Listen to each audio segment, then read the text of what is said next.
hang on, I can't read that fast. That's okay. I've got to do introductions first, and I've got to wait for my thing to actually am live. Right, I'm like rereading, but I'm like, wait. I'm trying to. I'm just like, Okay, there it this is. hard. My eyes are tired.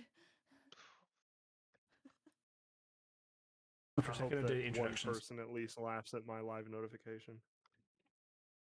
I promise I won't.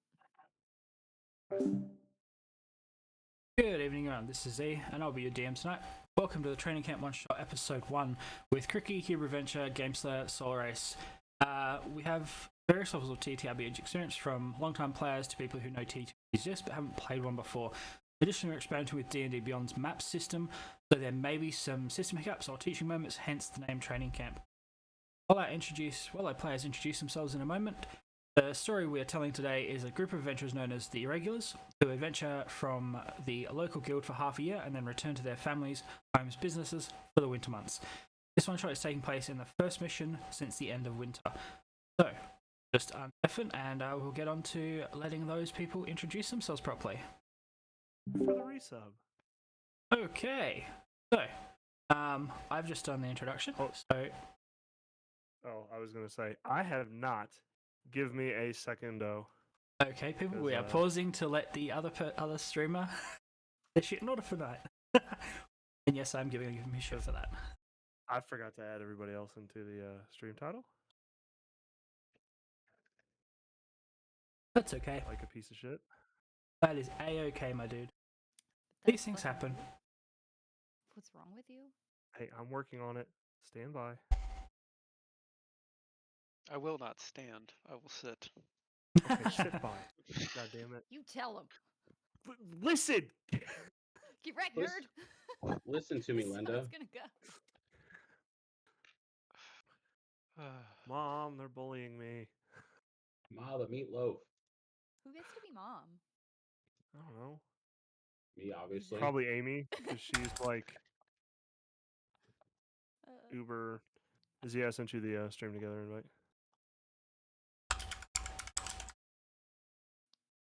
Alrighty. Let me do an intro real quick, and then we can get into this. Shenanigans. Hey, Far, what's that quirky place with all the stuff on the wall that you like? Shenanigans? Oh,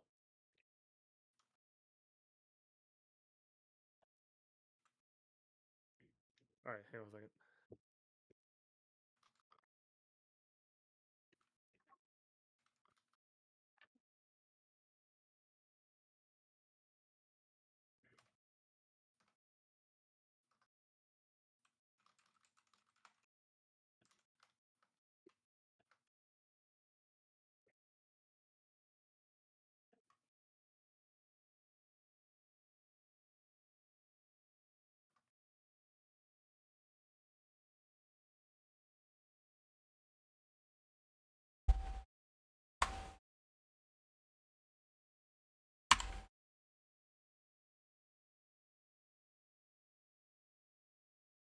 Hello, everybody.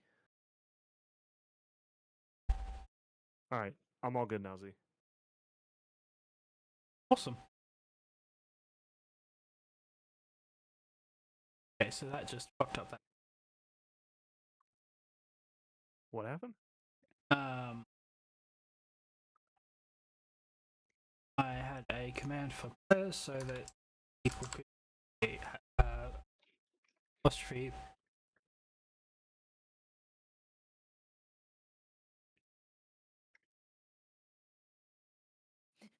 I'm sorry. Was that just You- cutting you- out super you're- bad you're for anyone cut- else? Are we all just gonna sit here in silence after that? Going, Z was cutting out horribly, with yes. the fan in the back. Like no one's gonna say anything. Terribly sorry, everyone. A stream elements element was deciding to be a bit of a fucky wucky, so it should be fixed now. If you want to tell who the players are and their character names, please just type apostrophe players in the chat.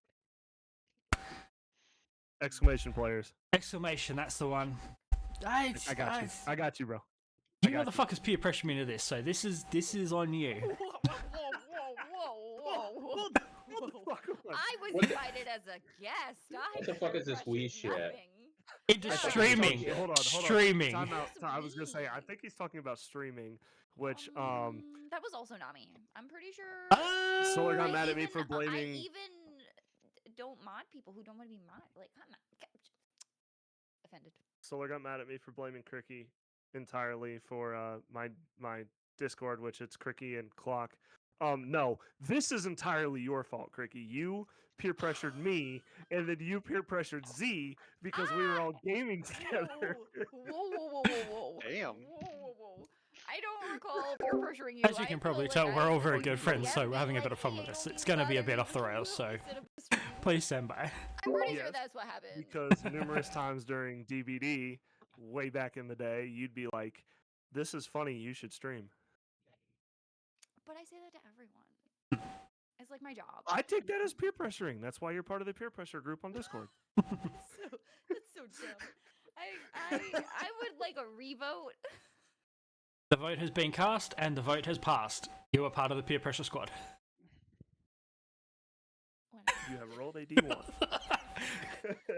You rolled a nat one on that persuasion check, my dear, so you are out of luck. I'm being bullied. Oof. Alright, trying to get somewhat back on the rails. We're going to hear We're from... on the rails? Well, we're trying. Those rails. We're going to hear from Crickey. She's going to introduce herself and then her character. To your level of comfort. Off you go. Oh, I didn't know we were doing Hey that. guys, it's been a while.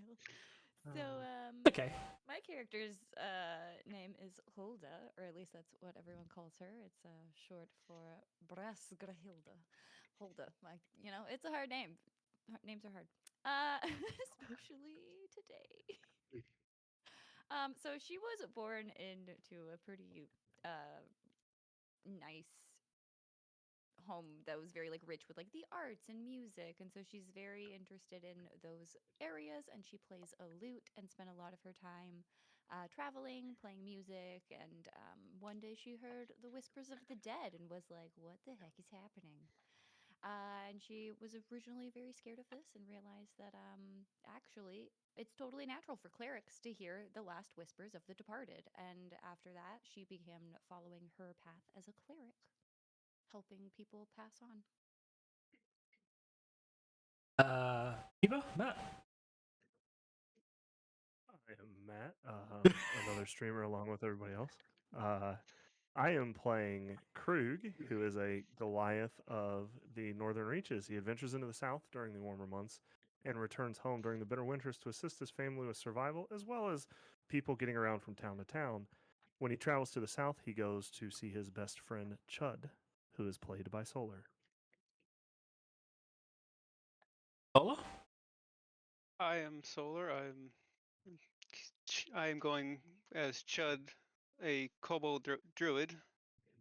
A chromatic dragon took over my homeland, and I moved to the far north to escape, as you will. And I am most of the time friends with Krug as we adventure together to whatever opportunities we can find. Wherever the money is. Yeah, basically. Oh yeah, and I forgot to add that at some point I met the two of them, and now in the warm months I adventure with them. Yay! Oh, good. Matt or Slayer, if you would like to introduce yourself. Yeah, I'm Slayer. You've seen me on some of the other games if you're, if you watched especially like 7 Days or anything like that. I do not stream, but bonjour, I am Chatro. Resquan, chat, if you will.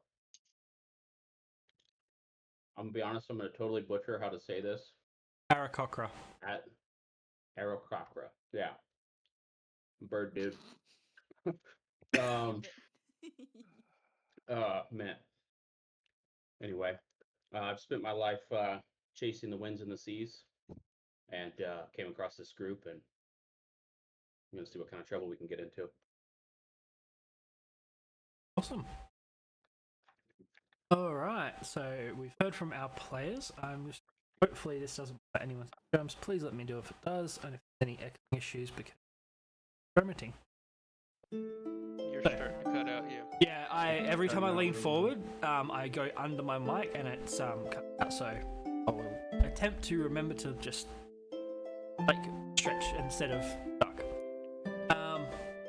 So we have done our introductions. We've said hello to everyone. Everyone knows who they are. Time to get into this whole DM shenanigans. So, setting the scene.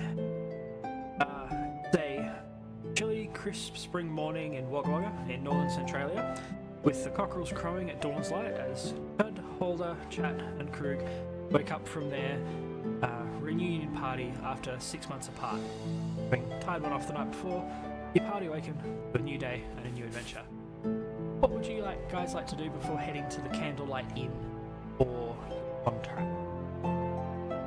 Are we supposed to hit lunch game? Yes, please. Sorry. This package. Yeah, you should get a very pretty picture of a river with some red trees and a red moon. Yes. The loading screen is Also, working. side note, I sent you the link to the stream. You still haven't. Yep. If you sent it in Discord, I can't touch that because it will kill the. Hold on 2 seconds. I sent you an invite via Twitch as well. Okay. That didn't. That didn't. Hashtag new streamer thanks. Bear with us, everybody. Yes. We're, Yes. we're professionals. Professionals. Yes. 100%. Yes. Yes. Very professional. Because I also banned that person in your chat that said something, but it was actually my chat that somehow showed up in the chat as well, which was weird. Yeah, especially before we've been. Yep, it's a thing. Anyway, what would you guys like to do before we is there any breakfast or any chats or any hey guys, how we going? Anything you'd like to do? Meander your way through.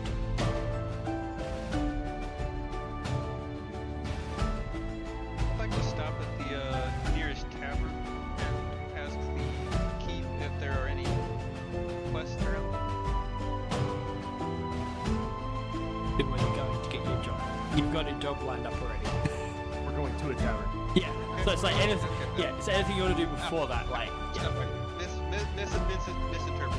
Oh, good dude. I would like to mention to the group that we should consider the amount of money that we all have, just in case we need to buy, bribe, or silence someone.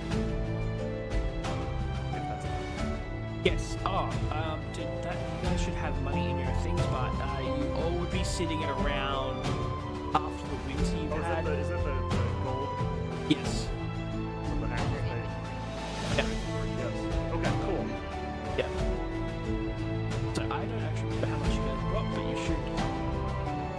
Theory after a winter you guys had, you should probably all have about like 90 to 110 gold each. After 40. I have 15. Oh yeah, I'll fix that. Put that up to about 90 to 100. Yeah. Okay. Because you guys, yeah. Character creation does not do gold. I forgot to do that. I apologize. Generate the character sheet. That's on me. I just want to make sure that it wasn't like, Crickey said she was like $9 and I had 15. So great, we can bribe like $1.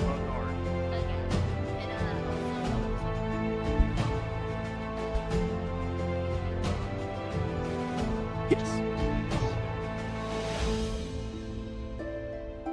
Krug is going to warn everybody that if there's food, he's eating a lot of it. He is a Goliath. He is a rather large man. So,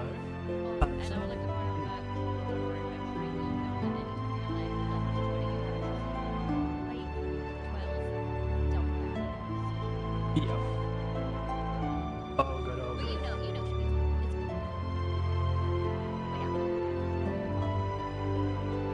So you guys all just make your way towards the Candlelight Tavern, the breakfast and your contract. Yeah, Sure. Awesome. The party gets up, dressed, dons their arms and armor and general kit, making their way out, giving a gentle wave to the innkeeper. I don't have a name for them, it's the keeper. You guys have never known their name, as in most businesses. They give a wave back, and you've already set up your tent right before. Make your way through town. It's like 7 a.m. It's kind of quiet. People like you hear crofters in the areas like the farm around the town, like starting to make their calls, getting the animals in, all that kind of stuff. But people on the street, not really happening at the moment. It's pretty quiet. You make your way towards the tavern. You see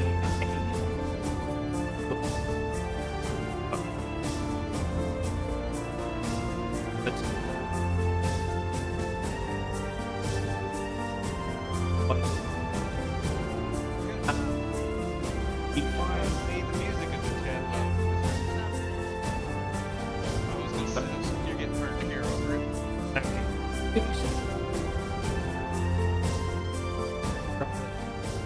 That's better.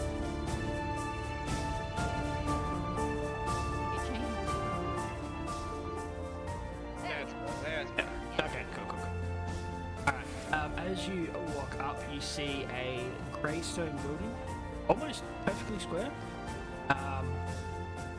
A front entranceway with double doors, and around the side, another entrance. And walk in as you do. All good. As you walk in, you see to your left a group of goblin patrons. To your right, a group of gnomes having breakfast, looking like they're just about to head off for a day's work in the mines.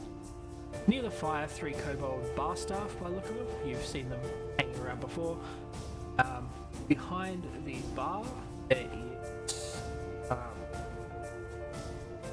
Taylor, the barmaid, who you guys have talked to a few times in the past, and at the back of the room, you see Proten, who is your guild contact for this job.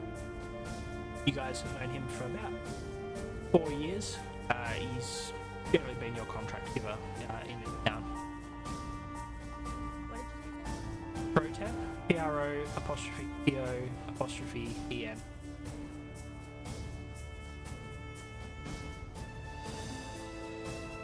So his name is Troton Contact, and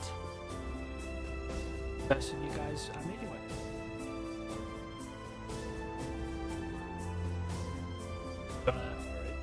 Grab a drink first, Casey, put can I it. pause real quick for your explanation. Can you? Yeah, I know you explained this to me. Can you explain all the colors of the rings? Oh, yes, sorry. So, green is non-combatant, orange is possible combatant, and red is.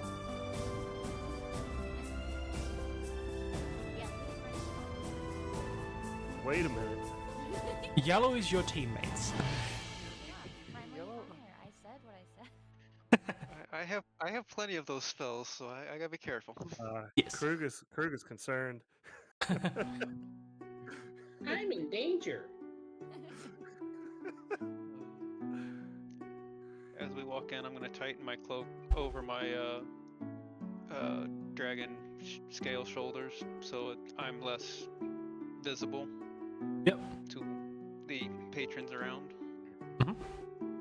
You are walking in with a 7.5-foot tall Goliath in like arms with it. I realize that. So there's a certain level of people know you're there, but they're like, oh, you're just, keeping to yourself. I'm just keeping to myself, not wanting to have questions. Good, all good. You guys want to approach him, or do you want to get a drink first? Sorry, what did you say the bar name? Shayla. S-H-A-Y apostrophe. I'm gonna go get a drink first. Oh, good. I will go with you. Krug is going to join. I follow. As Krug would like I'm to gonna follow climb Blaster. up on a chair so I can This my hands up. This bar, as you approach it, something you're used to, but for a descriptive factor for everyone else, as you approach the bar, the section of bar where you are shrinks to match your height. They are a very accommodating bar. Match mine. Yes. So like as Shayla walks back and forth to deal with everyone, she's literally like the stairs like undulating under her as so that she's at eye level with you.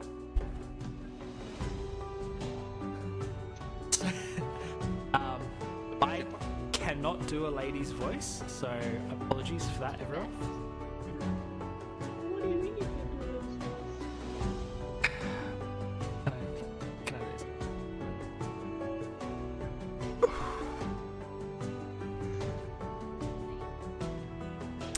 Good evening, lads. How are you?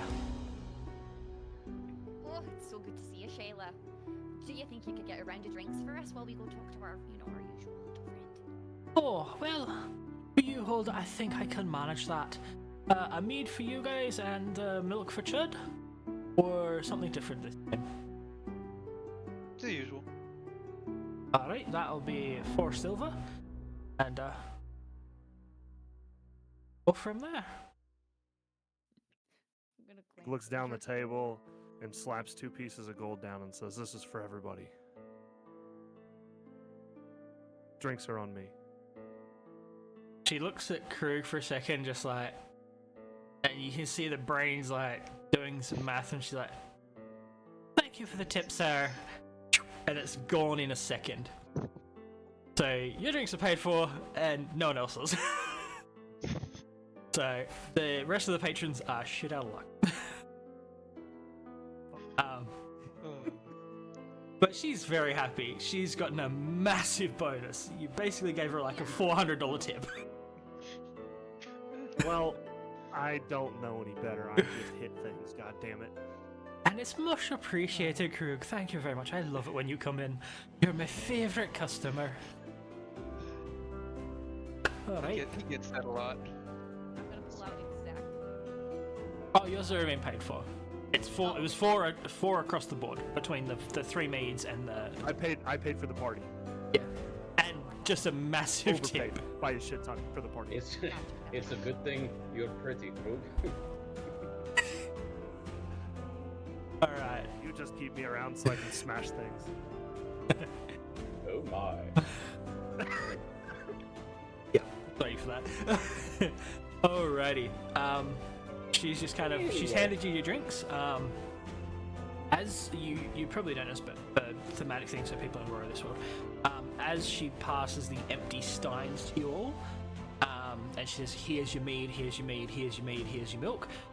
You can see a little arcane kind of shocky kind of effect in the middle. They fill up to the brim, ready to go with a perfect froth and perfectly cold.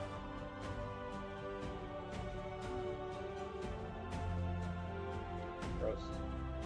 You have your drinks now. It is entirely up to you what you would like to do. Sit and enjoy or chat with the contract. Contact. I keep saying getting a contract from the contact. Grabbing my drink and walking with everyone. I'm gonna slam my drink down and walk over to the table. Okay then. As you walk over, 5 joint. as you walk over, Broton kind of like he's got some papers and moving things around a bit, and he kind of one eye kind of like flicks up. Oh, by the way, Troton is a Goliath. He stands about 6 inches taller than Krug. He is a big dude. Very old adventurer. He grew old in a profession where men. You cut out there. Sorry, When men do what? he grew old in a profession where men die young. So, yeah, you'd put him at about like 70, and he's still bigger than you are, Krug. So, yeah, he's a very old, very retired adventurer. He's now just like got a day job. Morning, lads and lassie. Take a seat. And his finger flicks lightly, and the bench just shoots out. You guys can a seat on the bench. Agree. On this bench is not properly scoured. Apologies. I hear you looking for a job. Is that right? Always. I hear you've got one for us. Aye, there's a hobgoblin ladette, we're not too sure. Grung. He's been menacing caravans up and down the first pass. He's got, we think, some goblins, and as he says goblins, you can hear like a chitter in the background from the 3 goblins, and a few kobolds maybe, possibly, again from kobolds, kind of like little hisses, like, kind of like, ah god, people giving us a bad name kind of sound. And considering one of the ones he took down had a mage with them, some magical support as well, your job is to track the bastard down and return with his head, as per usual. A number of people have been taken every time he's taken a caravan or raid, so not heard from them, no ransom. We'd like to know what's happening to those fellas and lasses as well. But that's most of the information, unless you got anything you want to clarify at all, and we can go from there. So you want him dead? Well, everyone wants the little bastard dead. Good. Consider it done. You got the right party on your hand. Awesome. That's what I love to hear. It's a good mission to cut your teeth back in after winter. Any questions at all?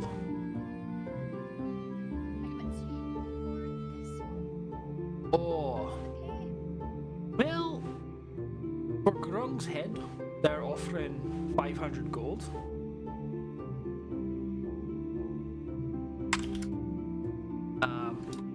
Oh well, that's just what I corrected badly.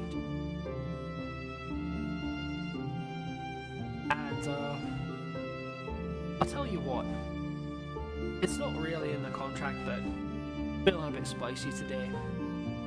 I'll give you 5 gold for the ear of every one of his, per ear for every one of his subordinates. That's my kind of game.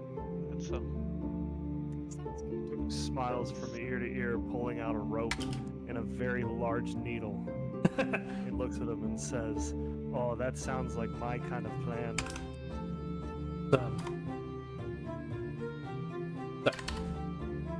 That is your payout. Any other questions at all, or?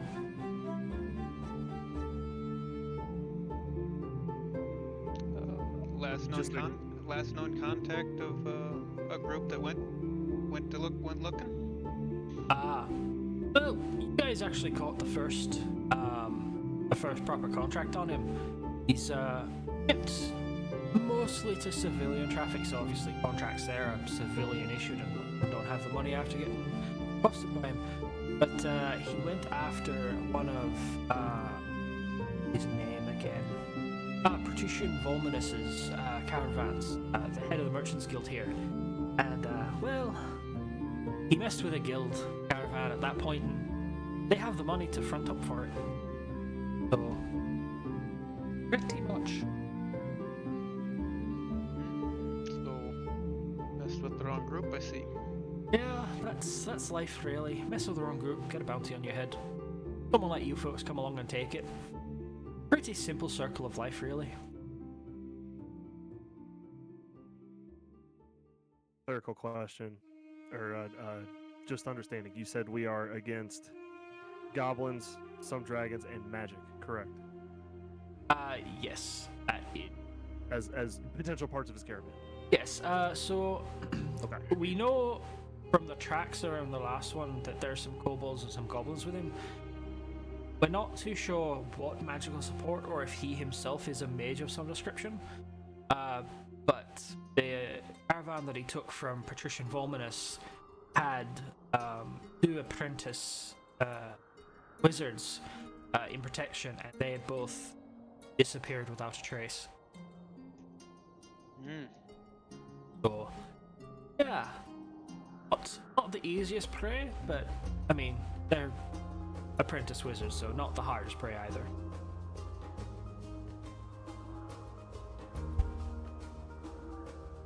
We'll take care of him. Awesome. Well, off you go then. And the seat just, he kind of like, gently like, okay, go on. And the seat just shunks back like 2-3 feet. So you guys can stand up at your... Kind of down my mirror. Finish my milk and head for the door. Awesome, awesome. Mine's already got the door. I head for the door, As kind of just looking over the shoulder at the goblins at the table, just to double check. Yeah. hmm. I just kind of keep my eye on him as we walk out, just like, are we gonna be followed? They just kind of look at you, kind of surly. They're used to being profiled when they hear contracts on goblins, so they're like, whatever. Like, there's a few like, not necessarily the politest hand gestures. So, but for the most part, they're just patrons who are having a morning breakfast. As you walk towards the door, did anyone forget to put their stein down at all? Let mine take. I left mine in the car.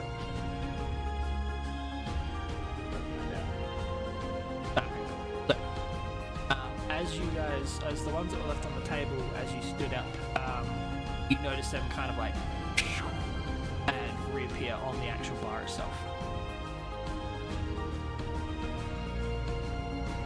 Alright, you guys have made your way to the edge of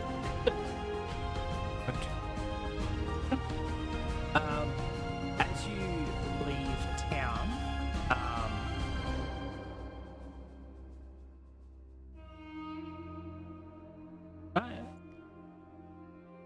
sorry, yes. He did say, sorry, to answer you, so, Chad.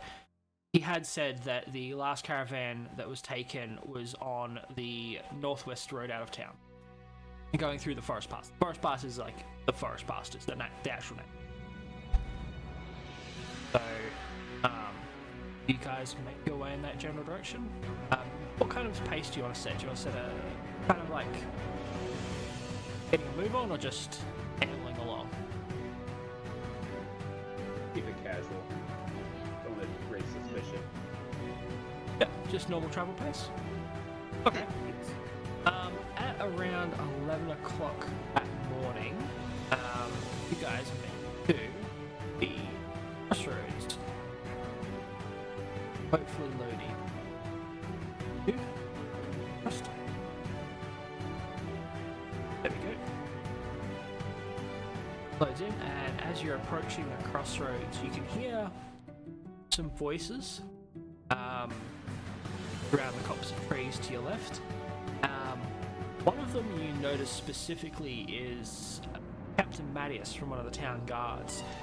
You guys have run across him a few times, never maliciously, because you've done some work for the town guard before, and he's got one of those kind of foghorn voices that just carry a long way. Used to wrangling various drunken Goliaths and patrons in bars. So one of those like voices that cuts through the chatter and you can hear it from a very long way.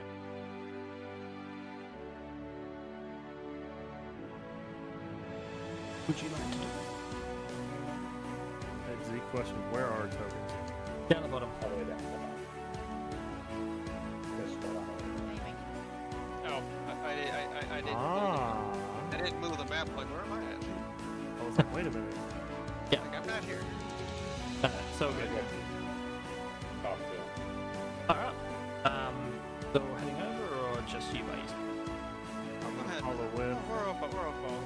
Alright. And as we approach, I say, "You there, guard! I hear there be trouble in these areas." Captain Mattias, as you call out, looks up. So he's been, there's like a couple of tents. Looks like a small,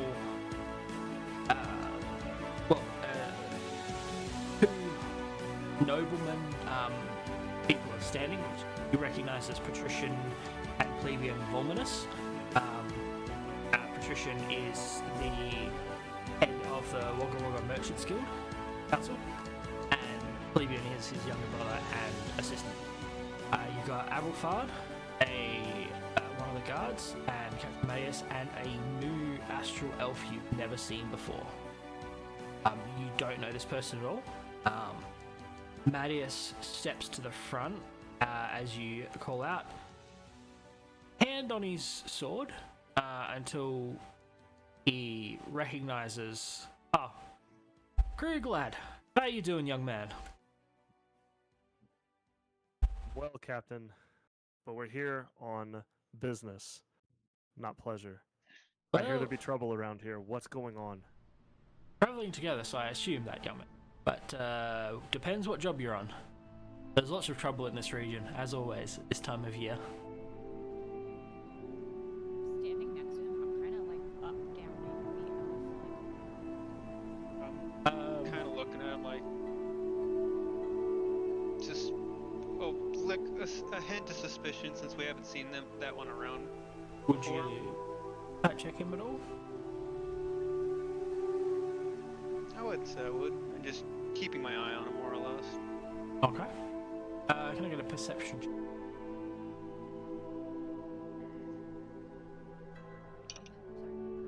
From Solar.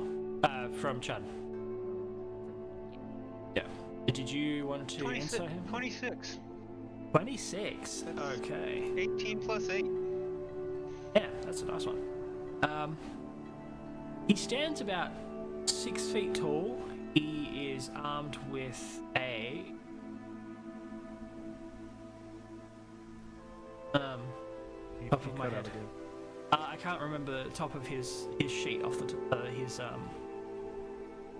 he's got a long sword at his hip, rather ornate hilt, and as he kind of like stretches his wrist, kind of like rolling his wrist, you can see little arcane flecks cast off every now and then.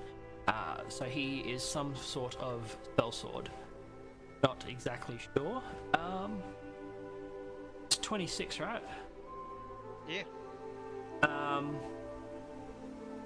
As Krug and Holder and Chat are talking to Captain Matthias and Romanus, Astrolov seems to be paying odd amount of attention to the conversation that's going on, but that could just be that he's a very dedicated guard, or he's more interested than normal in the conversation. Not quite. Just that he's paying a lot of attention, very focused on what's actually happening between them. Is that all you see, really? Otherwise, he's just in normal armor, normal clothing, nothing seemingly out of place. Holder, you were eyeing him as well. Do you want to insight check him or anything, or just keep an eye on him? Honestly, yes. Okay. Because she's rude. Alright, He's an elf and she's rude. I can't. Yeah. do it. Yeah. Fair. No, 100%. So,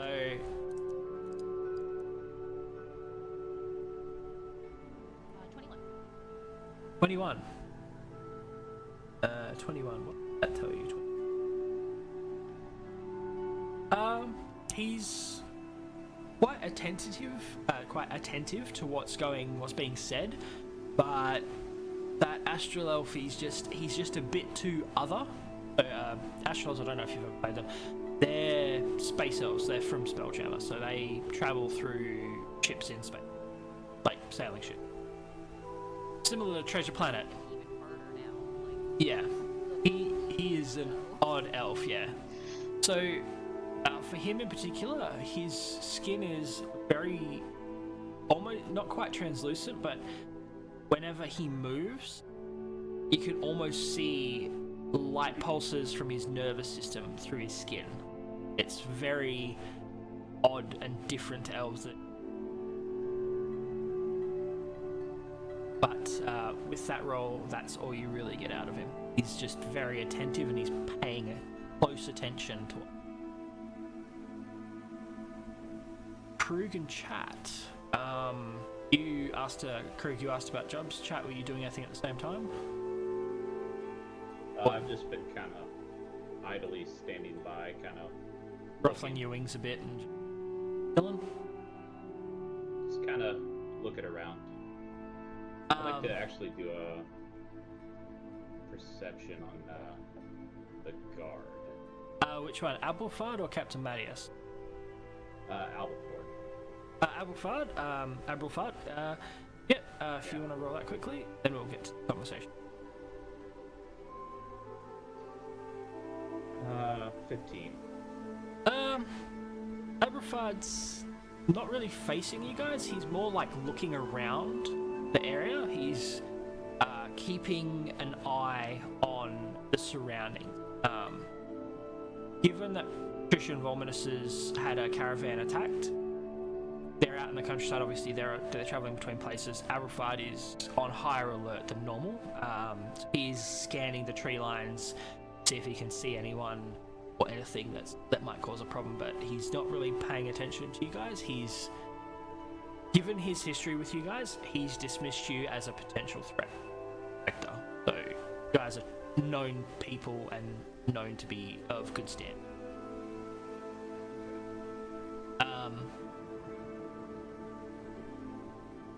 Now, Krug, you asked Captain Mattias about trouble, and he replied back, "Well, lad, there's lots of trouble in this area at this time of year, so what trouble are you talking about in particular?"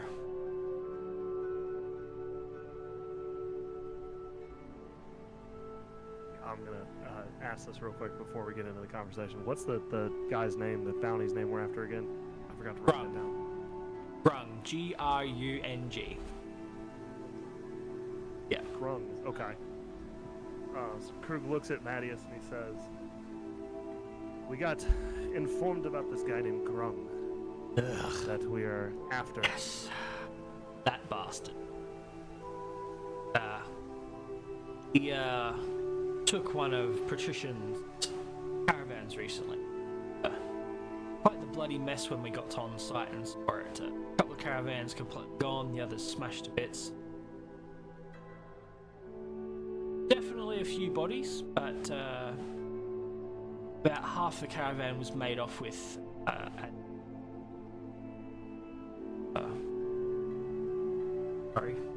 prisoners. A few other guards and merchants were found unconscious in the near one of the caravans. They don't have any memory of the attackers.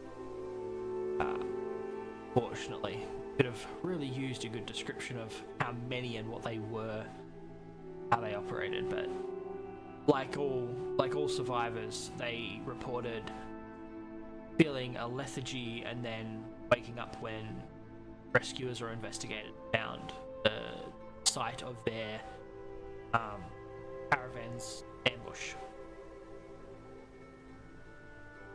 He's going to turn to Patrician and say, "How many of your caravans have been attacked at this point?"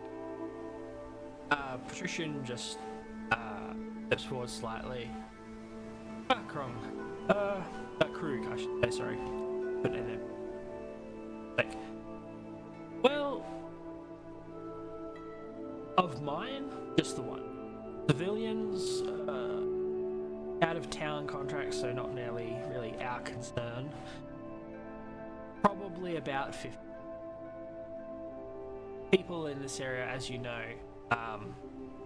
If you're not part of the guild, well, travel is on you. As I'm sure you know. What kind of prisoners? Anyone. There doesn't seem to be a rhyme or reason of age, species, gender, just people. Let me think, hold on. He's gonna check. That was atrocious. Don't rightly know.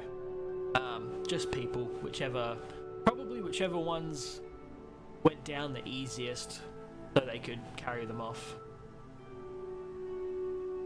well, we assume there's prisoners. They might just have taken bodies because they had particularly nice things on them to loot, and that was easier to just drag the bodies to a cart and loot them somewhere else.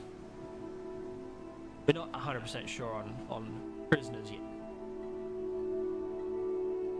That's probably a misspoken word on the contract. Bodies were not recovered, rather than potentially prisoners. Do we know where the last attack was generally? What road? It was in the forest pass. So the forest pass is, so as you move northeast, out of Wagga Wagga, there's two rather large, not quite mountains, but definitely more than like easily traversable hills, and there's about a 5 kilometer, 3.5 mile wide forested section with 3 or 4 paths through it, depending on where you started. So if you started from the north end of town, there's like a northern path that curves over and through the area, then goes out and exits the other end of the pass going north to northern settlements. There's like a center road. If you go east straight out of Wagga Wagga, go south, another one curves down and then up and out and around the south bend of it, with lots of other paths in between, and people who have like homesteads near the forest edge. Even some rangers and crofters actually live in the forest in various treetop abodes. So far, no one's come forward with knowing the actual location, but roll me a intelligence check. You are all more than welcome to. If you've been listening to this conversation, you can all roll this as well. Where's that? So that'll be a D20 plus your intelligence modifier. I'm assuming Holden. Okay, yep. I was crushing it. Listening so good. Yep. 17. Layering data. 17. Oh, sorry, intelligence. My bad. 21. 21. Yep. 8.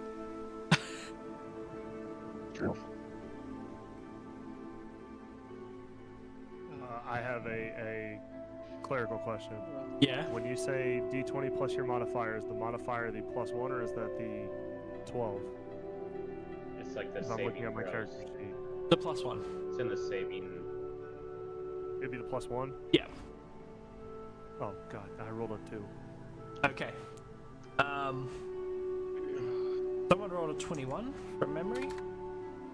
Yeah. Awesome. That's close enough that given the information and the locations, you're guessing relatively accurately that the main focus area of Brung's predations are between the northern and middle pass and on the far end of the pass, so more incoming traffic than so people that are just getting into the forest, rather than people who have been traveling through the forest for a while and are used to the sounds by then and are harder to stick up on, or coming from Wagga Wagga who know the start of the forest quite well. So it's more foreign merchants. Just unluckily for Grung, luckily for you guys and your coin purses, he picked on one of the guild caravans and screwed up by drawing more official attention than he probably wanted. So, you are aware of that. With that one as well, and the descriptions and the tracks and all that are described by a patrician during the conversation, get that rough numbers are some amount of goblins, more than 6, less than 11, a number of kobolds, you're not too sure, and given the description of some of the tracks from the last attack he's passed on, possibly a lizard folk who might be the magical support. But that's all you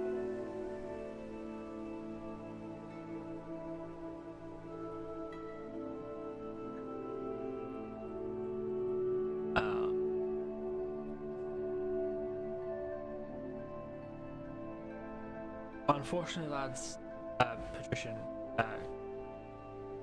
description of it. It's all we really know is a number of goblins, some kobolds, probably lizard folk. It's all we, and that's the general area where they seem to be.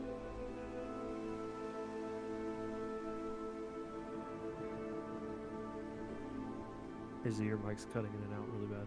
Alright, sorry. So I'll save that up. Sorry about that.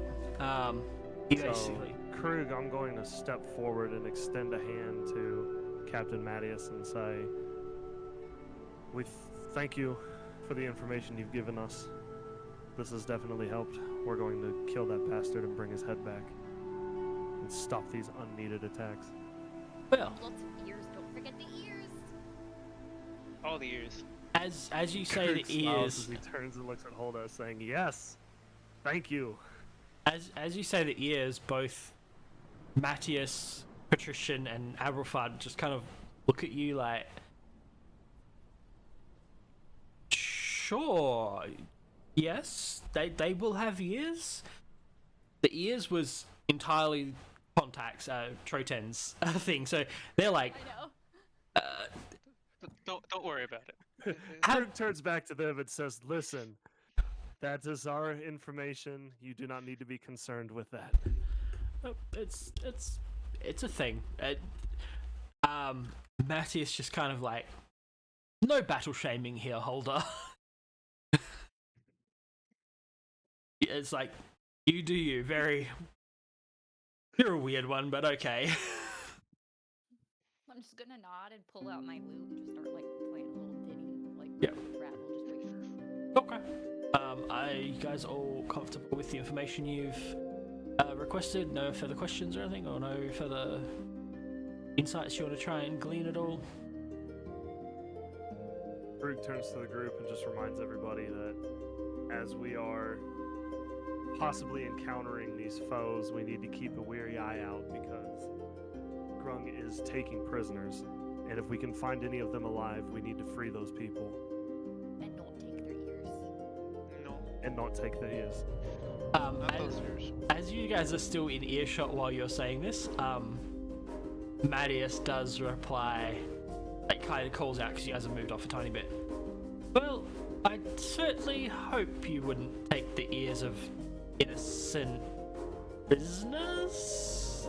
I'm just making sure we're all on the same page.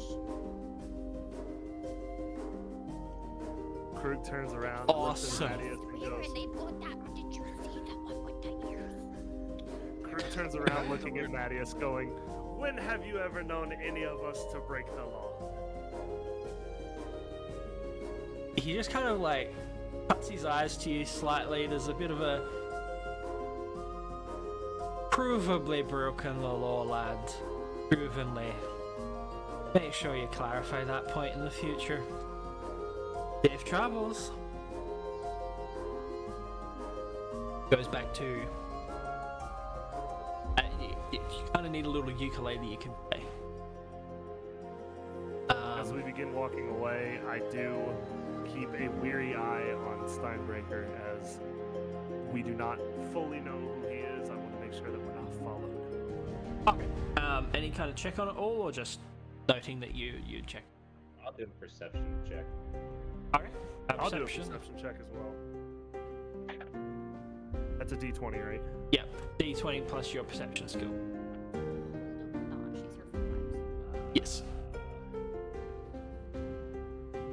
28. 25 for me. Oh. Hey. Interesting.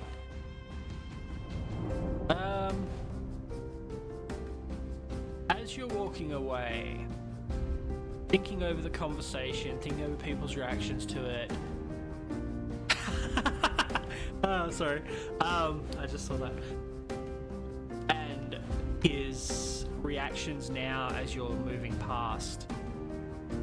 You realize he was paying almost too much attention to the conversation. And didn't seem surprised by any of the information that was passed on. Now, to clarify something for a second, you guys have seen Patrician on your way into town yesterday. Elvin wasn't with the guard, but he's very, very new. Like, new to town, new person completely. Whether he is just well informed, whether he's just old and has seen shit and just doesn't react, you're not 100% sure, but there's definitely an odd vibe there. If you guys want to roll an insight for me on that one, if you want exactly what that vibe is.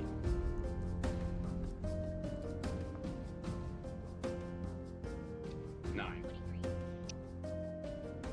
8. 15. 23. Even given your dwarven bias towards elves, something twigs on your senses that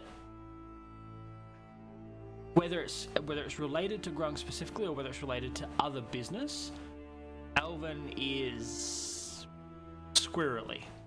There's something not right. But unfortunately, there's no joining information to like, oh, he knows more about Grung, or oh, it's some other job, or yeah. He's definitely not someone you'd trust in a well-lit main street, let alone a dark alley. But for the moment, he seems to be working with people you trust, and they don't seem overly suspicious of him.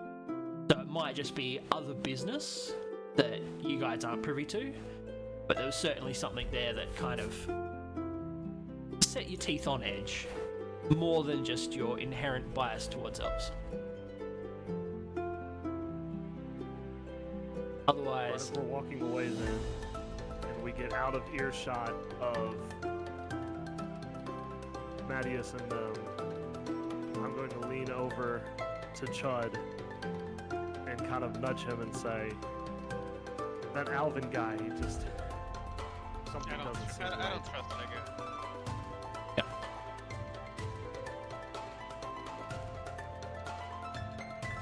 anyone that just that all you guys are talking about while you're still on this map, or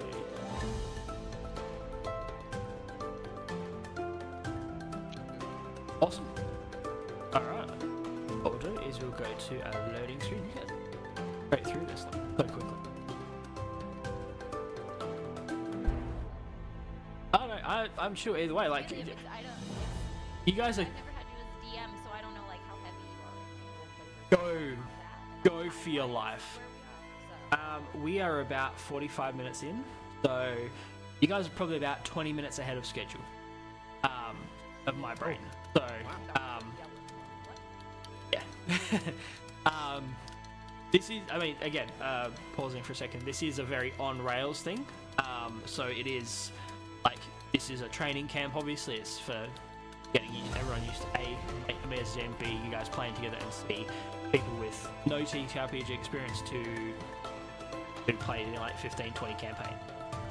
So various levels of experience. So yeah, you guys are going to go through things at various different orders, so but we're all good.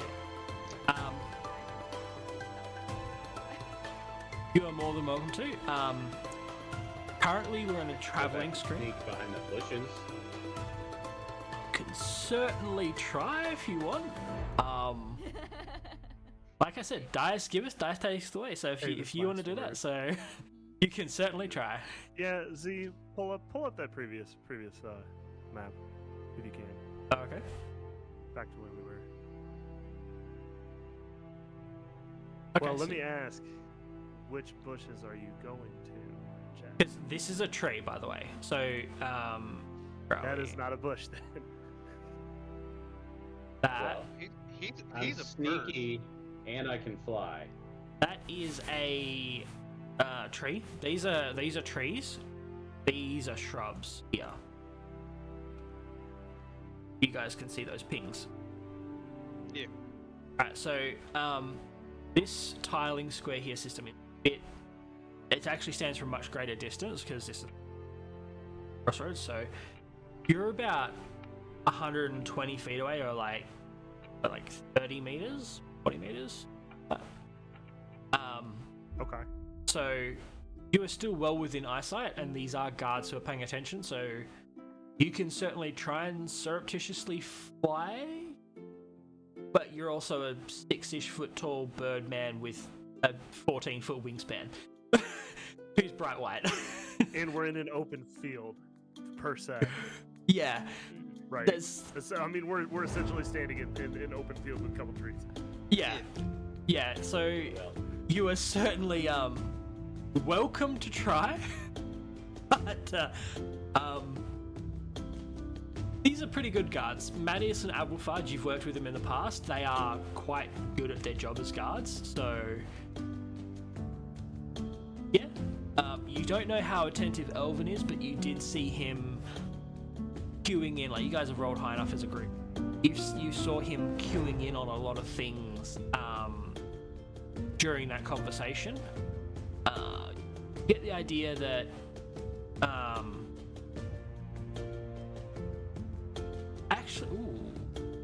actually roll me a wisdom check.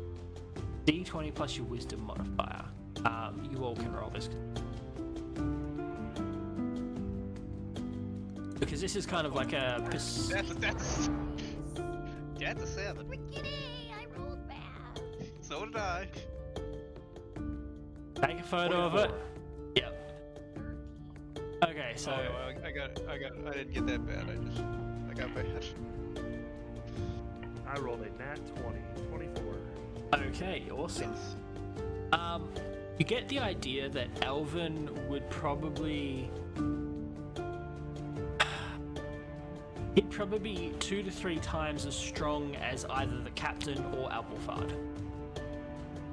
He is not he's not bulky, but you got the sense that there was a lot of wiry strength and power under that armor. You as a group could probably take him one-on-one, him versus your group, but it would be a pretty hefty fight. Unless, from what you know, probably guesstimate you guys would beat him, but it would be a fight you would probably limp away from. So, That's gonna be a no for me, dog. and as you kind of turn your head and glance out of the side of your eye, you realize he is looking directly at you as you turn your head. Like, the moment you start to turn your head, he's keyed in on it and is watching you.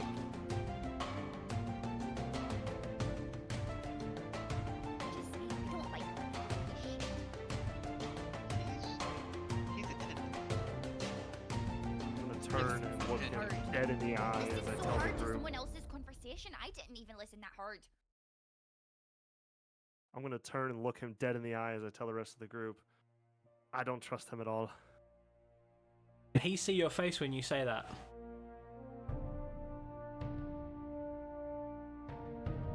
That's okay. As you say that, his head tilt, and just this kind of almost feral grin as you realize that some people can read lips. And as that happens, I'm also going to tilt my head at him the same way and just be like, That same kind of feral, almost cat-like grin of just like, oh, new playthings. And then as he holds your attention for a moment, he turns back to the group. Okay.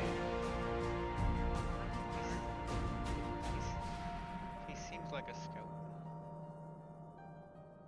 That's given what you guys have known, you do probably get the idea that whenever he's working for someone or working for himself or whatever organization he's from before, he was normally a point man that was well ahead of others. He had to take care of himself in some pretty hefty situations.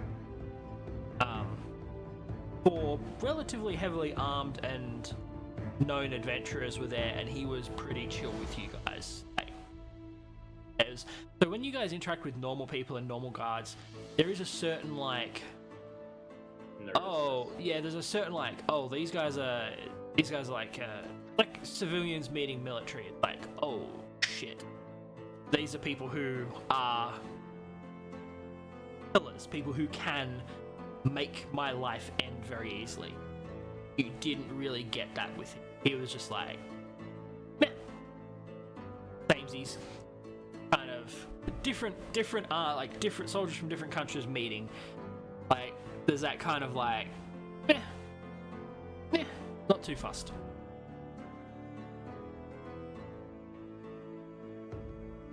Z clerk, is he now part of the guards with Albafard and Captain Mattias and them? He's with them as a group?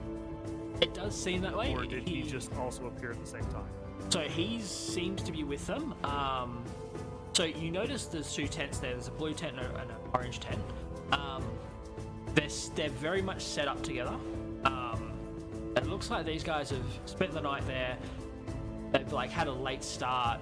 I mean, Patrician, he's a noble. He's like, I mean, he's a merchant. He's used to being on the road, but he's also now like a guild master. So he's like, oh, I'll just have like a long breakfast kind of thing. But let's enjoy the nature. So they've been a bit lazy this morning, but the tents are most definitely set up together. And with the perception rolls you guys had around the campfire in the middle, you can definitely see 5 plates. So they ate together. But you do know from past jobs that Patrician's tent is expanded on the inside. So it can house normally his entire party. Elvin had his own tent. So contractor, foreign dignitary, foreign emissary, not too sure, but definitely They're acquainted. yeah. Or he's just close and no one wanted to share it. There is that too. I mean, he is a nasty astral elf, at least from Bob's perspective. Yeah. With my back turned to Mattias and them, I'm going to ask the group. I spread my wings so they can't see anything. I'm going to turn to the group and say, do you think we should go back and question that Alvin more? He seems too shady. I mean, we could, I don't know, we could just ask, like, who he is at least, just so we know. Like, oh, by the way, who? Why?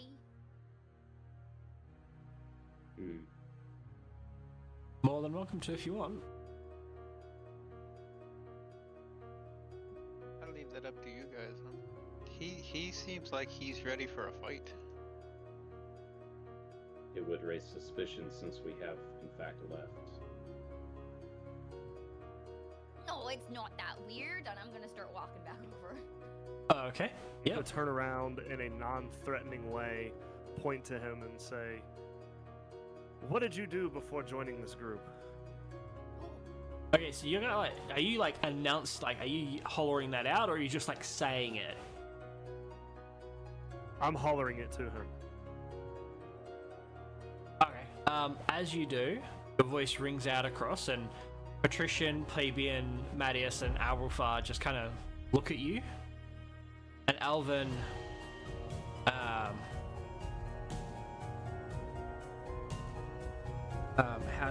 what's it sound like? He's probably going to sound Scottish because I'm apparently stuck in a Scottish thing today. But I'll try it. Aye. Well, lad, I was a soldier. And that's all he says. That was bad. That's all I mutter to the group. Captain, I have a question. I forgot to ask. Sorry. Are you hollering that out as well for a 40-meter conversation? As I'm She did say she was walking towards them. Oh, you're toddling towards him? Yeah. Okay. Yes, Holder. I feel her blow by me as I walk slowly behind her. That's Alvin. He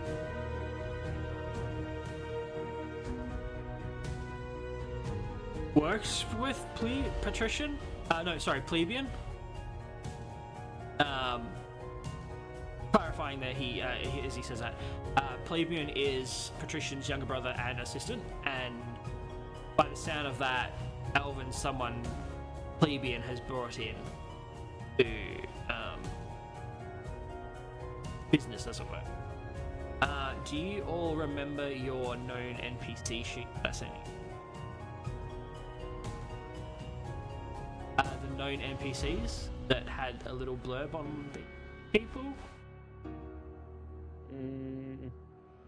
Alright, I will remind you, don't worry. I was gonna say, I want to grab mine. So You'll remember as soon as you send it to me. Yeah, hopefully. I think it was in the group chat. It's in the group chat. That's okay. I will time out for a second and I'll go over it with you. Plebeian Patrician Volminus is a merchant that you've done caravan work for in the past and has now become the head of the Guildmaster. Captain Mattias Abelfire, you guys have helped clear a few cemeteries, especially you, Holder, as a grave cleric, of revenant dead,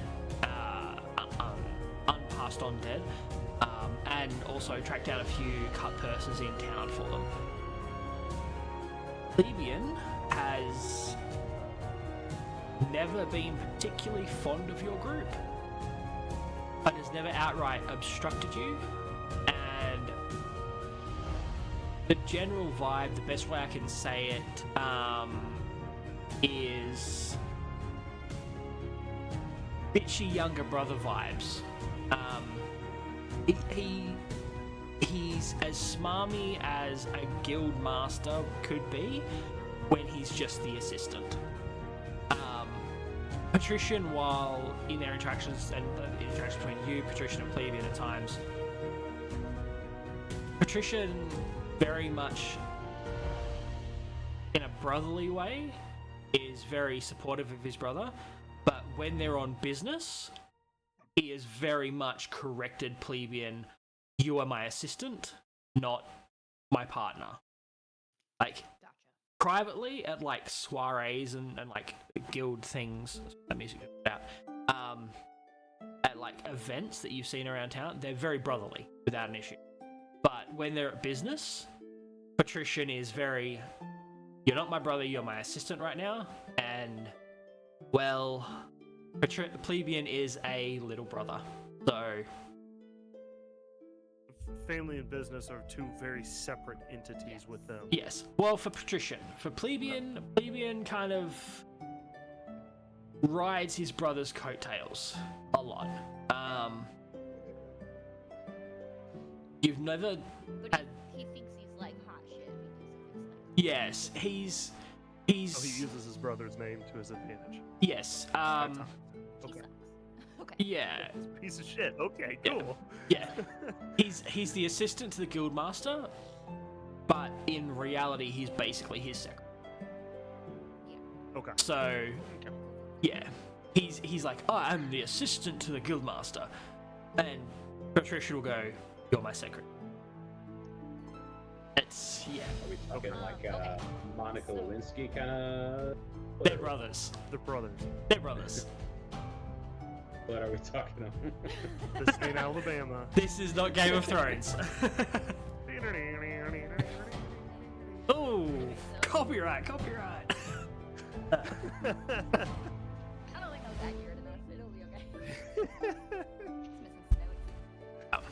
So, Okay, so knowing that and him saying that Plebeian hired him, I'm gonna look at him and then immediately look past him to his older brother. Patricia, You don't- why would your assistant hire this?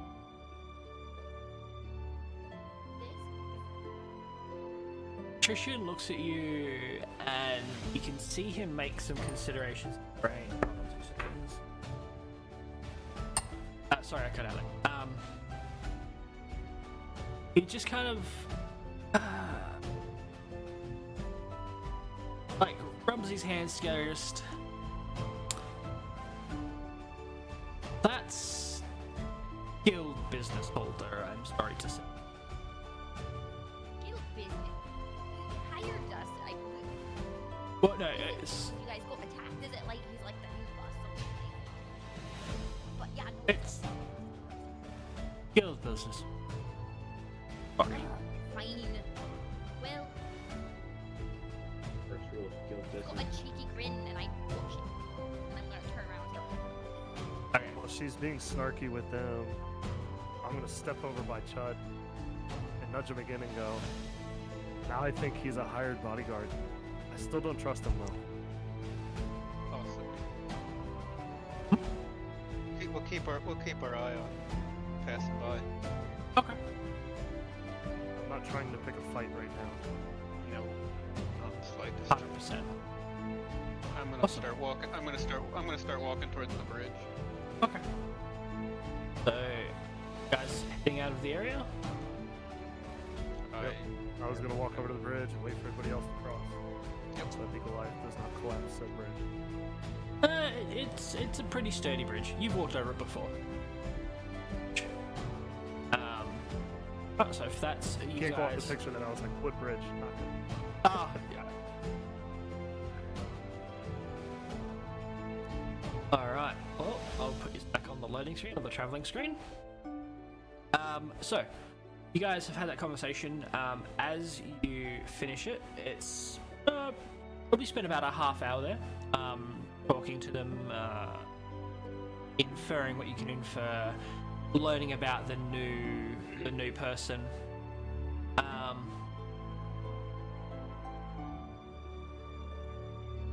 Sorry, 2 seconds, my brain just fried. Yes, you've had the conversation, you're now moving on, you've got a general idea of where you're heading. Could I get a... Who's, like, leading the charge out of the four? Who's, like, going ahead? I will be mid-pack. I'm gonna hold up the back, as rogues kind of do. Oh, okay. Probably either first or second. I'm gonna say Holda's probably leading the way. Alright, Just her snarky little self going My along short there in the little front. legs. alright, And Holder. I'm just kind of sitting in the middle. Otherwise, you guys might walk too fast. Yeah. I'm kind of You sitting just blurred. in the middle behind Holda. trying to, like, wait up! 100%. Alright. I've got little legs. Wait for me. Wasted over a long distance. Very dangerous on short. Okay. Could I get a perception? Just to like see if you guys are on the right path and getting the in first.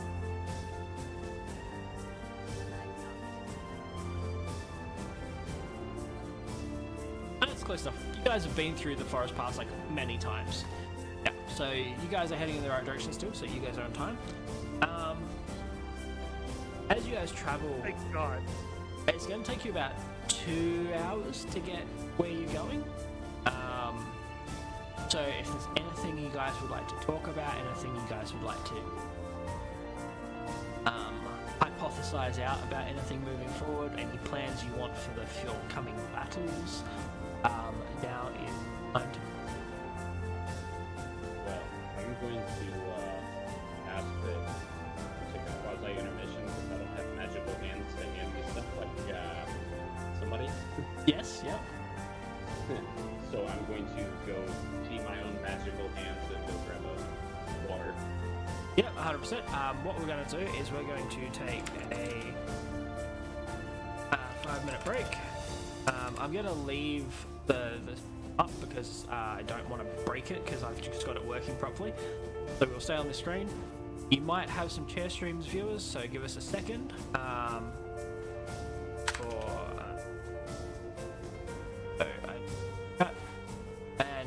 Yeah, we've got a 5-minute break.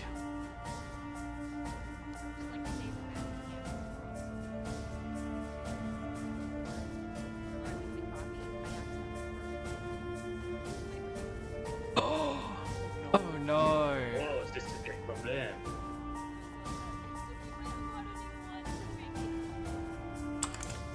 was about to say, throw one in the wish list. Can I borrow him then? She's pretty. I was gonna say she's pretty selfish there, dude. You're shit out of luck.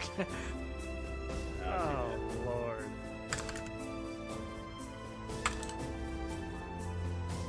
Well, I'm just gonna hang out here with everybody.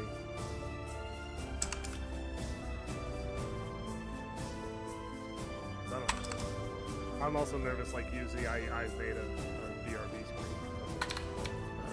Don't want to break it. Alright, so I will be right back as well because I'm just gonna go grab a drink from the fridge. I will be back. 30 seconds. That. I'm good.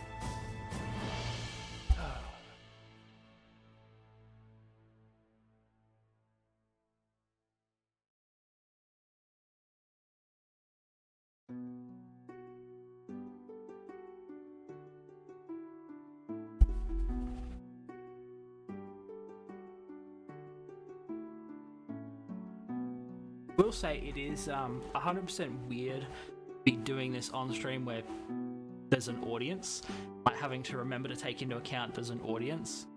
So, like, yeah, definitely one of the odder ones that I've had so far. There's nothing wrong with that though. 'Cause, like, I've had people's partners sitting off to the side when we've played before, but and people in Stream chat, is, it's a different thing. it's a different beast entirely, but fun so far. But we do appreciate everybody that's in chat, that's lurking and participating because this is a lot of fun. Oh, coincidentally, anyone in chat who Hey, Mr. Scott. has any questions about what we've been doing so far, more than welcome to ask, and I will will not give spoilers to people, to the players. If you've got a question, drop it in the chat. If I can answer it, I will, and if I can't, well, I will tell you.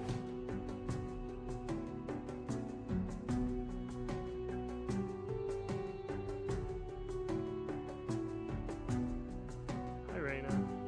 And if you guys have any questions about what's in the immediate vicinity, like, or the world you're inhabiting. Oh yeah, that's it. I am just gonna say if we do if we actually turn this into a campaign, Crickey needs to keep the snarky character because this is freaking hilarious. Oh yeah. I don't play snarky characters. This is the one shot I went Oh, this is fun. Well, it's fun to play lots of different characters. Let Bradiness out the character. It's funny. Well, and you have to have the right people to play off. You know what I mean? True. So, I got y'all 10 out of 10. Since I don't have any wings, I put on my shamah so I can be like roguelike and I was gonna say I love it, and it also looks very cozy. it's actually quite comfortable. Awesome. Is that a tamale? What? Is that a tamale? No, it's Gouda cheese. Oh, I just saw you unwrap something. I was like, is that a Getting all random? fancy up in here. Yeah. You're welcome, Raina, and welcome to the. I still don't have a community name, so. Love you, Raina. I have salami and mozzarella. The wild wallabies. Ooh. I don't mind wallabies, but personally, they're annoying little shits. Well, kawakas are everything. Quokkas throw their babies at danger. Yeah, they do, but they're also natural treasures. Well, I mean that's debatable. Using their little teeth. I've been bitten by the little teeth. I can't. Sounds like a you problem. Were you gonna say see you next Tuesdays? The little cunts, yeah. Here it is. Oh my god, my favorite podcaster for an episode she was talking about boat gods in Egypt, and she dressed like a willow. And I wasn't ready for it. She was like, and so here we are on the internet when I was like girl. My dad was the best. Oh. Awesome. Ready. Oh, right. I'm gonna make a quick modification on my stream room. So bear with me 1 second. Okay. Oh shit. Where does that hit? Stand by. I'll be right back.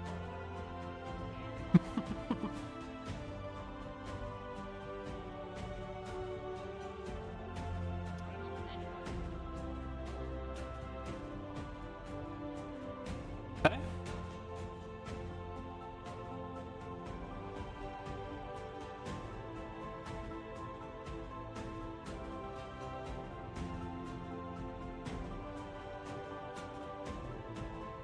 That's better.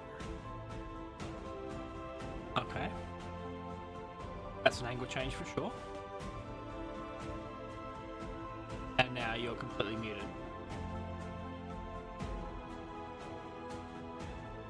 Ah, great. I'm looking at this screen more, so maybe Yeah. change.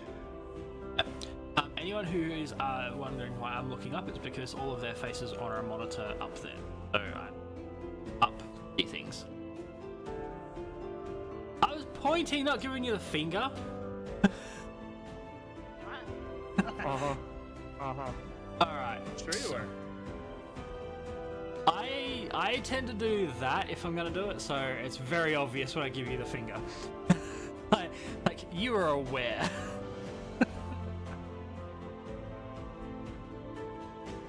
Alright. Alright, so you guys have traveled through the forest for about 2 hours, and it's been relatively quiet, like a few passing caravans, them keeping to themselves, kind of like just passing highs as they're traveling along. You get to, as you're walking along, spot a deviation. So, like a new path has been cut. These happen relatively often, but it's a new path in the area where you kind of had to go and have a look for the potential bandit camp or evidence of it. So, take a step. Yeah, you roll. Give me an investigation check. What have these paths be new since we have last passed through? When was the last time you guys were on this trail? Holder probably would have traveled this trail a month and a half ago when she came back to Wagga Wagga from out. So, roll me a history check, Holder, if you remember this trail or not.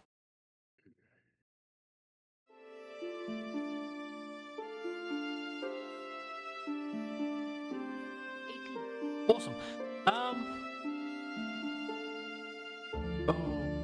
It was very fresh when you came through. It was like it just been forged. It looks like it's been a bit more well traveled.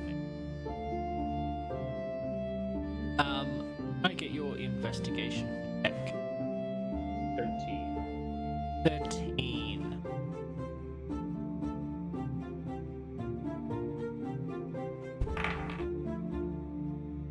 High or low?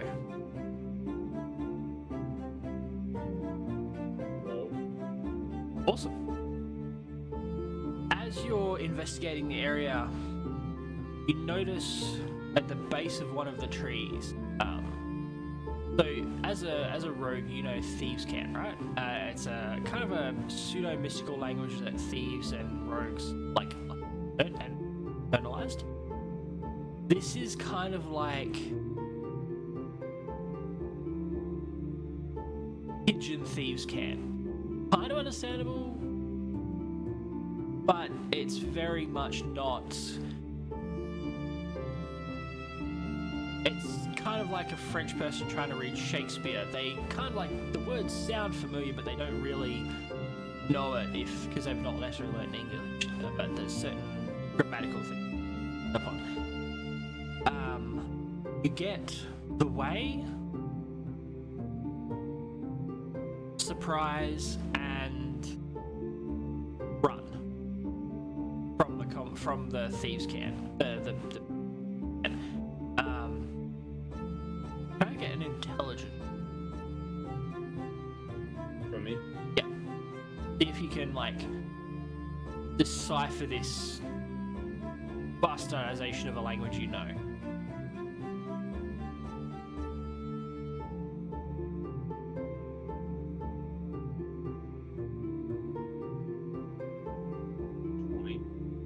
Okay, with that, it kind of like, as you focus on it and concentrate on it, you get this kind of, this way for surprise and to run. So, reading between the lines, it seems to say you can go this way to surprise and this way, like going back on yourself to run. But you know there's nuance there you're not picking up and more descriptors, but you just can't breach that barrier. But you've got that. It's like a two-way street sign, one saying go this way for surprise and then go back on yourself to run. That's about all you pick up from it. But in the context of what's been happening, probably better than even chance that they've headed this way in the past, Grung's people. Or another thieving group, like another bandit group might have used the way before. So as we're passing these trails, are there fresh prints on them? There's fresh wagon marks. It looks like this. This is not a hidden way. It's not like a. Okay, so these are constructed trails. They're not like a deviating footpath for like a bypass of bandits or thieves or whatever. Well, I mean, they could be, because they take carts as well. But okay. You'll find, like, so there's times when your travels in the past going down these roads, you've traveled along and like there's been a washout or like a really deep tunnel and you've like had to cut into the bush and go around it. This one seems to just cut straight into the forest and then kind of goes down and then deviates away where you can't see where it goes, so it's kind of like a curve. These happen semi-regularly when people go, oh shit, I'm on the wrong one, and they'll try and get to the north or the south road from the center road you guys are on. They appear, they'll be used for a couple of seasons, and then whoever was traveling that route changes their route, and they'll start to get grown back in again. This looks like a freshly cut within the last month and a half trackway. But bandits do use a very new to Chud and myself. Yeah, you guys would know, because so I've got I can't remember if I gave you guys the map or not. Centralia is kind of like a diamond in the middle of the continent, and then you've got the north, the frozen north, the burning east, the desert east, the swamped west, and the south is kind of like savannah. You guys, so you and Chad come from the north. Chat, you come from the south because there's the port towns there, and Holder comes from the east, on the edges of the desert, kind of like mid wastes. Okay. Yeah. So Holder's come through here. You guys probably haven't been here since the last adventuring season, so at least 7 months. So as you guys have been walking and like close back to town, there were side trails that are new to you, but aren't something you normally think on. It's just this one happened to have some thieves' cant that Chat saw. Showing that it's been used by nefarious peoples at least some point. Okay.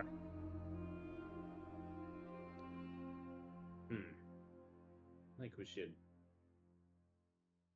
take a gander. Yeah.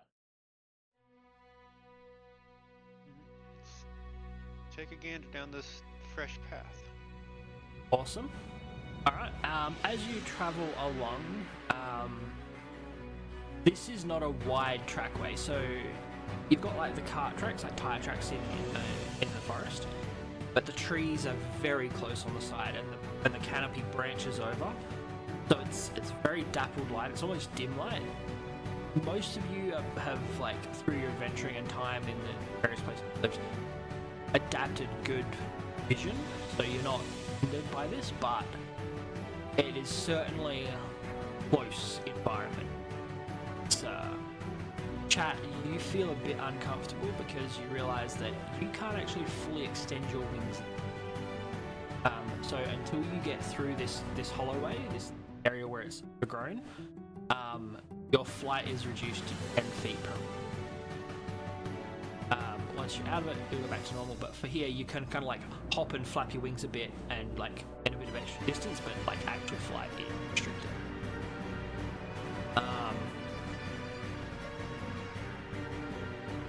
The next Is the canopy high enough on hitting my head? it's probably Am I about in the duck and- it's probably about 20 feet tall.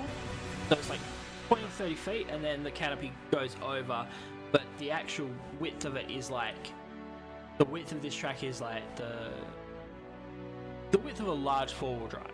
So with that's like almost 14 foot. Yeah, yeah. 7, 8 foot wide. something like Yeah. that. Like we've got to walk single file through this. You can walk two abreast, like Okay. but it's like if someone's coming along the other way, you'd like move off to the side. Okay. As you guys are traveling, as probably about 10-15 minutes, you start to hear this as wheels are rolling along the ground and a cart or older gentleman and a young girl are sitting next to him. Young lady, mid-teens, maybe early 20s. Roll me a perception check. All of us? Yeah. Sorry, yeah, specifically all. But non-specifically. 27. Jesus. I rolled a 19. Yeah. 14. I gotta find my thing. 23. Okay. You have all rolled very well. So as this cart comes around the bend, you all step to the side to let it pass. As you do, you recognise this is one of the local crofters from Wagga Wagga. He's someone you know. You want to sing out and say hello, or just let him pass? Let's I'm ask him going to how- extend a hello to him. I'm gonna As- ask, say hello, and then ask how long this trail's been here. Okay, so as you sing out, he kind of like pulls up on his reins slightly, looks at you, and then as he looks over the four of you, he kind of has a glimmer of recognition. He's recognized you from around town. He knows your adventure. He kind of like pulls to a stop, and you do have that sense that this is a pretty tight holloway, like a trackway, and there's definitely some nerves to this man. As for adventurers, politely bail him up. Evening, afternoon, gents and lady, what can I do for you? You can see his hands resting just out of view by his thigh, but one hand is on the reins, almost ready to give a lash and a take off. Quite apprehensive. So I'm How going to long is- reiterate Chat's question and say, we mean no harm, but we're curious about this path. How new is it? As you say, we mean no harm. There's that kind of like look of like, yes, so. Then he kind of leans forward a bit and, about a month and a half, maybe 2 months, being here. About that, I think, maybe more. It was here 2 months ago when I did my travel and I took it because I had to enter the north path, not the south path. Telling you that it does go from the central path to the north path. It does actually combine the two paths. Disappear somewhere. Yeah, about 2 months, I suppose, or maybe longer, or it might have just been fresh. It was kind of fresh when I did it. And he turns to go,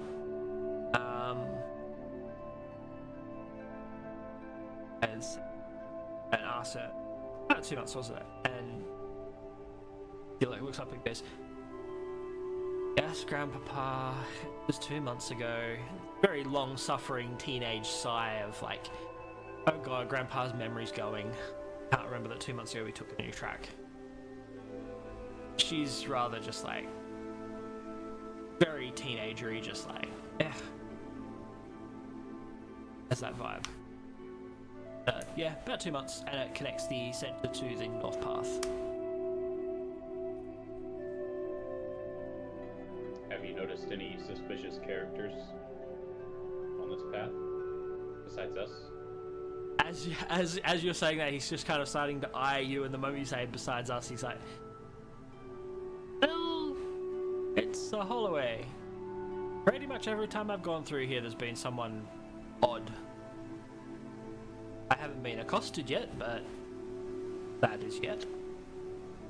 And when he says yet, he is like starting to look and like pay attention to weapons and armor, and like you can see some math going on in his head of can I run or not if this gets bad. Because he recognizes you as adventurers, but he doesn't like know you as people.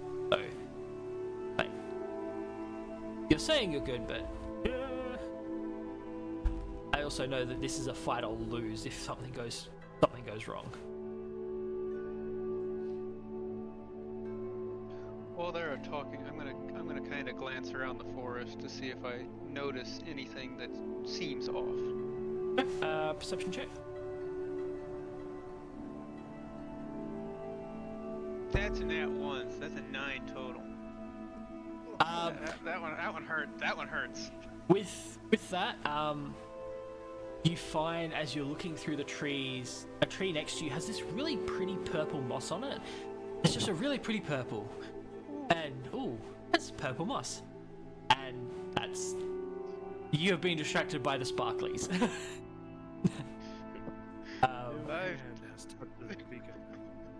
As you... ADHD, ooh, shiny. Yep. As you get distracted by it, the cartman just kind of like relaxes a tiny bit, like, these are... Still, there's a bit of like ready to flee, but there's a certain relaxation that the kobold in the party is just like, oh, pretty moss. Sure. So de-threatening. Just kind of take a peek into the cart, you know, a little. There's a few bushes. So it's an open cart. So you're tall enough to look into it without like being suspicious. Couple of bushels of hay, some barrels, unmarked. Can't really hear anything sloshing around, so they might have like tubers or potatoes in them or something, or they might just be filled to the brim with liquid, so there's no area to slosh in. And what looks like some camping gear. About it.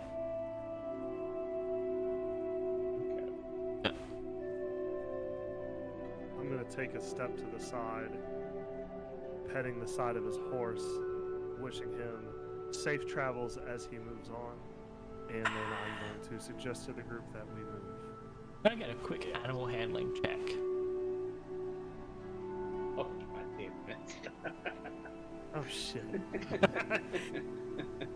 Why did you have to do that? Oh, wait a minute.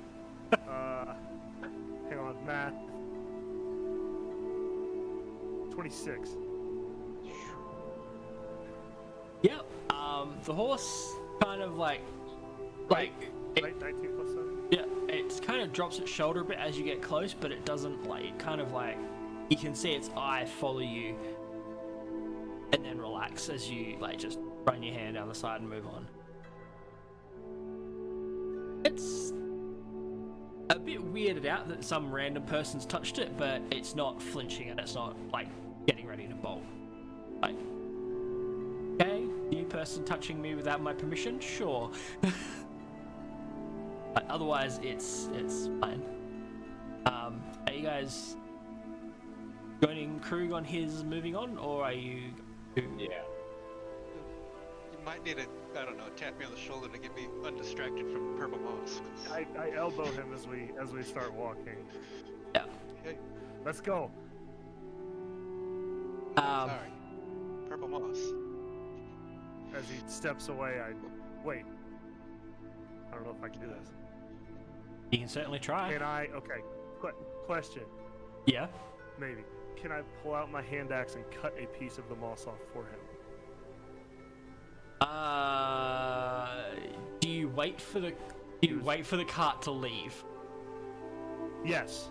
Yeah. Okay. Cool. Not a problem. Like as the cart rolls away and we kind of get ourselves together and it's, hey Chud, we're leaving. Yeah. Here's some.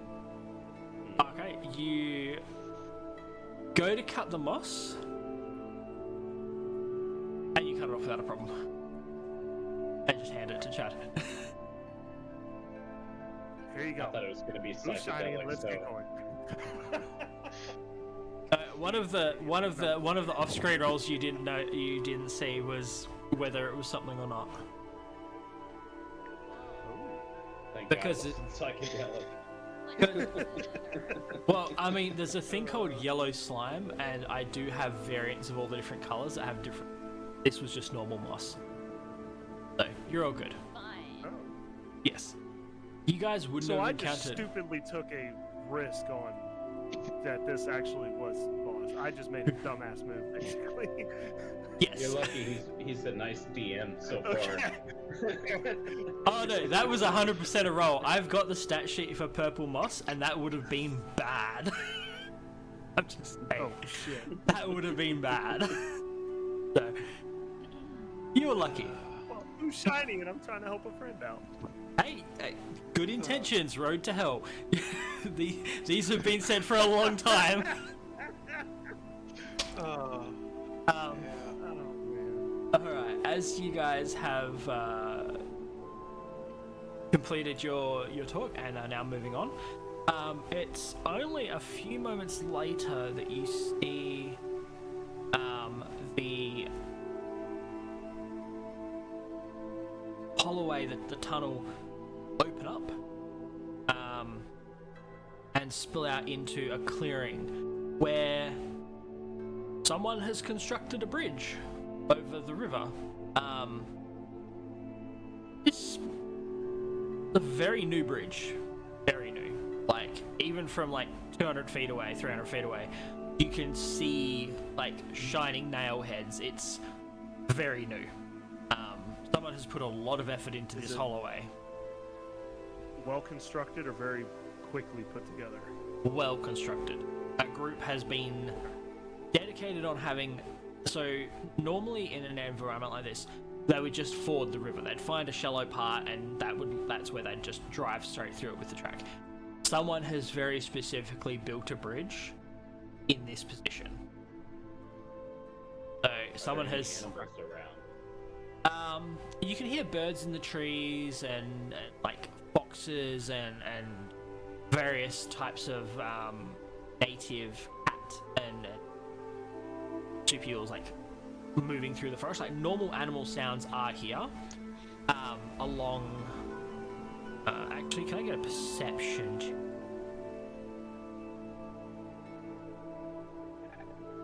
From everyone.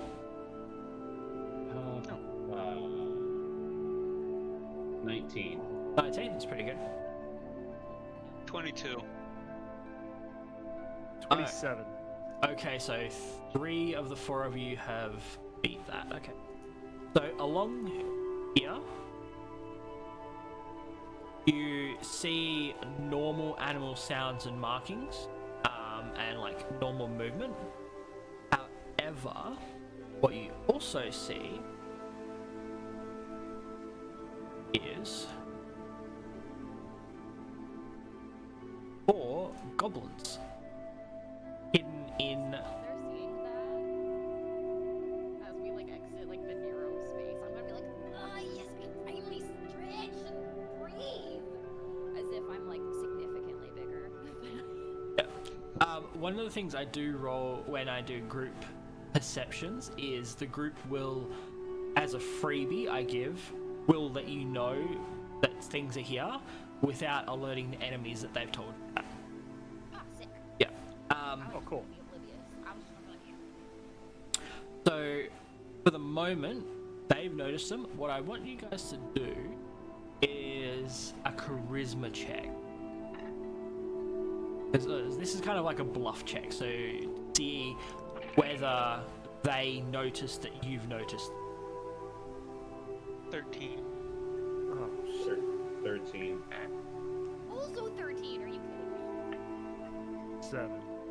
Okay, majority over, so you beat the DC by 1, and 3 of you got over it, so you've all you pass as a group. They don't know. Let's go to jail. Yeah. So they haven't noticed that you've noticed them yet.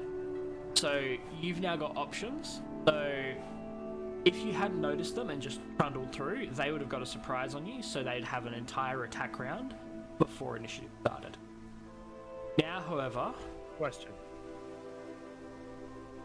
The 3 of the 4 of us that have noticed them, Hold is being made or away, are yeah. you saying since we beat the roll, now all of us know? So as long as Or the is it just the 3 of the majority... 4 of us? As long as the majority pass and the one that failed didn't get a natural 1, the entire party knows. So we all just Okay, so like even though Crickey rolled low, The group technically managed to, wasn't yeah. the one that passed. The group managed to. Okay. Yeah. So I don't have to, like, as she's stretching, it's not like I pat her on the head, making a joke about how small she is, and turn her head so that she sees, hey, look, No, you probably did. look ahead. Well, something much more surreptitious, that's what the bluff check was for. Yeah. Subtle. Okay. Something Okay. subtle. Okay. So, Okay. Okay. One of the things to remember Probably like a is... code word or Yes, sound or yes. something. You've got shorthand for those kinds of things. For like, enemies ahead, numbers. So, That's a really good owl, actually. that was really good. I can't do that. Can I mention to the group? Well, are we within earshot of these goblins? If I were to mention something to the group, would I potentially be heard? So, if you just spoke at a normal volume, you probably wouldn't be heard. Like, they'd hear you, but like, it depends on what you say. If you say, oh, there's a couple of archers ahead of us and let's do something about them, that'll probably give it away. But if you... So, you would have certain codes for ambushes, and certain... the red foxes on the hunts. Yeah, like, so it'd be like, oh, have you planned for the surprise party? You know, I think we're going to have 4 or more guests. Lets you know that, you could, something. At least 4 kegs. Yes. So, you've got that kind of, so you can talk in veiled language. Okay. Okay. Yeah. Okay. So, Like baseball, you know, tip the hat. Tip the hat, Nose. brush the arm. yeah. So you've got options we, for... we don't do that here, Crickey. So you've got options to surreptitiously pass on information without too much issue. As players, feel free to talk normally. In character, your characters would be saying things in the codes that they've come up with. This is a one-shot, you guys haven't come up with that prior for it, so talk normally in this particular thing, veiled language. So, Are there any animals visible?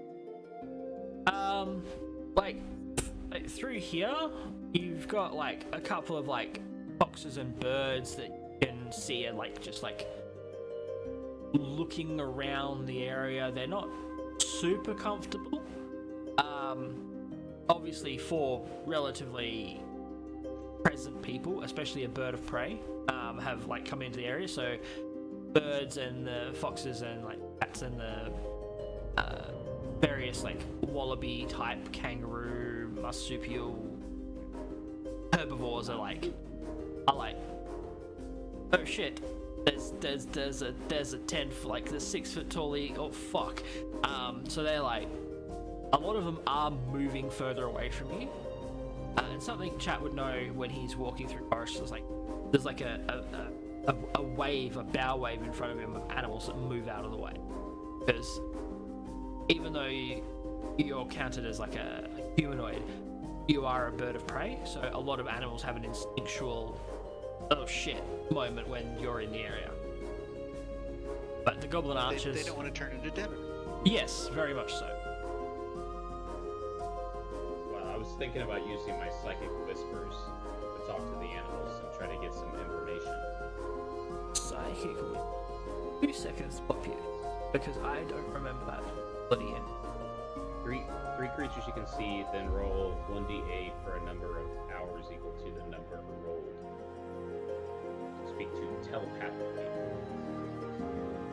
as long as you're within a mile.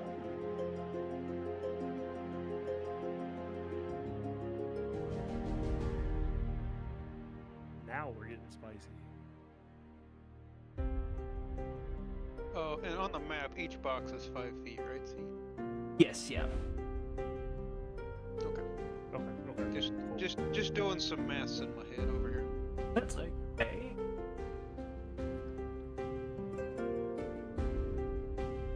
Section of your character sheet. My sister's a surprise. Also,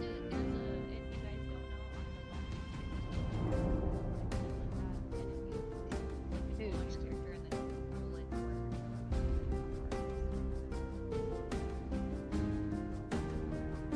character, and then roll it I had remembered doing that when we practiced it. But I had forgotten because it's been a minute.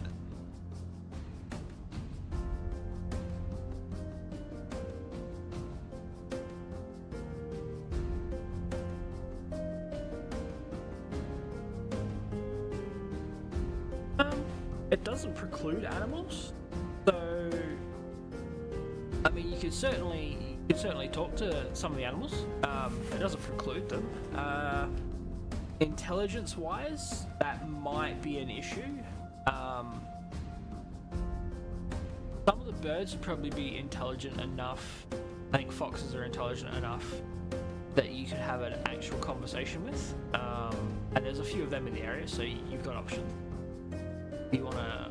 Yeah, I definitely want to talk to a bird. Yep. And 2 of the foxes. Okay.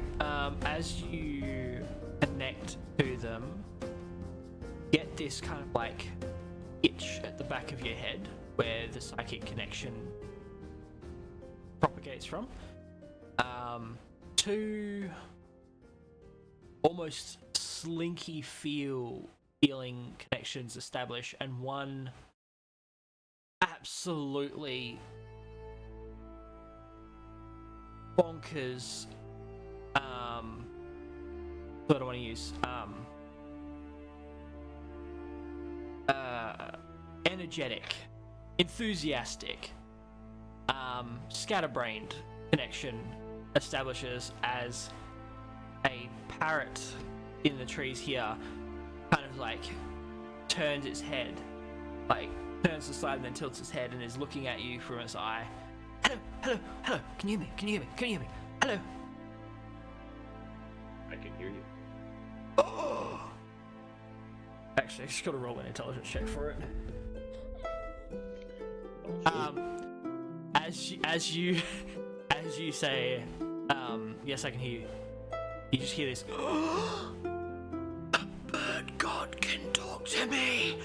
I am the chosen one. And this bird is flapping its wings and is making an absolute ruckus. A giant 6-foot bird is now telepathically talking to a parrot, and that parrot thinks it's become a chosen prophet. Because it is very dumb and very gullible. How may I serve, my lord? What can I do? How can I help? You need me to kill things? And you can almost feel its talons clawing into the branch tightly, like you have right on your character sheet in extras. You have gained one psychotic parrot companion who thinks you're a bird god and is happy to murder He for got a you. murder friend. He got a murder. He got a kamikaze bird. Could have ever happened. So, I am Jack Sparrow.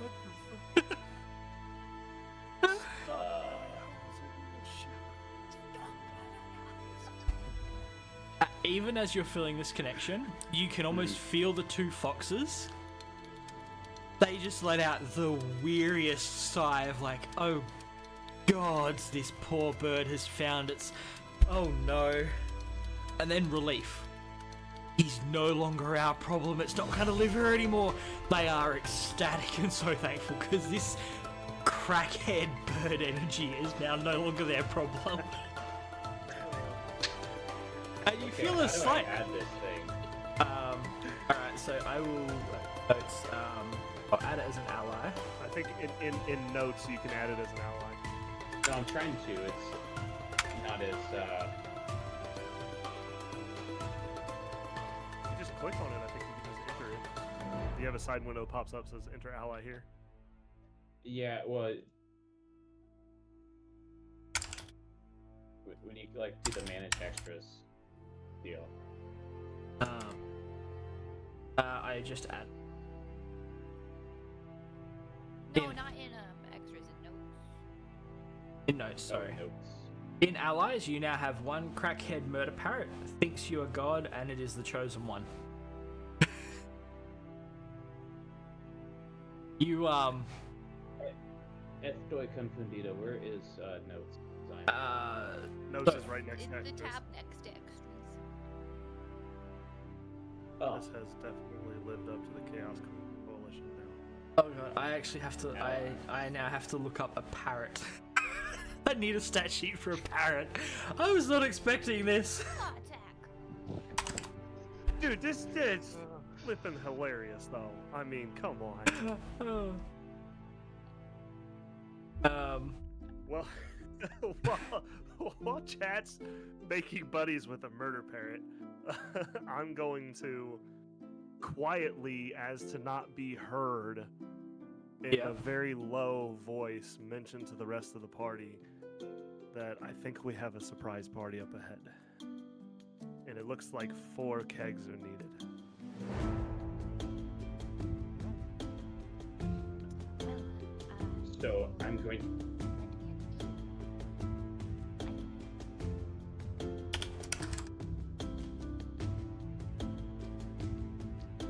We have 8 available, maybe 9. Don't know. I'm going to ask my psychotic parrot friend if he has seen anything suspicious. As you ask him if he's seen anything suspicious, he cheers up. Oh, Lord! There's goblins, Lord! They're goblins, and they've got the sticks with the things that fly. Talking about bows. Do we still have the element of surprise Yes. on our side? Yeah. So at the moment, these guys, they know you're there, obviously, but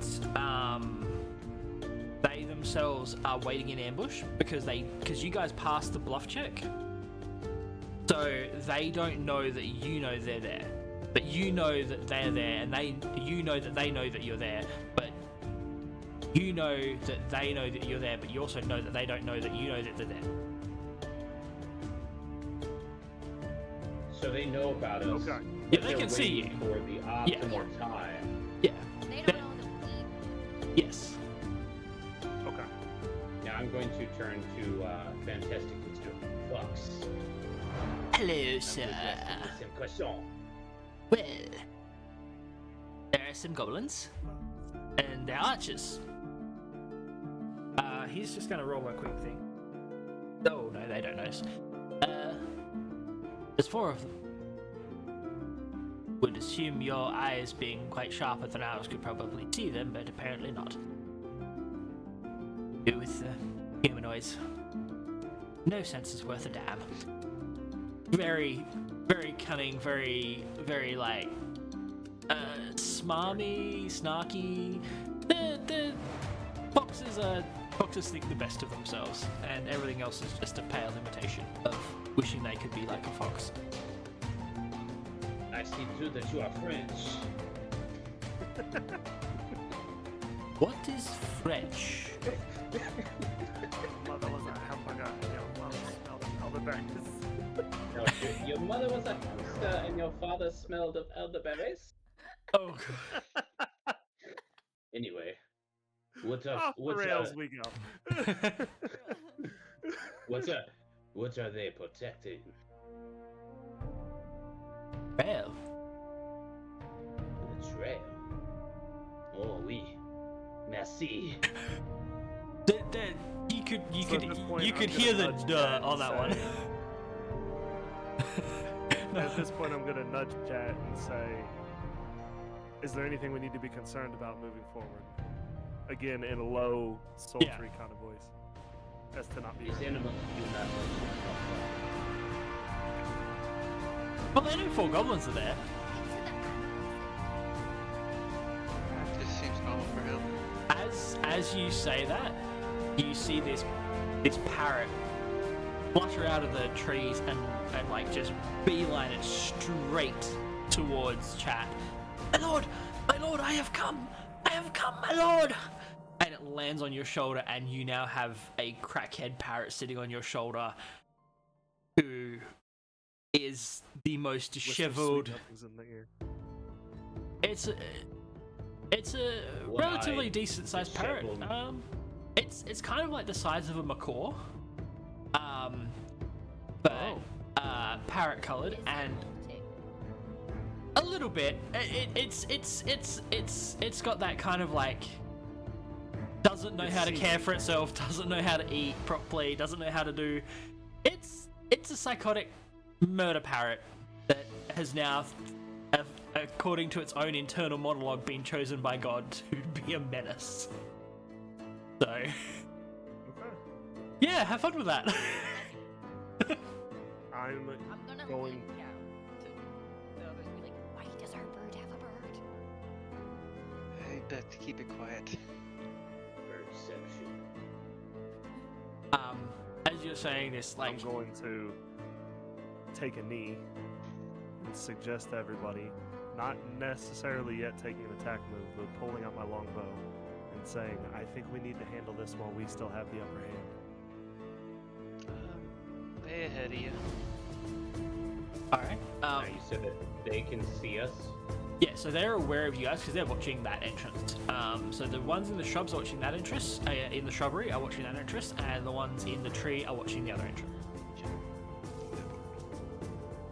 So into this clearing, but the ones in the tree have now started tracking you because you guys are in plain view. So they will not get a surprise round on you, but you do have options in how you wish to attack. You want to just attack without like immediately, or if you guys want to like wait for them to be about to spring the ambush and then like turn it around on them and stun them a bit, or whether you want to just go chuck it in the fucking bucket and fireball them right now. It's your guys' choice. So let me ask this then. Would I still be in view of them if I happen to use Chad as kind of a block, because he's this 6 foot tall bird humanoid with wings and whatnot? If I walk behind him to kneel down as I pull out a longbow and I say, I think we should handle this before it handles us, So if you unlimited, so for you, a longbow is almost 7 feet tall. So Oh, so it's gonna be seen no matter what. it's more like pulling it off your back and stringing it.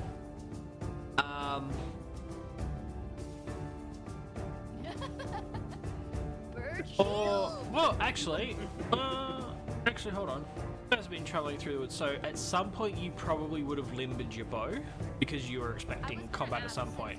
I was gonna say I'd probably be wearing it around me. Yeah. No, you'd have it on your in your hand because taking it off of your body would be considered an action. But since we're prepared for combat Oh, because of true. what our task is, we would just have it out. Yeah. So sheathing and unsheathing a weapon, I So the normally ball would consider be a on the free back, action. I'd be holding. So normally once per turn you get one sheath unsheath as a free. If you want to like change weapons more than that, if you've got multiple attacks, and I'm like, well, so if you were like longbow, if you had a fighter and you had like 3 attacks, you got longbow, put that away, draw your sword, slice, then try and draw your bow again. That would kill you your action on that, drawing the bow again. But on the first swap, I give it for free. Because you guys are experienced with it. You're like level 5, so you guys know what you're doing. You're not level 1 or 2 where you're like, oh my god, I'm still figuring this shit out. You get at least one free. Okay, so then, if that was the case, if it's already strong, Mhm. I guess would I be hidden enough to still be behind Chat? Yeah, I mean, it'd be in your hand. Take a knee real quick and say, "We need to handle this." Do you Yeah. guys mind if I make a move? Yeah, you can definitely say that. I mean, you'd have the bow in your hand, because like, so when you're walking with a bow, like a longbow, you've really only got one option if it's strung, which is to carry it. Because Okay. any kind of rig you wear runs the risk of the bowstring rubbing against something and snapping. It's snapping. Right, And- right. Okay. And for you, that would be like a coil spring getting released. Yep. When under tension. Bad juju. So you'd be carrying it so that doesn't happen. Okay. Well, then I'm going to turn to the group and say, I'm going to make a move and handle this before it handles us. And with that, I'm going to use my longbow, if I'm measuring this right, and fire an arrow at tree archer number 1. Are we all going to combat? Yep. Okay. Okay.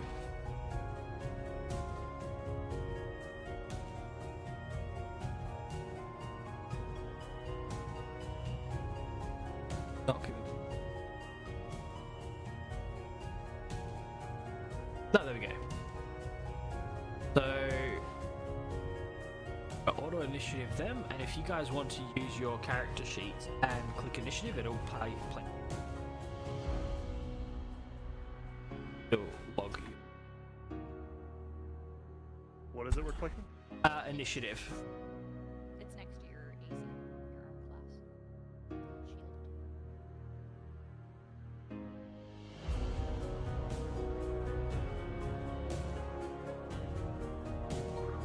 Shield.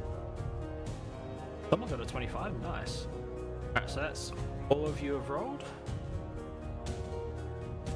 Start combat. Now, this initiative order is on hold because your party has the initiative because you guys are aware, so you guys are springing it on them. So you all get one attack round. And then we go into normal initiative. Yeah. So you guys choose which order you want to go in. If you want Krug to go first, to shoot his arrow, and then you guys do things as well. Pick your order and go from there. And once all of you have had a turn, we'll move back into the normal order of initiative. Matt, if you want to roll, sorry, Krug, if you want to. Krug, since he started it.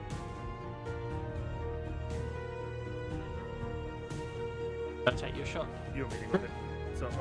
I'm Yeah, you. Is it, you going to change your battle music? Oh, that's right. Um, Yeah, now battle Got music. you, buddy. okay, so we've worked together on like multiple. Yes, yeah. So, So, for combat, if you guys need to cross talk to, because like obviously you guys haven't played together, your characters are very synergized, but you guys haven't played together. You guys need to stop and talk for a second. But it's training camp. You guys can pause and go, hey, and work things out. I'm more than comfortable with that. You guys can. So knowing that he's being responsible, I would have asked him so that I could set him up for a better attack Okay. Yep. prior to stuff. You're going to cast bless. No, Oh, something else. I'm guiding bolt. I'm gonna cast guiding bolt. Okay. Yeah. Sure. Roll your attack.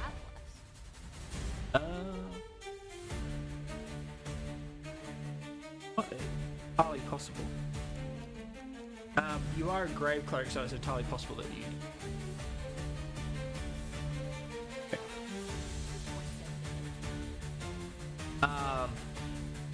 Damn. Okay. Yep. So that does hit on archer number 1. Roll your damage. So it does 46 damage, and the next attack made on that enemy has a Yep.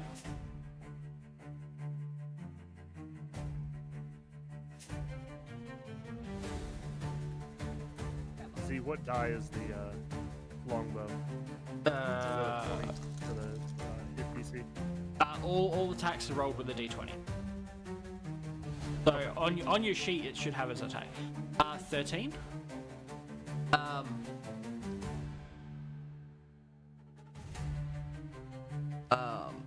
That is.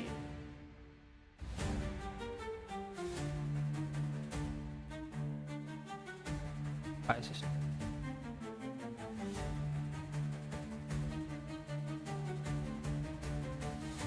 He is dead. You strum your lute and kind of flick it almost like Arnie when he's loading the shotgun in Terminator.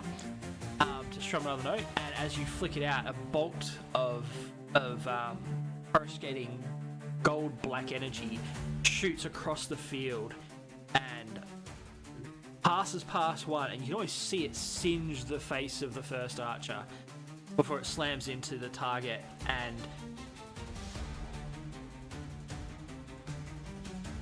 there's this kind of like perfect moment of like the archer like starting to pull his bow as he's realized something's happened, and then he looks down to the perfectly plasma cut hole clean through his chest as he lets out this and falls out of a tree and slams into the ground.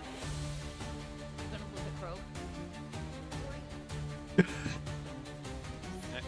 Nice shot. One other question. Yep. How does it work again in combat? So you can free move. So up to your movement range, I think you should have like 30 feet of movement. You can move. Yeah. Move, then attack, or attack, then move. Yeah, so you can move, attack, move, but you can only ever move a maximum of 30 feet, which is 6 squares. I also count diagonally. So some DMs are like, oh, a diagonal is actually more, is like 7.5, so you only get like 4 of them. I just go, screw it, it's a 5-foot cube, you can move. So, Diagonals are still fine. yeah. So diagonals count as 5 instead of anything else. Yeah. So, easy done. Oh, I appreciate that. Math is hard. Wait, okay. So, if she killed him, You can change my target. initial attack was going to be, I can or cannot? You can. Yeah. I can. Okay. Yeah. Then I'm going to turn to her and just say, nice! As I pull my bow back and aim for Tree Archer 2 Yep. and fire an arrow at him. Okay. Roll to hit.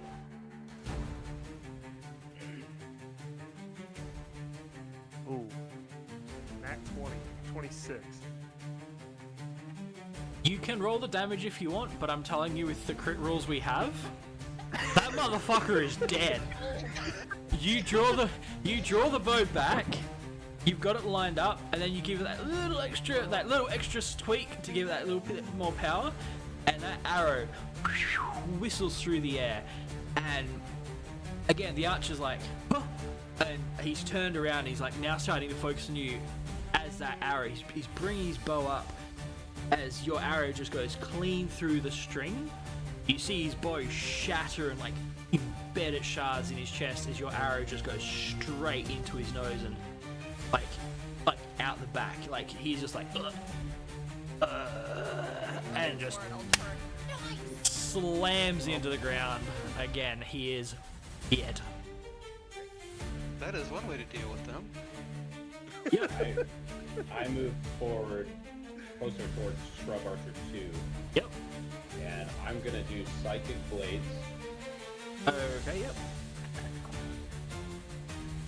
Ooh. I got a 9. Uh-oh. 9 total? Yeah. It was the nat 1. Oh, that is No. that is a complete miss. You throw the blade and it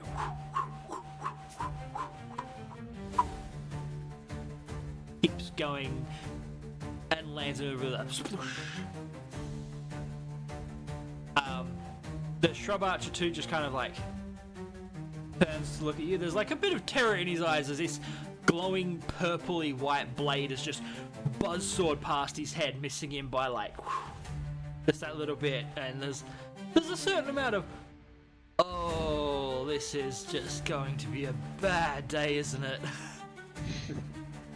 I'm gonna look at my parrot friend and say, bitch. The Psychic Blade, so you would know Psychic Blade disappears, but you can send him to attack because it's because he's now classed as your pet. Your pets take their turns immediately after yours, so he can attack if you want. Yeah, I want him to go poke that guy in the eye. Alright, so he is going Claw him, you know. he is going to I think poke was the right move on that one. Right that in the eye. is E20.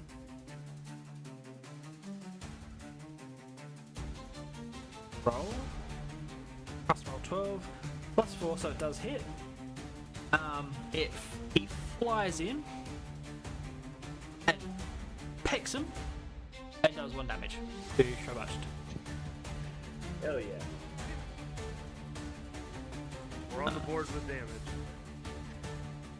I have taken my step forward Yep. to where I am going to cast Frostbite on Shrub Archer 2. Awesome. Roll to hit. That is a 60 plus 3, so 19. That does hit. And that is 2d6 Ooh, with nice. a con save of 16. Okay, so he needs a con save. That is 6 damage. But here's con save. Con save.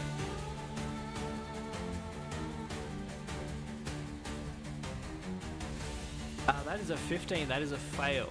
So he will take full damage. With 6 damage. Okay. So 6 damage. So that was Ray of Frost or Frostbite. Frostbite. Frostbite. What's the range on Frostbite? 60.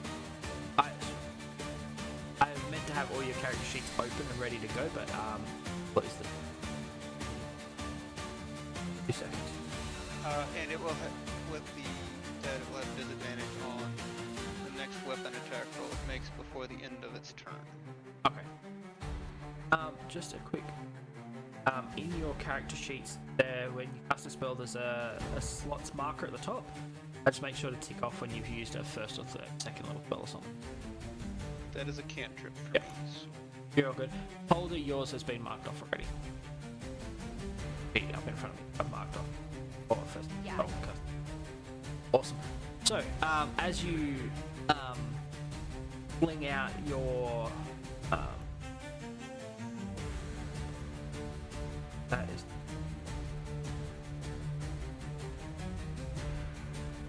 as you fling out your frostbite, this almost actinic arc welding white bolt of light flings out from your hand and slams into the shoulder of Shrub Archer 2. You can see frost start to form up over his shoulder. You can see him like literally can't move his shoulder, can't actually move it to the attack properly.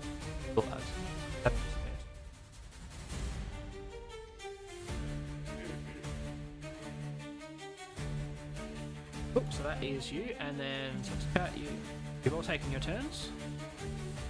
We're now okay. We're now back into normal initiative. So, sorry, chat, you're up. It is now your turn. I will try not to. Alright. Trying to measure here.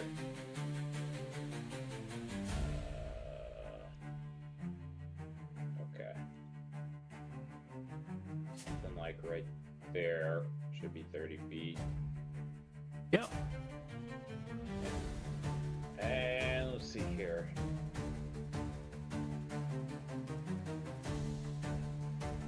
Alright, I'm going to use Psychic Blades on Shrub Archer 1. Okay. Yep. I'm just going to do it like this. 24. That does hit. Yeah, you yeah, you give him a fair wallop with that blade. Roll your damage. That's against Shrub Archer 1, isn't it? Oh, Shrub Archer 1. He said 2. He said 2. 2. Alright.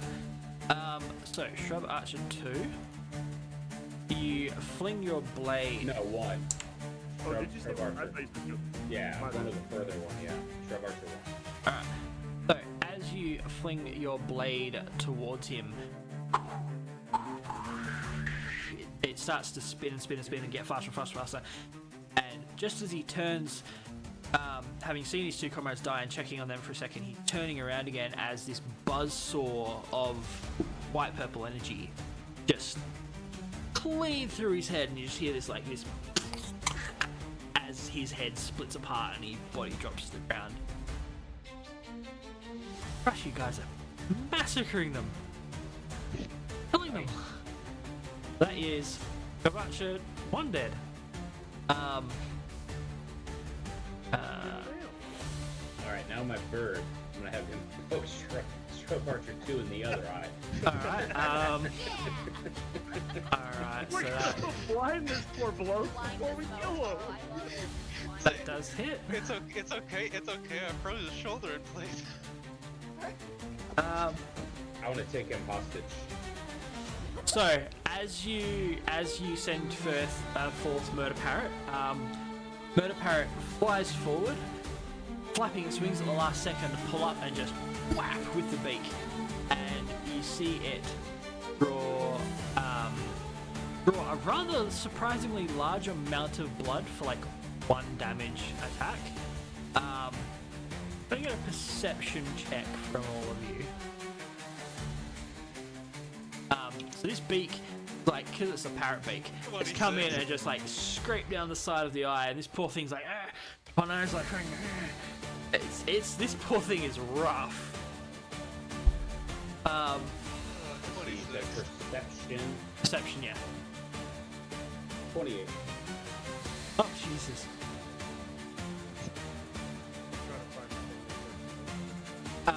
Most of the groups made the number. So it's all good. Where is it? So in your skills It's menu, There it is. under your Sorry, settings. I'm blind. Thank God most of the group made it, because 11.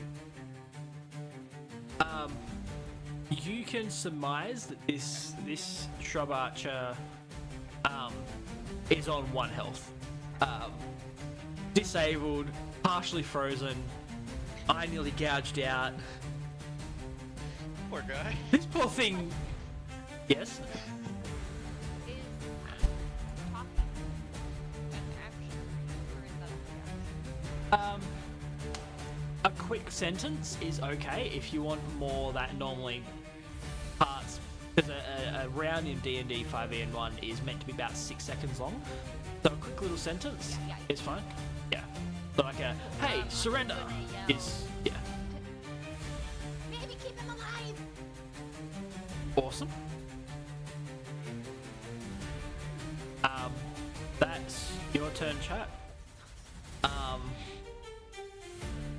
It's now his turn, and I need to roll a sanity check on him because he has had a very bad day. Not much.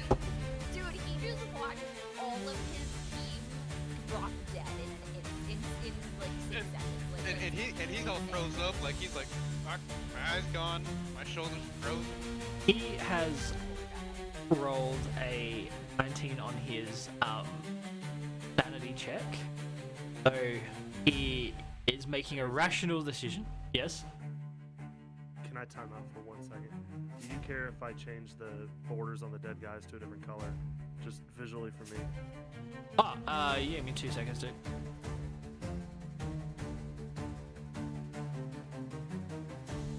That would make So it I know easier. at the top are who's dead, who's not. oh, if you hover over him, it'll Well, I see the name on the bottom of the token. No. Oh, if you mean at the hover- top? Oh. Yeah, on the top if you hover. Wow, I feel like an idiot now. I've changed. Dead characters will have a black border now. Thank you. So what is his? This needs to be an X check. You rolled a sanity check on him? Yeah, dude, this guy's He's I mean, I Right. get he's fucked up. I get that he's fucked up. traumatized nearly to death. in So- 6 seconds. I do run a trauma rule. I think it should be in the rules I put on there, but maybe not. Basically, if enough of an enemy's groupings, like friends, have been damaged over half or more in a turn, they have to roll a sanity check. If they pass, they do the same option, which is to run like fuck. Okay. So I don't have a token for Chat's bird, but the bird is basically standing by, like hovering over it. This guy is going to try and run, which incurs an attack of opportunity from the raven. I was gonna say. Fuck. And the parrot, because Chat's, you've already given him instructions, so it's now until your next turn. He's just acting on his own recognizance, which is crackhead murder parrot. We're gonna see what happens. That's a 13, so it does hit.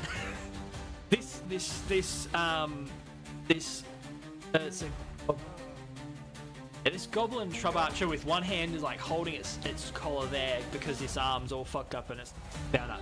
Has dropped his bow and he's taken his first run as just this bird just kind of like shonk. And again, this is the size of macaws. So I don't know if you know, macaws are like big and their beaks are like huge. Like 2 to 3 feet, yeah. Yeah. This goblin's not much bigger. So this beak comes down and you just hear this sickening as it just like tears the back of this poor thing's head open and it just face plants, just like dives into the ground. Well dead. Maybe next time we'll. Well, Stupid there goes bird. our information. As it dies, all you hear, Chat, is see, look, see, I can kill for you, I can kill, curse! The bird is very happy.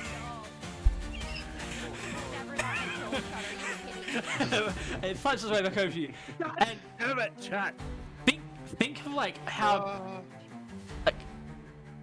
how pretty even like a slightly like diseased or older parrot is, and then its beak is just like covered in viscera and it's like falling down its front like a messy child eating spaghetti bolognese. covered in brain matter. as these things, and it's just flying straight towards you, chat, to land on your shoulder. It's like, and you can just feel primal pride and glee. This thing is so happy. So, you guys have a new companion. Yeah, we do. That also, unironically, ends our combat. Yes, that is a thing. Guys, massacre them Well, so quickly. shit. Fucking hell. You're stupid bird. Music. Sorry? Well, I guess Music. Oh yeah. Thank you. I I'm guess going in to- that I normally don't have the Yeah, ability yeah, to do we that, got- so this is awesome. I'm sure gotta keep on top of it. we got 8 ears. Yeah, I I'm was gonna gonna tell say- Steve the psychotic parrot to go collect. You I'm searching bodies. I was gonna say I actually pull out my rope and giant needle and just go running like a kid at Christmas awesome. at these dead bodies to start cutting ears off. Hold it. Can I have an investigation? I was gonna say I go over to the 2 shrub archers and see what they have on them. I was gonna check my plus, but that's a new one. Oh. So So one of the things, like, I don't do, like, so I don't roll the critical failure on checks, because they're normally I roll raw on that, which is crits only work on attacks. And Yeah. so what's your total then? 2. Okay. So you go over and you search and you find, like, a gold body. and some paper, but it's just paper, so you just toss it aside. Just paper. I hold it in my pocket, not telling nobody. Like, Yep. really quick. And there's like some bone knives that, like, you look at and, like, you're a dwarf, so you're stocky. These knives kind of, like, they, like, stick out, like, above the hand, like, that much. It's not even a thumb knife to you, really. So you can keep them or you can toss them. I'm gonna put one. Yep. I, For cutting ears Go- off later. I go over and search the two archers in the shrub. Alright, so they seem to have been rustled by Holder. You see some papers on the ground, and Holder very surreptitiously, like, putting a bit of some pointage in her pockets. I just kind of brush it off with her, like, Yeah. she's gonna lie about the gold she has anyways. It's what it is. Awesome. So, as you search them, you're searching the body specifically, yeah?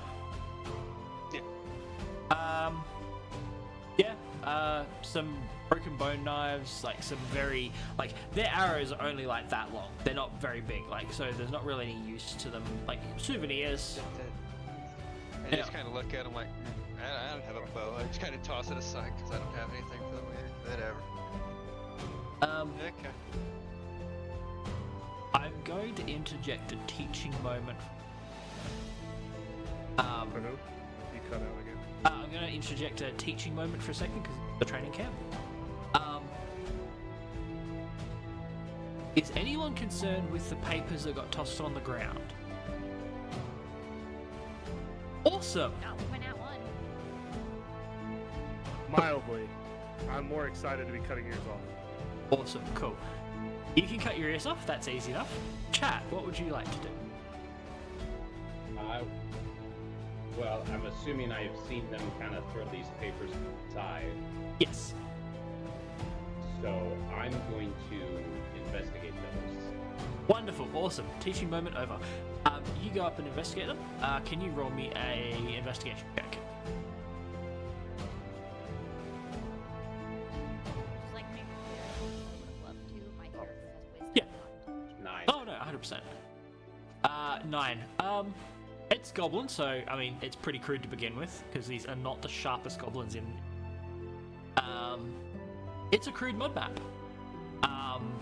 Just past the bridge, there's a cut back in the trees, hidden behind some ivy vines that leads towards what looks like a house symbol. It's very crudely drawn. I'll quickly leave. So it's like that, and there's a bridge there, and then here you've got this little marker, then like a line, and then like a house. That's how crude it is, but it's a mud map, and it's like they had to have a mud map to get home. That's yeah, not the sharpest Otherwise they were lost. not the sharpest of goblins by far, but you have a mud map to the base now. Interesting. I'm also going to pick up one of the discarded bone knives and give it to Steve, the crazed cocaine parrot. Why does To, the parrot need a bone knife? He needs a toothpick. I have questions. Help me. He needs a toothpick. Please. No, he's just going to use it as a toothpick, and then Thought it was a chance. As you hand the blade to the parrot, with a dexterity that is truly terrifying, it flicks it around its fingers. Like, you know how people roll coins on their fingers? It flicks this knife back and forth and then brings its leg up and like starts literally cleaning its beak. Like, it's standing on one leg and holding this in its claws and like cleans it and then runs it through its fingers, flicking it back and forth to get the viscera off, and then goes back to cleaning again. This actually, you know what? I'm putting a note in because I actually have to generate this character if you can.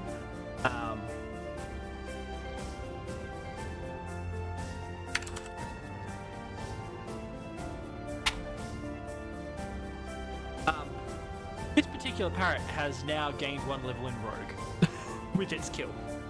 It has leveled up. It has leveled up. Are you kidding? No, I'm giving it. It's intelligent enough to be considered a sentient creature. It rolled a natural 20 on a dexterity check to do it. Well, Seeing this, I'm gonna just be like, "That's terrifying." And do you say that out loud? Yeah. The parrot just kind of looks at you, and if parrots could smile, it would be smiling the biggest Joker grin possible. Yeah. so please. And as you say that, you just hear this and feel this wave of like euphoria. By the way, you are also affected by that euphoria. So as this thing feels euphoric, you feel like, ooh, you feel perked up as well. You might have just become somewhat of a symbiotic god to this being. So The gods are pleased. yes. As I'm pulling these tree goblins' bodies out and cutting their ears off, I see the parrot over there. It's sitting on Chad, doing what it's doing, and I send a nice wave and I say, "Absolutely, Chad."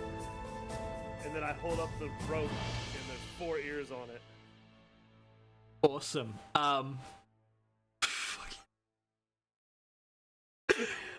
It rolled an at 20. I had to give it a level of rogue. At that point, I was like, it's gotta happen. Did, yeah. That's yeah. This is the ninja way. Like, I mean, I was gonna say not to go outside of this universe, but this is the way. yeah, this is the way. It's ninja way. Alright, so, Oh my god, I have as to you do this. as you search the go on. Can I also, as I'm cutting these ears off, search the bodies? Which is gonna look hilarious, a 7.5-foot giant searching bodies. Investigation check.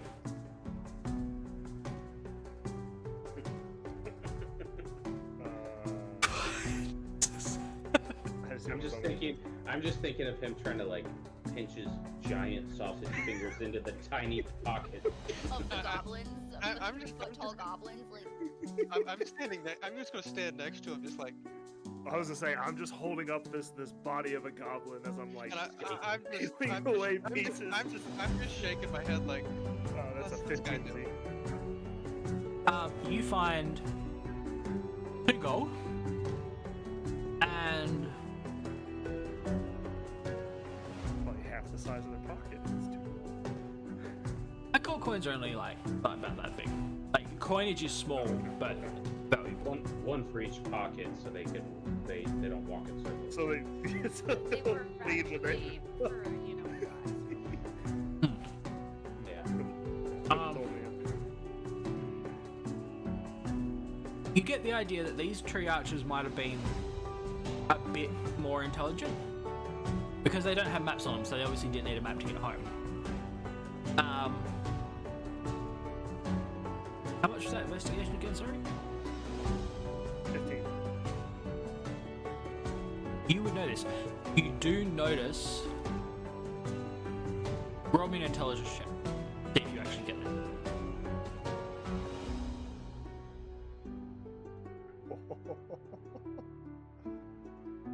Where is intelligence? God damn it. Top of your Oh, screen. there at the top. 21.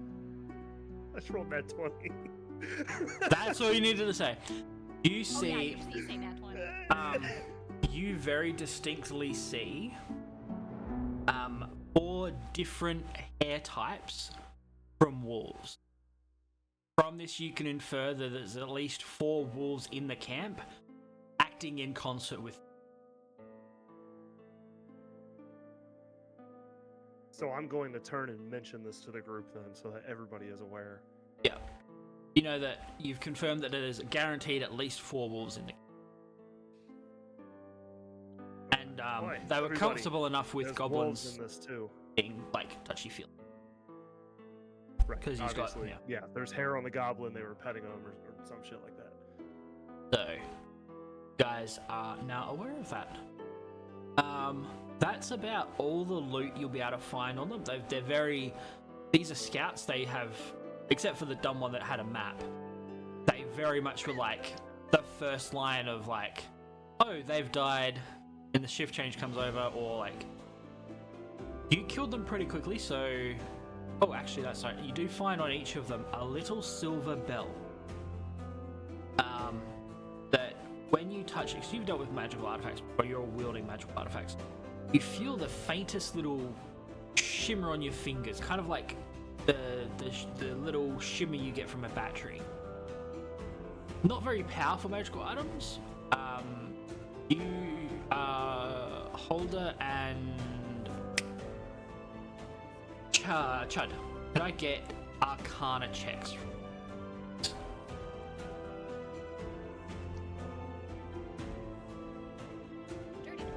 Dirty 30-20? 20. That is a 19. Okay, these are bells of alarm. A mystical object that, when rung by tuned wheel, alert a paired set of. So, if they had been able to ring it, the camp would be aware you are coming.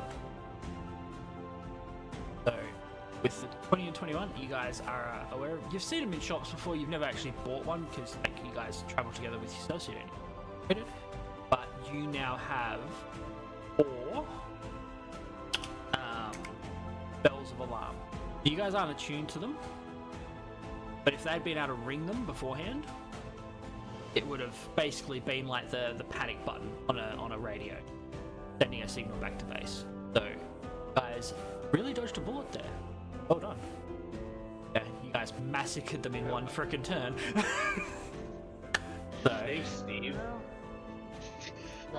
you're welcome, my lord. Freaking lightning in You're the- welcome. Wow, you Blew a Light- hole in that guy. you and your crit arrow. Yeah. I mean, I mean, guys- we're blowing you guys- holes in people and splitting you- faces in half. You guys dropped that tree, and I'm over here like, I got the guy kind of frozen in place. Dude, you killed it That's mostly. not You had bizarre. like 2 HP at the end. I'm gonna take the bells and drown them in my pack. Oh, they have to be very specifically rung by the attuned person. By And- the attuned person? Oh, yeah. okay, good. And if you try and ring them Us as ringing them does nothing. it bangs, like like you can see the dinger move between it. No sound is made.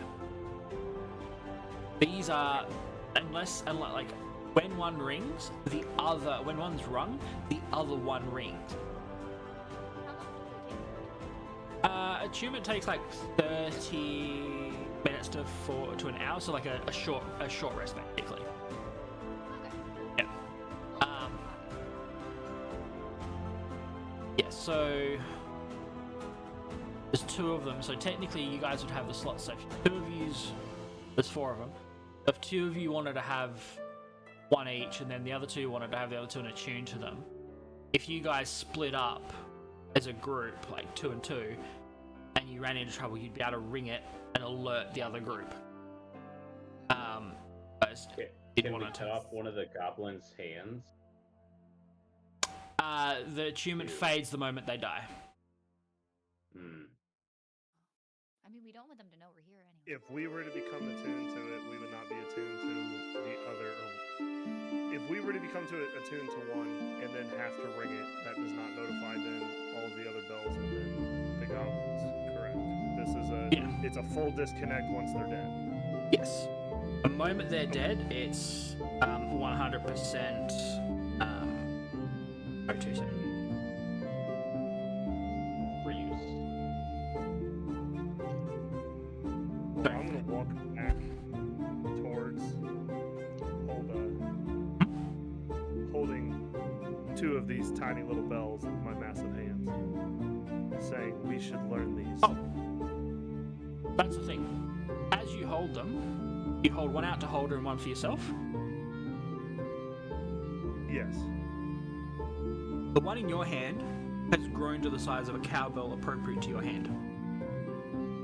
Okay, so they're not goblin sized, and I'm trying to hold this like. Well, they marble. were when you picked them up originally. When you picked them originally, they were tiny. They were like okay. so small. As you hand the one to Holder that's the size of a cowbell, it shrinks down into the size of like a Christmas bell. So that not the round little Christmas bells, but like the Santa bells, but the smaller ones that you give to like teenagers. Right. Yeah. And that sits in your hand. So Irrespective of the size of the holder. the user, yeah. Okay. Yeah, then I'm going to hand one to her and say, we should learn these. You carry one and I'll carry one.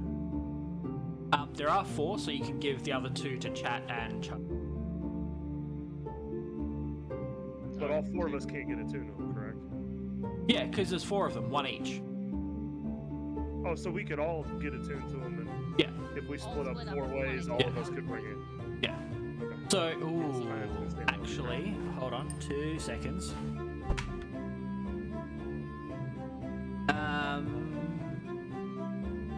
Crickey, high or low? What? High or low? Hi. Awesome. Attuning to these will not alert the formerly attuned or paired bells. Nice. Yes. So, attuning to them will not set the other bells off. Which was a possibility. If I'd rolled high, you'd have kind of been screwed. Well, okay, so that was my initial question that I had, though, was like, if we were to attune to these, would this Your notify characters us, wouldn't know. or did it die off with the So, former? the ringing ability of these ones dies off with the attunement, but the reattunement might have. That's what that rolls for, because I wasn't too sure. So, you guys... Okay. And you guys wouldn't necessarily know that, because you only know that they're bells of alarm, not the specific a subtype, because there might be subtypes, but this is just a standard bell of alarm. Once attuned, when you ring it, the other attuned bells start ringing. Cool. A new Uh, hand touches the beacon. And only the attuned users can hear the bell ringing. Of that party. Yes, Right. unless an enemy or a person has true sight, because that lets them pierce like veils of magic, and they'll be able to hear it as well. Mhm. Otherwise, you Okay. guys have that. So you do have the option of a short rest if you want. Given the size of the mud map and like the supplies they had on them, like they had like one piece of tack bread each. Like, they're pretty close by. It's like a hour's walk to get to the camp, really, from where you guys are. Well, but you said a short rest would attune us to the bells as well, Yeah. right? So you could basically pull up under the trees, like you could camouflage it. Now, not. I was to say like You could camouflage yourselves here or here quite easily, and then you'd be able to have. as well. That's kind of open to the people walking past. Okay, so we'd want to be back in this area. Yeah, or under these trees, shrubs here. Okay. Okay. And then you could take a short rest and go from there. That's something I you would am like gonna to make do. a suggestion to the group. I think we should go rest over here. I suppose we're not very necessarily. Awesome. They could come in handy. Yep. We If- should also learn these bells. So, if you guys are going to short rest, I might leave you guys here for a second because I've got to check on my flip. Slightly underwater at the moment. So, yes, so we'll take a 5-minute break, and then we'll get into the last part of this one shot, which is taking on the camp.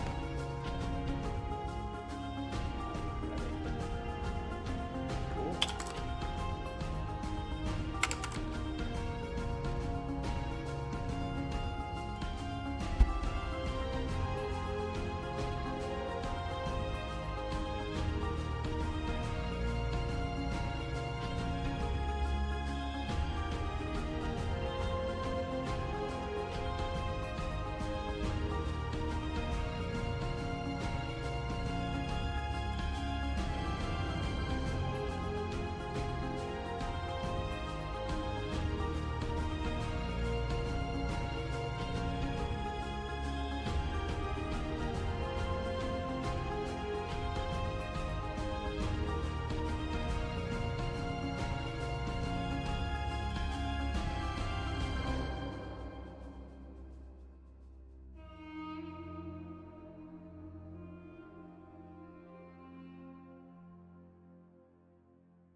Works for me.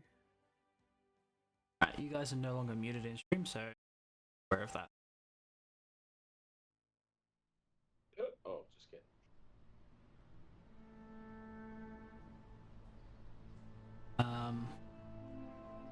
Any questions so far that you clarified, or any rulings or anything while we're having this moment of downtime?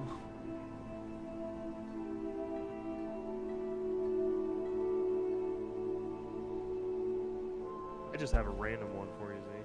Okay, go ahead. In your opinion, as a very experienced DM, how would you say we're doing? You're right on schedule. Oh, wow. Like, almost to the minute you guys are on schedule. Yeah. Fantastic. So, very happy. It's one of those things, like I think Holder put in chat, with that investigation check, meaning that basically like, oh no, I've got to toss those papers aside. I know they're important because he said papers 3 or 4 times, but I can't fucking do shit because my character's not paying attention. Which I will have to give props to. Even if I had rolled like well, I would have had to roll very well for her to have shown interest in papers, because her wisdom is really high, so she's really like street smart, like good at like figuring that kind of stuff out. But like as far as like book smarts and like intelligent behavior, like they might have a map. Like never would cross her mind. If you'd rolled high enough, I probably would have. Hopefully one of you four. If you'd rolled high enough on it, investigation, I probably, because it's normally intelligence based anyway, I probably would have rolled as you grab the papers out, your eye catches what looks like a map as you're about to toss the papers away and give you that prompt, yeah. Basically, if you got over like a 13, you would have noticed it. So, I was like, he said papers a lot. yeah. I try and give prompts where possible. Because it's I like, was gonna say, it still just cracks me up though that Crickey was like, yeah, I'm gonna look through this stuff. Oh, that's in Hat 1. You're like, oh, but what's your total? 2. So I had a game So she I was had like, a game paper. that I was a Dragonborn barbarian, and Oh, God. one of the other guys I was playing with was like a rogue cleric or something. Like, so he was supposed to be like the one that can do all the stealthy, very finesseful things, lock picking and whatever. He had a horrible run with dice, and so he would do it, and I would just be like, oh, let me see if I can do it. And of course, you know, I'd roll like a nat 20, so it'd be like, I'd pick up the box, and I'm like, smashed against the table. Like that was usually how Yeah. he got so mad, or it'd be like trying to lockpick a door, and I just take the lockpick and just jam it through the lock. Yeah. It's so There is no frustrating when the lock. thing you're skilled at you fail at, and then you have someone who's just like, Yeah. you're like, Bunga, bunga.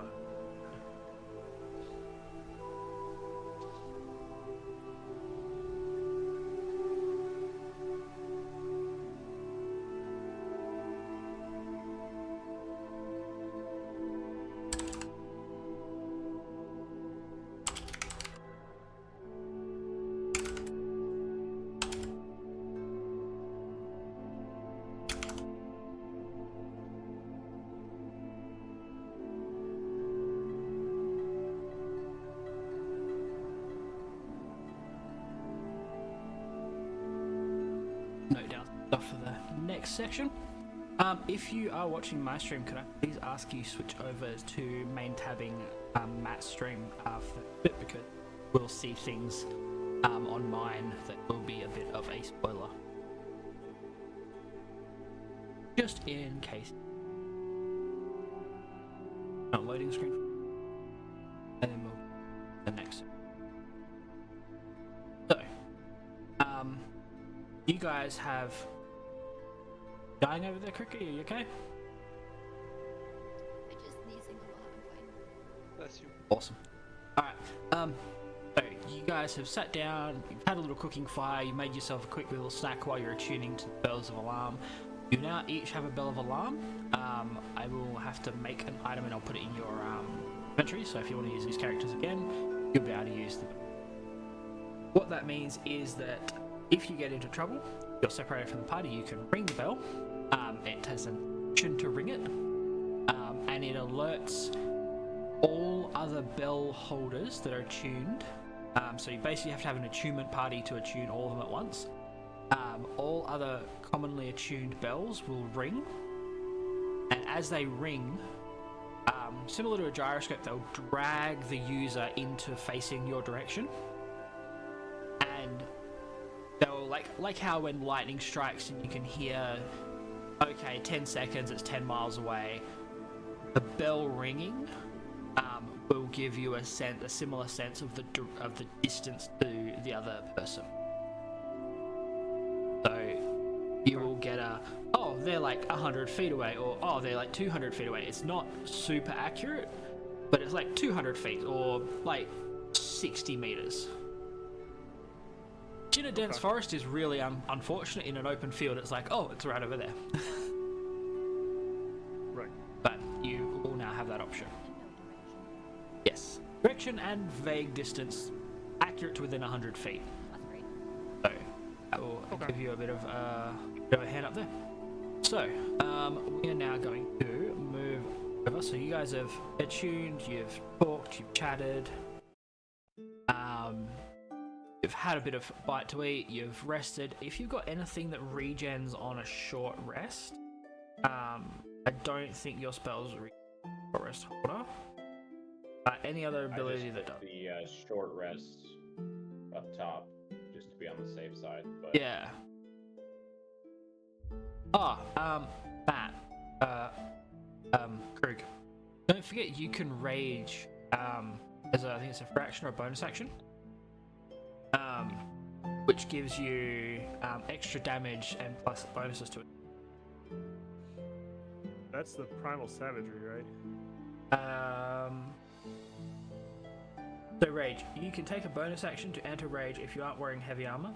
You can rage 3 times per long rest, and 1 extended use when you finish a short rest. Add rage by clicking on this. So. Oh, I see. Okay. So while you are raging, have resistant to bludgeoning, piercing, and slash damage. When you make an attack using strength, a weapon, or an unarmed strike, and deal damage to the target, you gain a bonus damage that increases as you gain levels as a barbarian. You have advantage on strength checks and strength saving throws. You cannot concentrate on spells, obviously. And rage lasts until the end of your next turn. It ends early if you don't on heavy armor or have the condition. If you rage is still active on your next turn, you can extend the rage for another turn around by doing one of the following: make an attack roll against an enemy, force an enemy to make a saving throw, take a bonus action to. Now, most DMs never bother to track the rage. They are very useless at tracking rage. I just save my time and say, a rage lasts for a minute, that's what you get. So, you get 10 rounds of rage. So, about a minute. So, because I'm useless at tracking it, I've tried before, I can never bloody track it. So, that's fair. Lazy DM, you get a minute of rage, and then you've got to read it. Now, bit of a teaching moment done, so we're back into gaming. So you now have packed up your kit and are trekking your way towards the camp, I assume? Yeah. Awesome. All good. I will. Screens my mouse on. Now, this should hopefully blanked out a lot. As you're approaching, you can see and you recognize this clearing was home to a minor goblin camp that you guys cleared out like 3 levels. so you know that there's a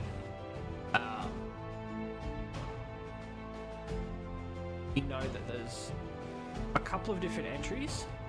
You're not entirely sure where. I know the map shows them.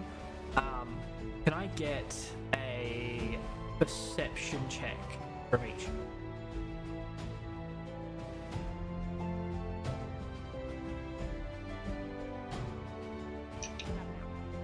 Nat 20 plus 8, 28. I also got a nat 1, 14. which brings me to 10. Bring me to 6.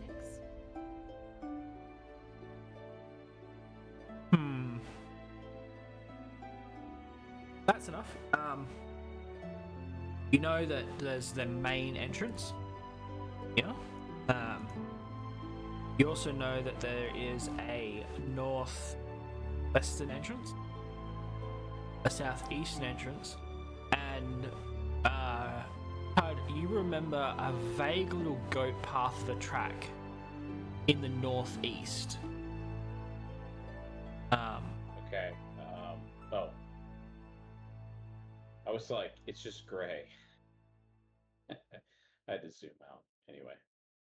So there is fog of war on this because, like, it's obviously camp, and down the bottom here, these are 2 watchtowers, which you guys have stopped. Like, you've come around, like, you've peeked around the corner being careful, and you've spotted the watchtower and you've backed up. You're just remembering the lay of the land.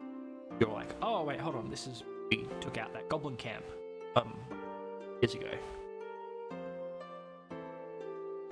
As I recall that goat path to the northeast, I would relay that to the rest of the group. Just out of like my memory of like, hey, remember that path that we used far long ago, just as a word of like, I remembered it out of memory from when we were last here. Can I get a intelligence check from everyone to know a certain thing about how camps are?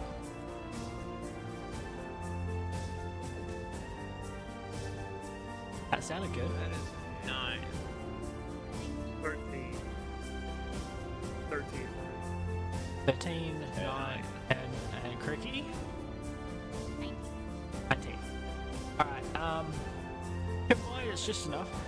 You know that if the watchtowers are here, the main hut of the camp is probably on the far end from it. Kind of where that goat path is. So it would take you about an hour to circle around, but if your intelligent guess holds, there might be a camp, there might be like the main tent or the main boss's tent here, and there is a goat path right to it, or you can try one of the other ones and fight your way through the camp. You take one.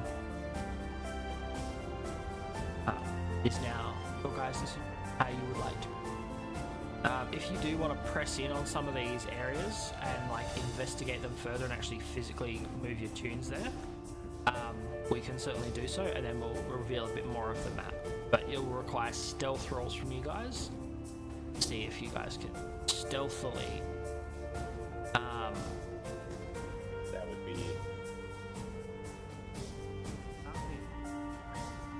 Alright, now. I For do the- loud stuff. So for the purposes, I'm just putting you on the table, like at the front gate, and not going to be staying there the whole time. Right. It's just you're there for convenience and that you're on the map, so that I can actually. Well, I'm thinking. What do you guys think? I have a very strong feeling that because that goat path is in the back, that could be a potential escape route if it's not considered to be covered. Yeah. I think we should go there. Because I Could feel head like in. a head-on attack would be not necessarily suicide, considering one of us could lightning bolt somebody in half and other shit like that. But at the same time, if we go in through the front and try to fight our way to that main tent, I have a feeling that we could escape. Yeah, you're saying it's all business in the I- front, party in the back. We I've might heard them actually, say that. Yes, this we might- camp is a mullet. we might get to sneak up on them if we come in through that path too. They wouldn't expect it. Yeah. Just one problem. I'm not very quiet. I will lead Ah, the bro, charge. yeah. I'll lead the charge up the goat path because I'm a sneaky little slither snag. We can put the Well, sneaky guy up snag a front. snag. Hey, group, I have another suggestion. Yeah. What if we split up? Could do that. Dangerous, but It's good work. gets Go to interesting. chat, go to the goat path. Hold that and I stay up front for a distraction. And also, if they're too far into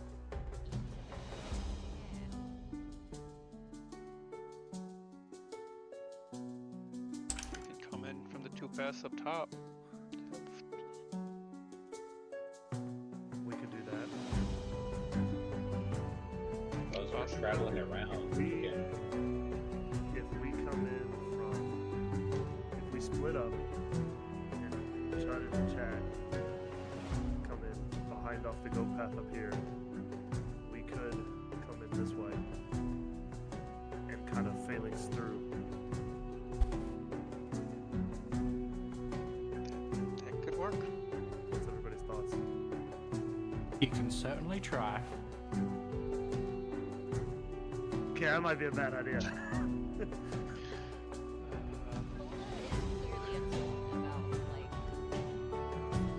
I think we should I- together. Just because she's your healer and she like. I think we I- should stick Very together. responsible viewpoint. I'm thinking the To the goat path. We'll sneak up to the goat path. Sure, 7'5" barbarians. yeah. We're gonna try and do some. Fuck it, sneaky let's shit. do it. Let's do it. Sneaky shit. All right, can I Was get? that stealth check from all of us? Yep. Fuck. Well, if I lead the charge, Yeah. Group checks. Do you have pass without a trace? Okay. Oh, but I did. My die I don't know decided what to the jump out of. D&D equivalent of follow the leader would be. There isn't that kind of mechanic in D&D. It's normally just a group. Yeah, it's a group check. Is that nat 20? I got Awesome. a 17. 17, nat That is a 20, nat 20. 20 Oh my gosh. plus Oh, thank goodness. nat Yay. 20 plus 5. So I'm a 25. You have a plus 5. You're over here like, it can't stealth. I have 0 and disadvantage. I had to roll twice and take the shitty one. P.S. It was a 17. I win. So Nice. 17, 17, 25, and 22. Wait, 22. The giant gets the highest stealth check. That's question. What does proficiency mean? It I have means a you're proficient proficiency in in a skill. stealth. So the number it shows after your stealth is your total. It includes it. Ah, okay. Yeah. Yeah, So- You can't stealth. You're proficient. You suck. 2 passes, 2 fails. What? Now, Shit. the combined... It's a fail? Yes. Yup. So it was 217, so that's... You failed, your half failed by 6. The other half succeeded by 6, right? 24 and a 22? 25. 25 in a 22. Okay, so you succeeded by 7, which puts the group total at 21 That's plus 1. on a DC 20 check. God damn. Your natural 20 saves some fucking asses. Krug for the fucking clutch win, my dude. You have successfully snuck up. Tells me on that? Thank you, If Mr. it was Giant. just me by myself, I would have had to roll 2 nat 20s. That's insane. Yep. So, Let's go. But also, yeah, thank God. Oh. now, is that actually clearing the fog of war from you? It Yeah. is. Yes, like a little eraser. Oh, hold on, I can actually get it. Big eraser. Bigger eraser on Kate.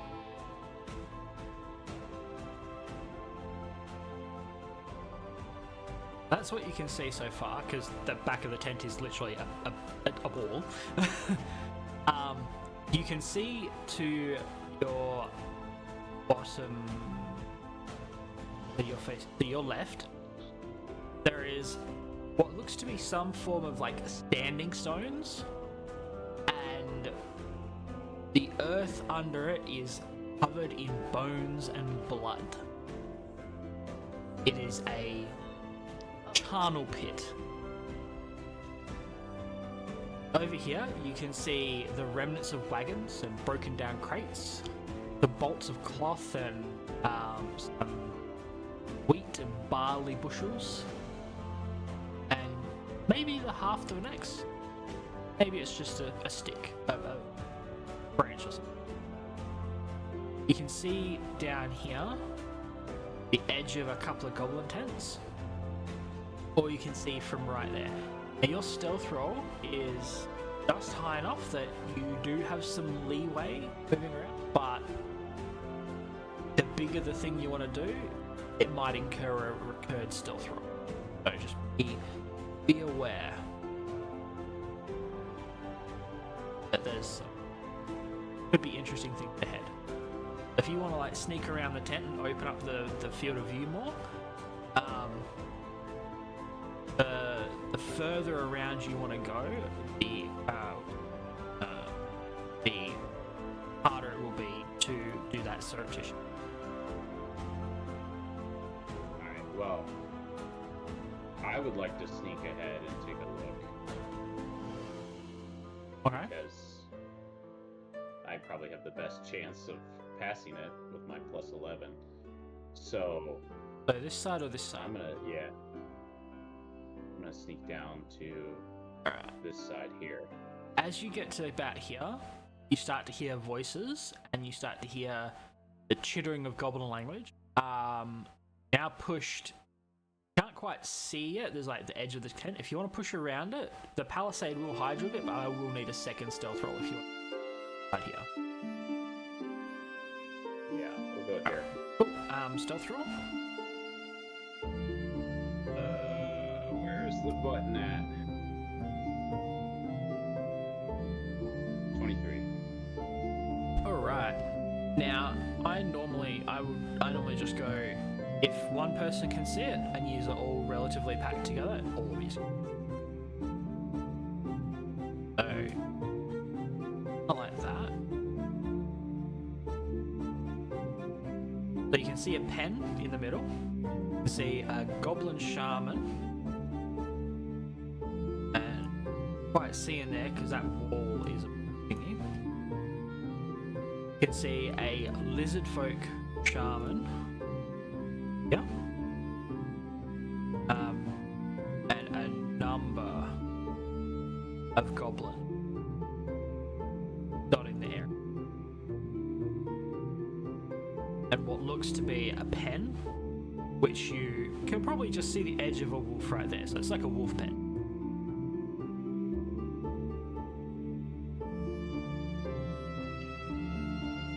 Alrighty.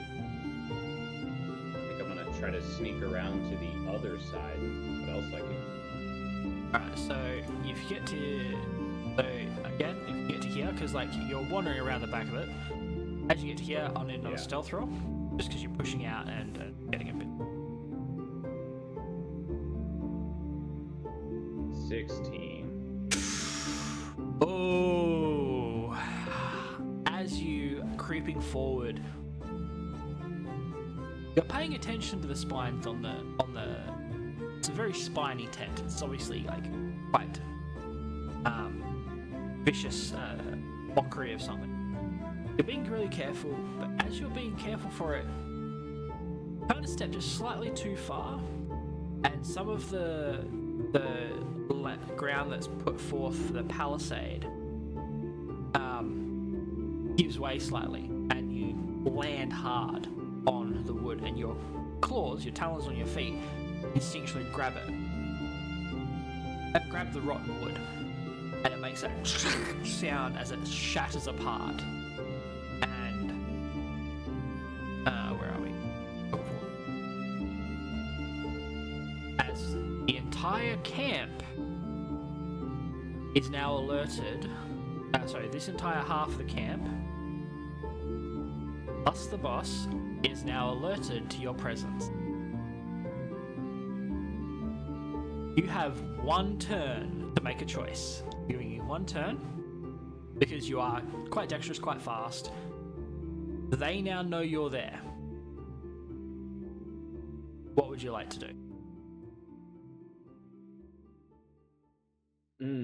And you all see this, by the way. You can all see that. You can see his foot just like crunch in and make that sound, and you've all gone, oh, we heard that clearly from here.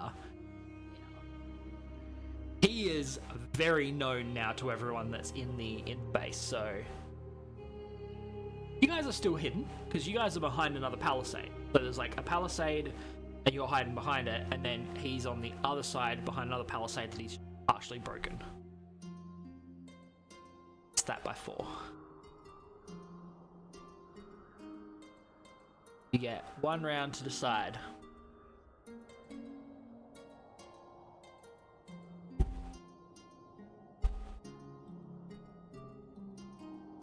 Or more accurately, because you guys aren't, professional adventurers. So what I'm going to do is, I've got a 2-minute timer. I'm going to give you 2 minutes for players that aren't experienced adventurers to have a quick plan. And then at the end of 2 minutes, if you don't have a plan, they're going to react and come what may. So, time is starting. Before you start the timer, hold on. Time out. Clarification question based off the map. Is this the missing? Yes, I realized that I just opened that. Well, you guys can't. So you guys can't actually see past that wall. So it's just a blank space for you.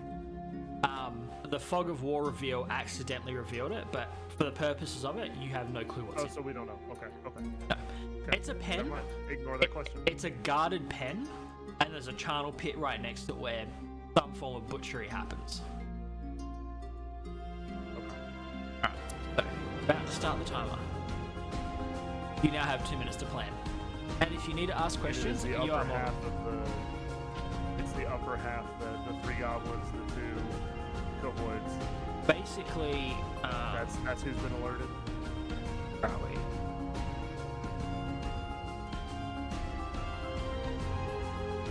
Plus the boss. You can see Grung in there because obviously he's in there. So all of them, most of the base, and at the end of this time, once it goes in, the first thing they're going to be doing is going, intruder! So you are aware that, we are going into an attack. Okay. But you guys have time to have a quick, oh shit, what are we going to do? Are we going to just barge in, or are we going to try and funnel them and do something that way?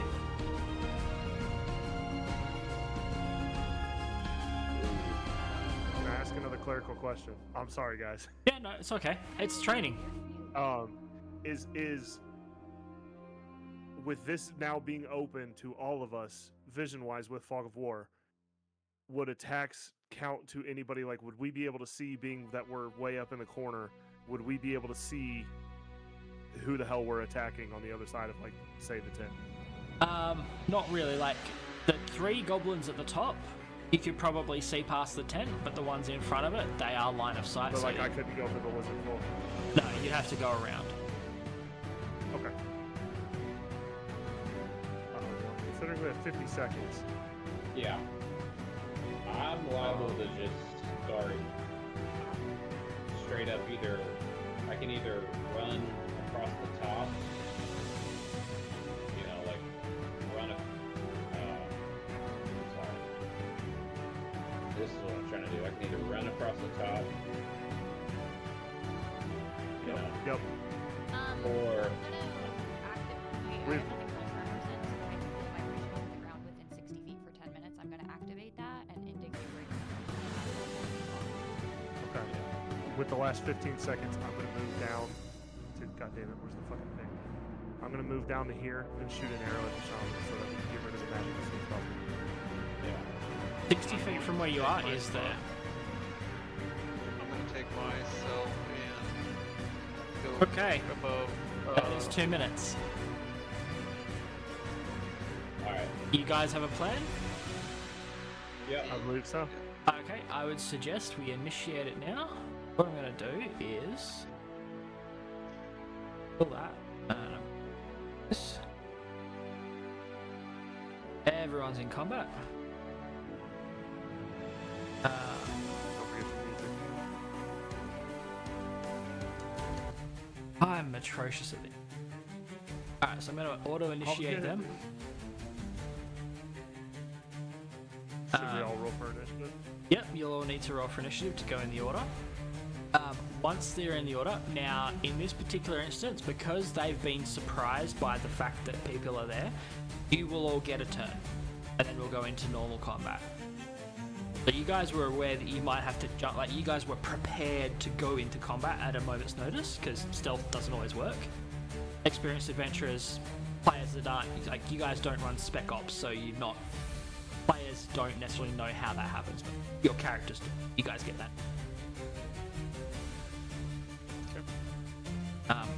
Now,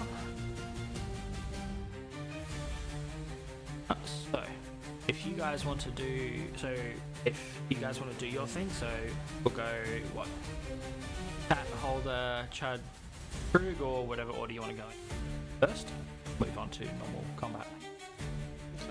Okay. So, All right. Well, I got a 13. that's you are. Oh, the combat, so you're all in. What I need. But I'm gonna run. You are also no longer restricted from flying, so you have your full fly speed. Oh. Yeah. Oh. Well, I'm gonna go to here. I think that's 30 feet, give or take, and then I'm gonna do a psychic blades at the shaman. Okay.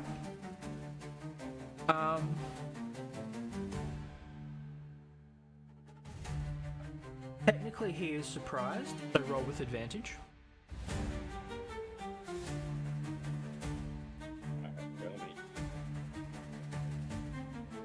Alright, 8 plus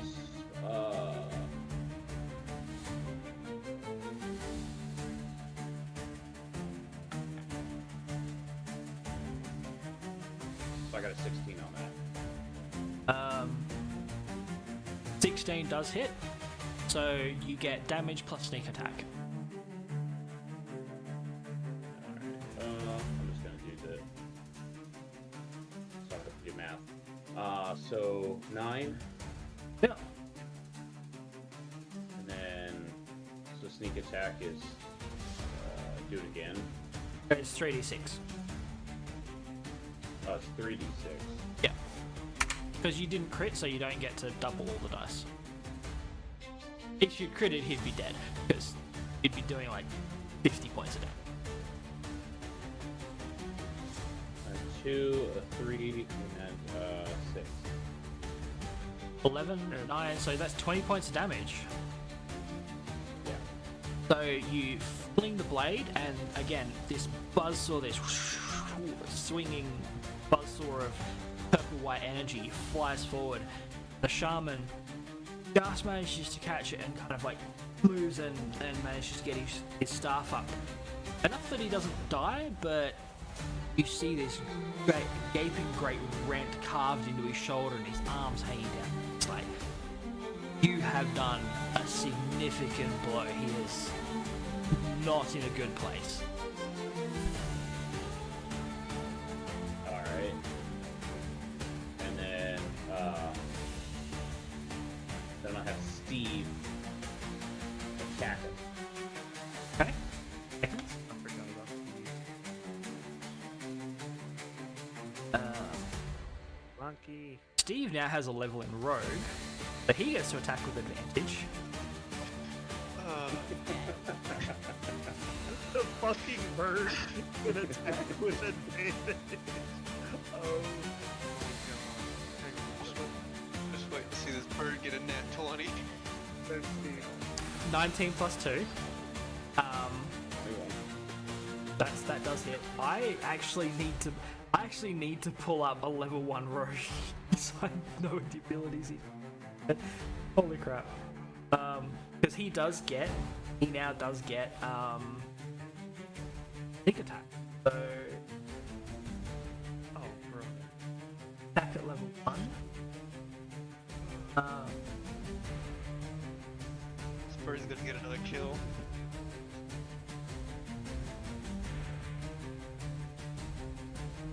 Alright, so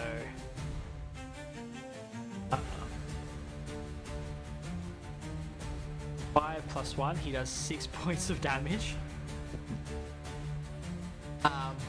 As he swings forward, his beak gouges into the neck of this poor lizard folk shaman and tears a massive chunk out.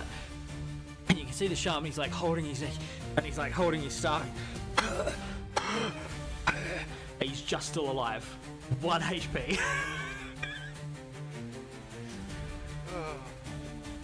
Steve hit her 6. What the fuck? Okay. That's your and Steve's turn. So. Fucking Jesus. Okay. What the I gotta rethink because somebody else attacks the shaman. I don't need to fucking worry about him.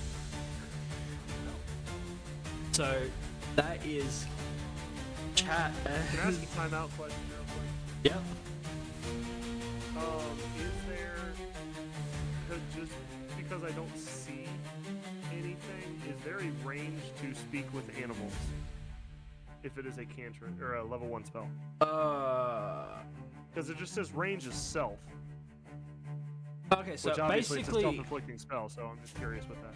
it basically means that you can talk and animals will understand. They will But I automatically. can't hold communication with them. Yeah, you can talk to them. So it basically it makes you Dr. Doolittle.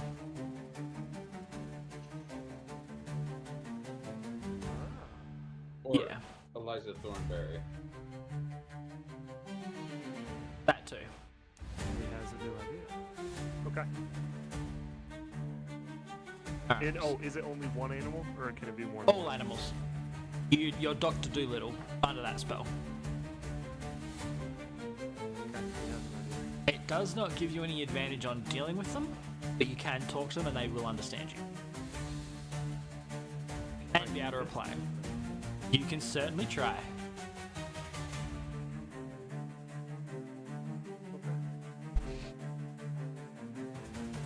Who was Shanghai. next? Any of the three of you, because this is a surprise round. You guys have got the surprise. Shh. Hush, Logan. Shut the fuck up. Alright, so one of y'all needs to attack. Matt, would you like to go?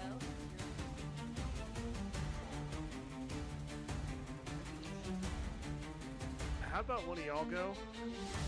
Because I need to see if somebody else kills the shaman before me.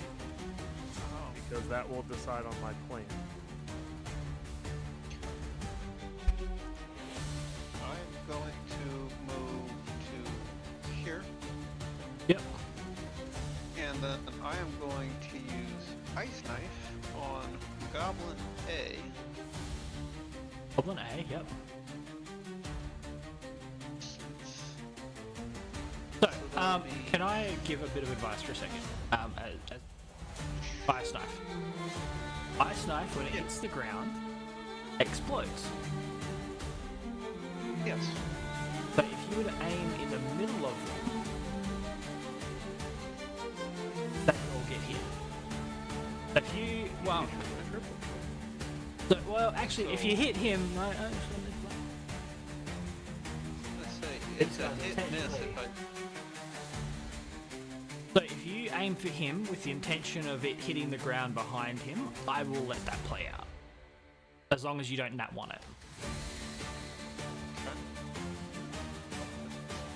into my intention. I was gonna use the explode stuff. Yeah. Happy to So- let that play out. That is a nat 20 plus 8.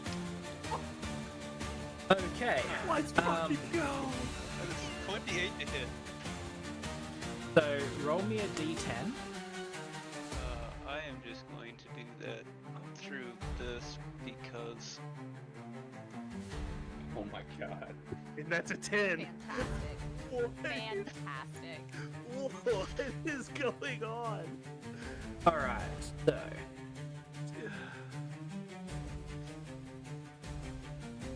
what is your spell save D? Okay. All right. So 16. you do. But it automatically fails as it died. So it took 32 points of damage. It is dead. Like, it is commensurately dead. You raised Goblin A. So, understood. Bruh.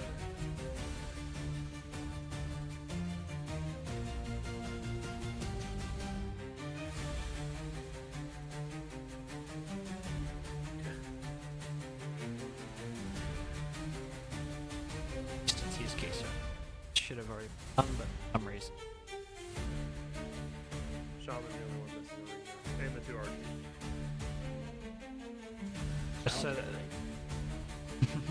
It was delayed for me. My bad. Oh. Alright, so, Goblin A is well and truly dead. And they need to pass a DC save. So, dex save. He has just seen his friend absolutely get, like, obliterated, so he is rolling that with disadvantage, as will the other one. That log it or not? I saw Goblin C got a 10. Yep, alright, I'll just roll the other one. Same thing he got. That was. Damn. That's a 19! He saves but takes half damage. Jeez.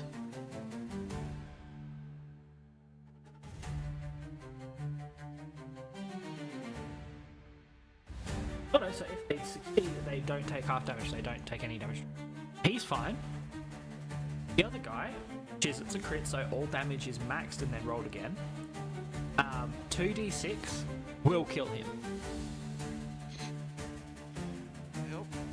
So you've got one guy has got a shard of ice sticking out of his chest and like a starburst of ice as this coruscating wave of white light expands in a 5-foot circle. One of them manages to get a cloak up in time. The other guy just kind of goes and is just frozen in terror as the light leaves its eyes. Frozen to death. Golly. So that's your turn. Yep, that's my turn. Jesus. Okay. Where's that dice at? This one needs to stay out. Yeah. Right? Oh no. Hold up. Go ahead.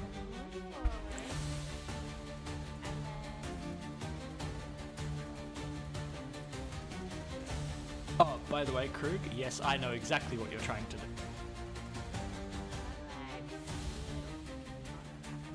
So when you open the ping, it's the target icon beneath the line.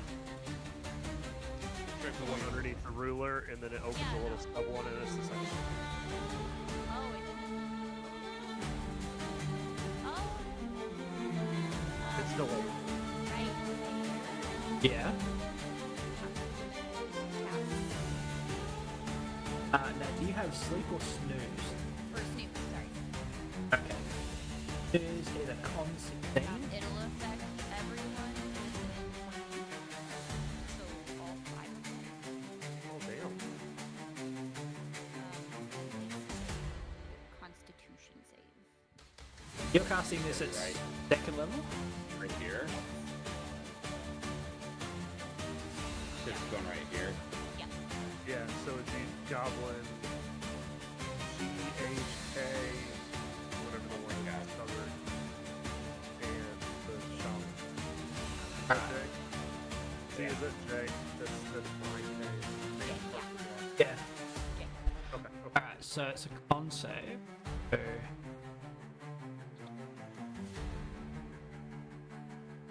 5, so that's a fail. Night night. But Dave, so he is I'm gonna put him pink one because he's unconscious.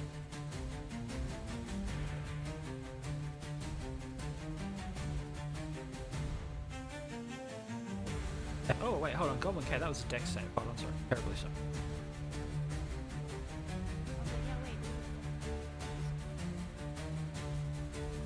Goblin H rolled a con save, that was a save. He rolled a 19. Oh, he failed, so he is asleep. And then the Goblin Shaman. Which... Well, no, I guess that was 9. Oh, how tall is a lizard folk? Yeah, I was gonna ask, will knocking over prone cause one? Yeah?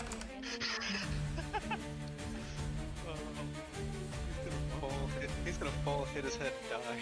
6 to 7 feet. For everyone. That is enough for 1 fall damage. He falls He over. fell asleep and died. As he falls over, as like they all like doze off, he just crunches his head on the totem next to him as he dies, and he is dead. Now, I do have to roll dex saves at disadvantage for J and K because they are right next to a cooking fire. Crickey could have set them on fire. So they might be falling into the fire. We might be eating goblin for dinner. I'm setting the DC at, like, because they're unconscious, they have no control over their fall, so I'm going to say it's a 11 is a save, anything less is a oh, so no, it's at disadvantage because they're unconscious. That's on me. Fucking hell! Okay, so Jay's safe, okay? Oh! He's not gonna show. So he falls face first in the fire, which does wake him up. Yes. However, it does do a d6 of damage. And he's prone, so he takes 2 damage, and he is prone next to the fire. For everyone else's knowledge, the other ones that are asleep will be asleep for 10 minutes unless something wakes them up, like damage or someone shaking them. So H could wake up G.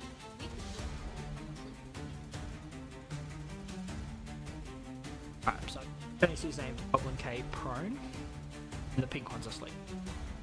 So, that's a hell of a turn. You killed someone with sleep. That actually takes fucking effort. Well done.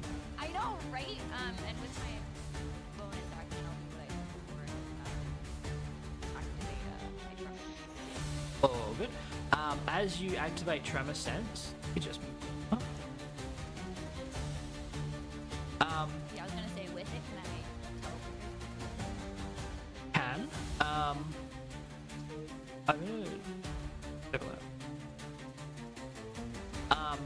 You can tell there are some people moving around, but with the Tremor Sense, you can also tell as they're moving around, there's things tumbling, like bone or bodies getting rolled over or moved as they're moving around.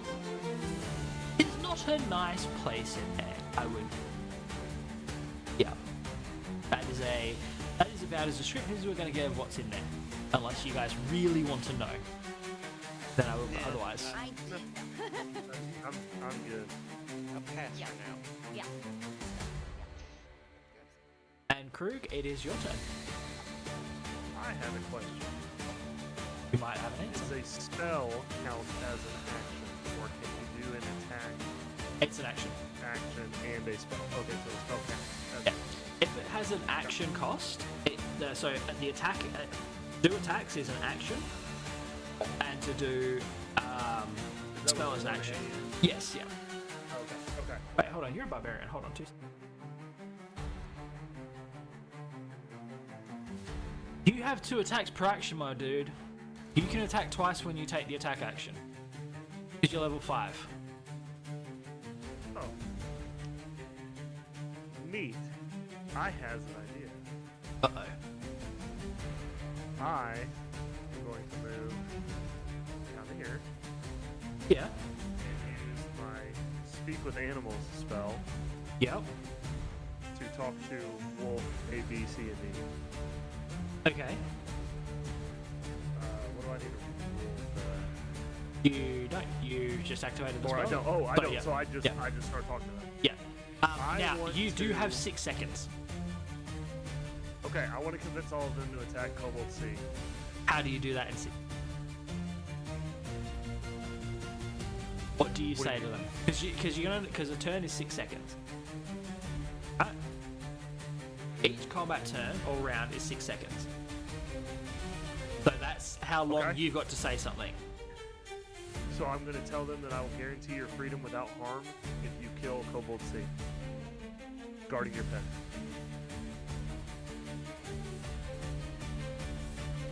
You can say that, yep. As you start hollering that out, all of the goblins and kobolds are looking at you because they understand you. You speak common, the wolves just get it translated. The wolves kind of like peek their head over the fence, and I'm not gonna howl because I will blow out all of your eardrums. Fair. But Appreciated. you hear this deep, avaricious voice. Oh, fresh meat. Come on, lovely. I want to try Goliath. They feed them quite often. The pen is their home. They are not actually locked in there. Those gates are to keep other people out because it's literally something they can open with their mouths. But that's their home. I'm going to kill them. That's their home. They get fed Okay. very well, as evidenced by the charnel pit 6 feet in front of you. Well, then fuck that. I'm going to kill them. So You I'm gonna can pull out my certainly try. longbow and shoot Wolf C. Oh, you've used your action to cast a spell. I get 2 actions. I know. You get an action and a bonus action. When you take the attack action, you can make 2 attacks. Oh, wait. Now I'm confused. So, So if you stab, you can stab again, or you can arrow and arrow. You can't do a Oh, spell okay. and then. yeah. So you got an action and a bonus action on turn. An action can be casting a spell or doing something that costs an action, or you can make the attack action, which depending on your class can have 1, 2, 3, or 4 attacks depending on your level. You've got Right. 2. So you've used your action to cast Speak with Animals and talk to them. You've used your action for the turn. Now got a bonus action, and your no, you've used your movement as well, so you only got a bonus action left.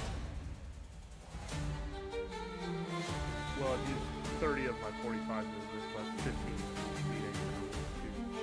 So, as a bonus action, what you've got is once per long rest, you can change your size to large for 10 minutes or until you end it. Duration, you have advantage on strength checks and your speed increase. That's basically rage, so don't need to worry about it too much. Or you can use Cloud's Jaunt from your Cloud Giant background, and you can teleport up to 30 feet to an unoccupied space you can. So I can go back to the hidey hole. You could back out and go, you could just teleport back up here. So they wouldn't Okay, necessarily know I'll do exactly where you are, but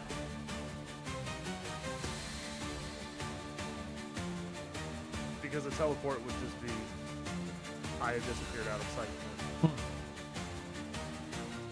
Yeah. Okay, then I'm gonna do that. So we'll mark one use Just of set Cloud Shot. myself up for another attack. Yep, awesome. So you move there. So that is. Click one of the little squares, right? I already clicked it. I think. Oh, you did. Is that showing up on yours? It did not. I clicked one and it showed Okay. up. Okay, cool. Cool. I just want to make sure I'm doing this right. No, that's 100%. Hey, training camp. That's why it's called training camp. All right. So you guys have had your turns. So now it is back into the initiative order, and at the top of the initiative is Grum, who charges out of his tent. What the fuck is going on about? And then he sees Yarakokra in front of him. Right. Let's have ya. And he charges the rest of the way. Yes, he's a bit of a scouser, friggin' English guy. English football fan. As he does, he reaches over his back and pulls out a great sword. And he swings one at you, chat. A 9. I'm assuming that misses. Yeah, an 18 armor class. And he's going to swing again for his second attack. That's a natural 20. So that does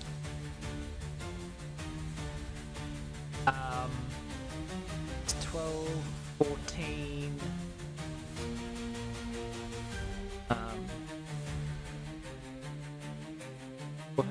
36,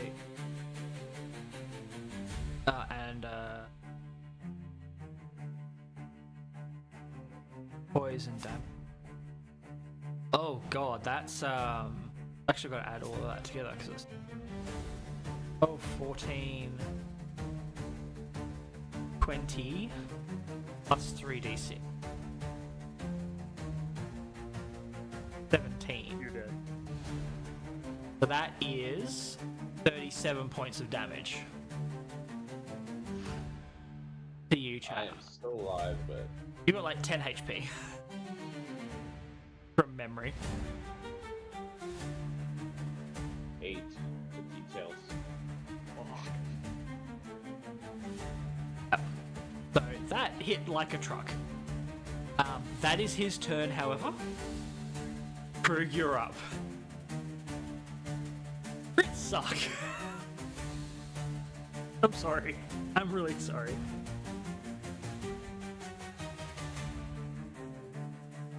I didn't even realize he rolled 2 6s and a 5 on 3d6. That's Nope, that's the wrong fucking button. it's like a truck. Fix my damn thing. That is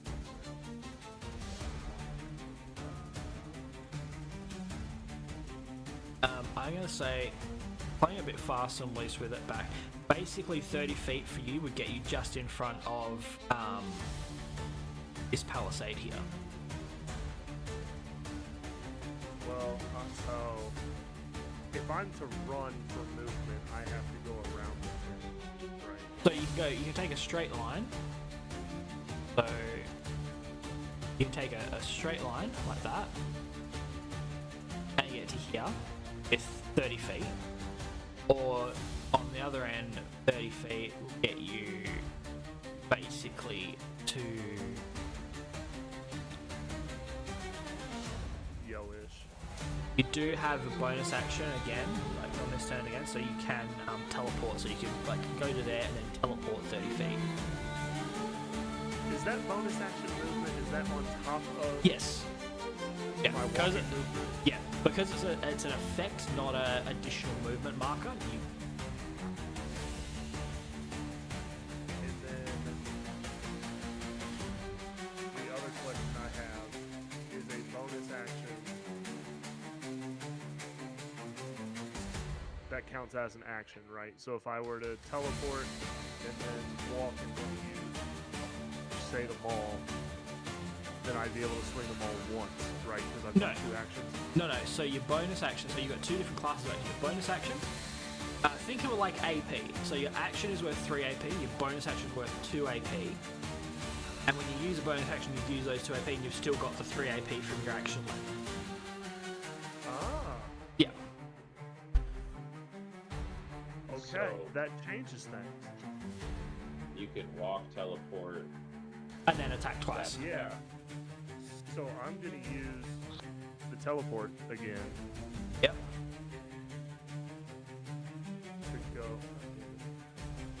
to go here, Yep.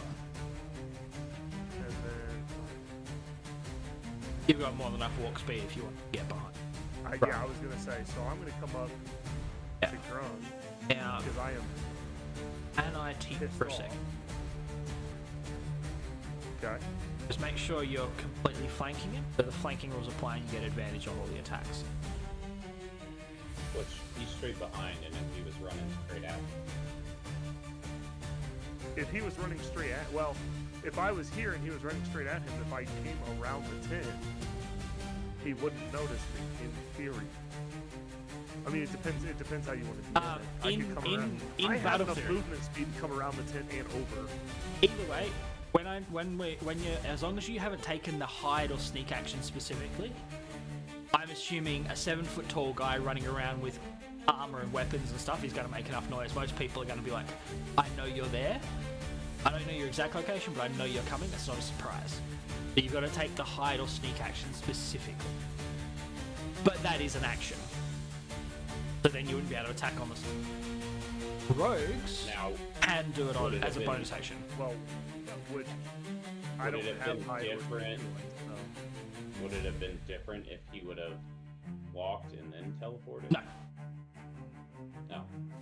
Because the teleport still would have made some kind of sound. Yeah, there's an effect with I it. have itemized behind him with Yeah. armor clanking and shit. I mean, Okay. you've heard I of don't you've heard have of a Star Trek hide or sneak teleporter. action. Everyone's Yeah. got them. It's just that rogues can do it as a bonus action. Because rogues are bullshit. Well, I don't have a hide or sneak as an action anyway. You're flanking anyway, so you get advantage no matter what. So what would an advantage be? Means that you die-wise? roll 2d12, you roll 2d20 and take the higher roll.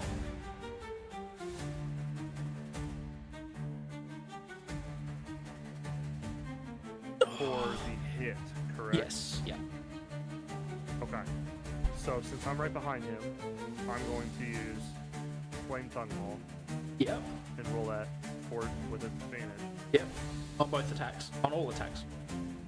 While you're flanking someone like this, and both are people of viable threats, you can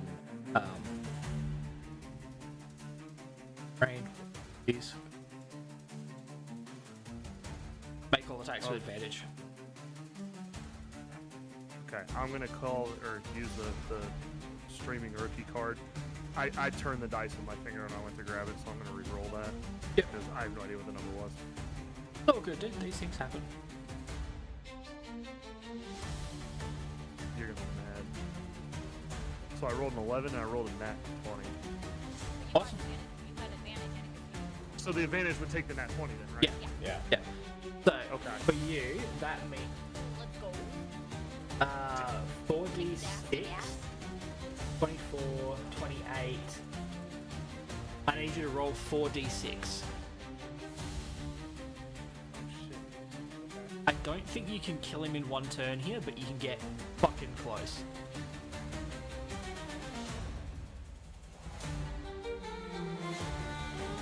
Five.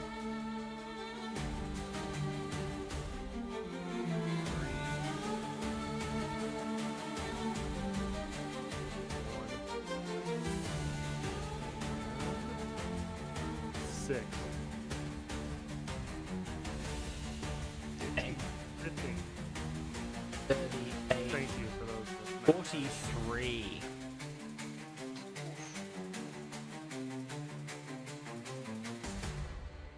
That's on attack 1.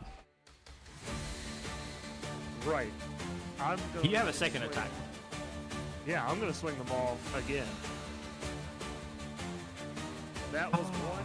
Now I'm using again. That is still with advantage, correct? Yeah. Right. I want to make sure I'm doing this right. Yeah. Way less often than you think. Oops.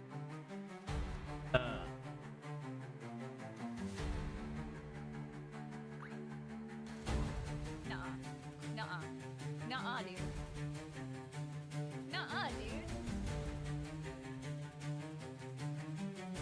I have to send this in the group chat because Oh my Z's god. gonna think I'm fucking cheating.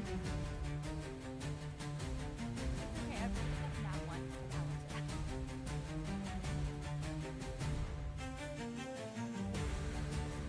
Huh. 2 seconds. I will look at that.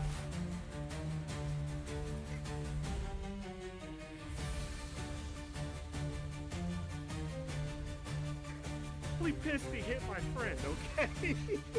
I mean, he did just like slap the shit out of her brother.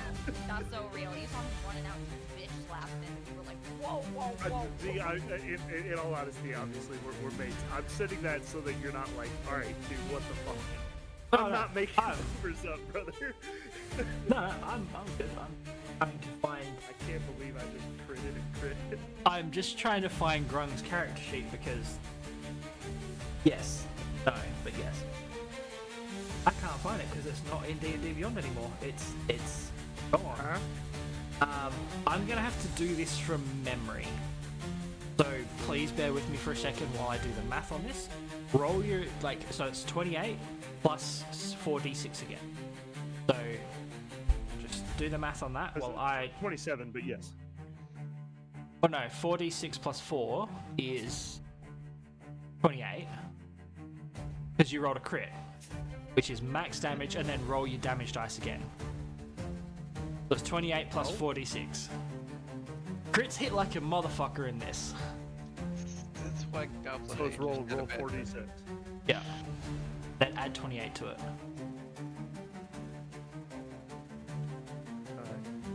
That's a 6.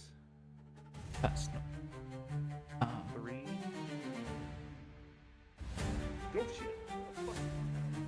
I'm re-rolling that one. Oh, good man. 1 and a 4. 14, 42 total.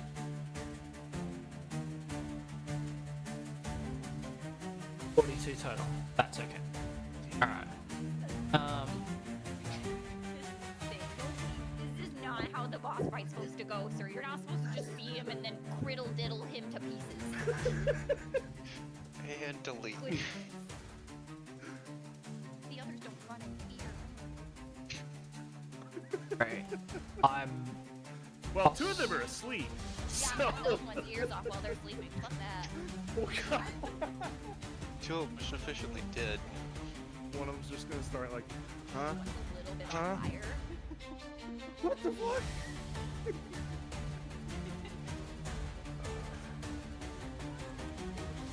Hey, you know what? At least Goblin K was already prone. So stop, drop, and roll. There was already the stop ready and to roll. drop. You just had to roll.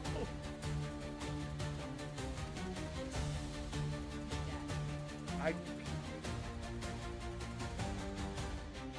Well, I mean, no, he picked my friend. I get it. Like, shit.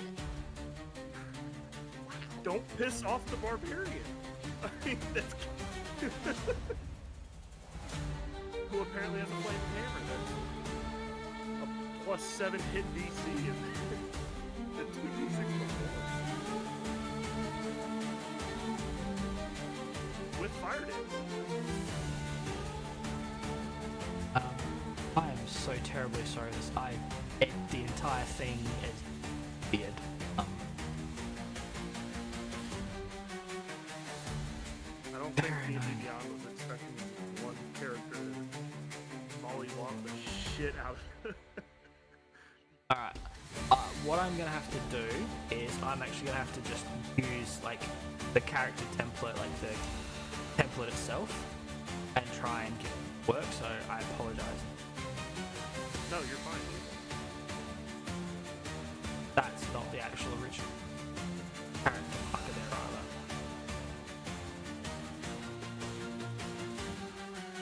No, that's the right one either. Trouble and thing. I'm gonna have to do this plainly from memory, so I apologize. Gonna get a bit janky. That's fine. Um, If this doesn't give us valid reason, if we all decide to do a campaign for me to buy a die camera, Alright. So, how much damage was I it? believe I just did that. another 42. 42. All right. So, Right? Yep. Yeah. I have to use this bit. So 42. Probably 46 plus 42 worth of damage. So Yeah, because the 28 first swing plus. was Oh, but the first swing. Yeah, the first swing was like like, 46, what? and the second swing was 42. so I just did 88 worth of damage. you're wielding a warhammer, right? Okay, Flame so as you from Maul. bring Yes. the mole down, and you see it hit the back of his head, you see a little flash of light, and from behind you in the tent, as arcane sigils on the ground go up, and you see him kind of, you turn, it's like, and you see him just kind of like moving, and his head that was like in his shoulders, like, that always fucking hurts. So, and you see his wounds heal and close, but you also see a bit of light leave his eyes, and roll a perception check.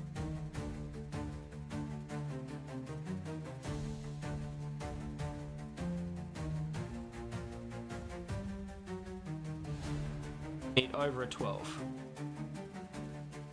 Oh, that's a 23. Awesome. So you see in his pupil, like on the side of his eyes, he's got like 3 faintly glowing arcs. Two faintly glowing and 1 not glowing. The second one up fades like it's a scar. So he's now got like 2 little scar marks and 1 light left. Yep. 3 stages. Fuck. Well, he might have 3 resurrections abilities, but it looks like 2 have been used. Okay. So I'm having to ad hoc from a different character to get this to work because this character's. Dude, all good. Um, You had me thoroughly You lost me there in the first half. yeah. I am on board, man. So, And now, gonna get fucked. yeah. And as he brandishes his sword, looking to get ready, because now it's not his turn, but it's move through. You see where before it had like a little purple poisonous streak in the middle, the edges now form jagged ice crystals as well. You get the feeling that if you get hit by that sword, it won't just poison you anymore, it will also freeze you.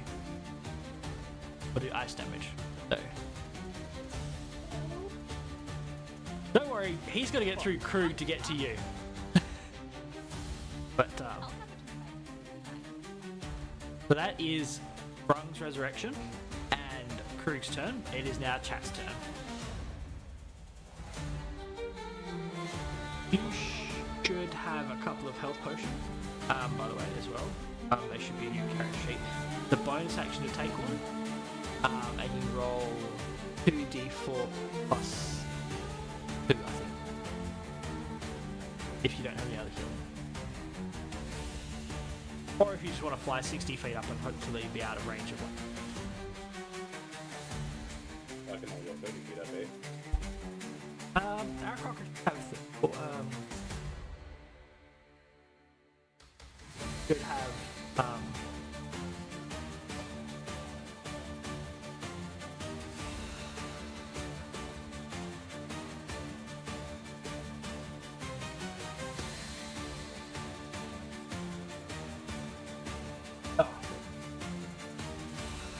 Oh no, flying. They've changed it to 30 feet. Apologies. It must be a new Aarakocra, not DND1, not D5e. Apologies for that. Yeah. Can also just fly 30 feet up as well, if you want. It's up to you.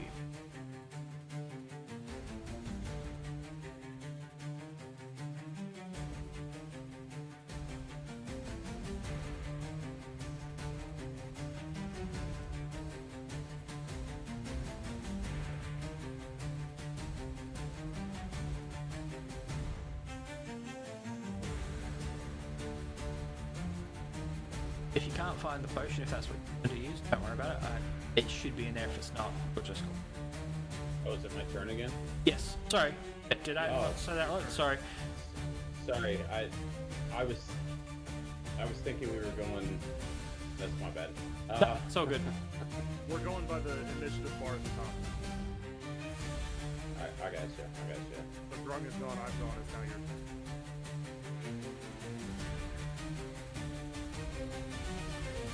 There we go. Sorry, I wasn't clicking next, so now it should be highlighting as the Okay, gotcha. as the. Forgot that I have to manually do that.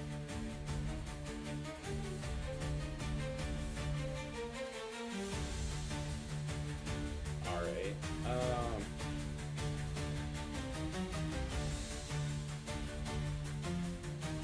I'm going to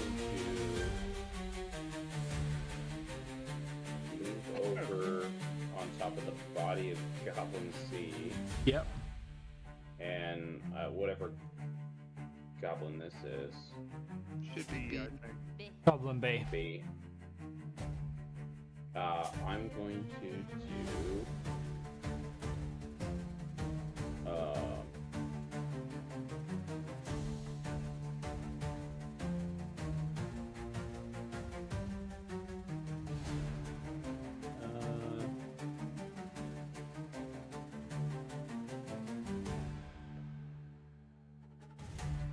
I'll do talons. Awesome. Melee attack. Yep. 7.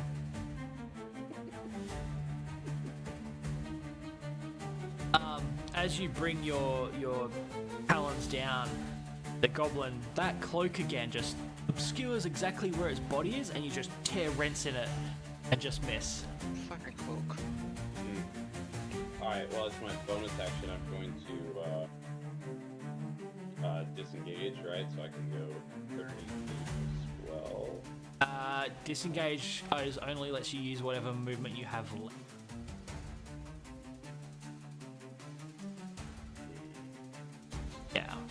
Yeah. I can't dash either. Dash is a bonus action for a rogue at your level, I think. Yeah, I can either dash, disengage, or... So you can dash away, it will get an attack of opportunity. But it is also a pretty low level goblin, so I mean, it's really going to have a good team ratio. Well, I guess, can I just... Would taking a,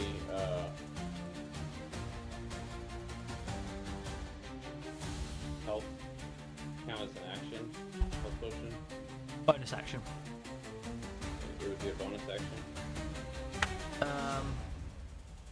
Yeah, in combat, it's a bonus action. You roll the dice for healing. Out of combat, it's a bonus action for the use of time and max heal. So 2d4 plus 2.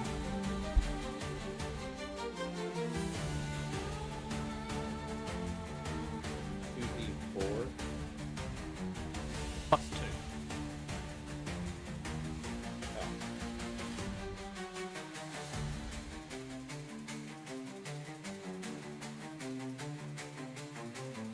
Alright, so 5, okay, 7. Awesome, so that's 7 healing.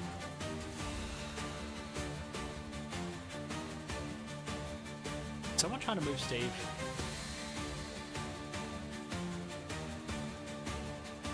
Oh. Oh god, I didn't know you made a character. Steve! Okay, there we go. Alright. And then, but I can't fly up now, right? No, out of movement. Alright. Can have Steve flank and gain advantage on Goblin B as well, though. If you want. I'm absolutely gonna do that.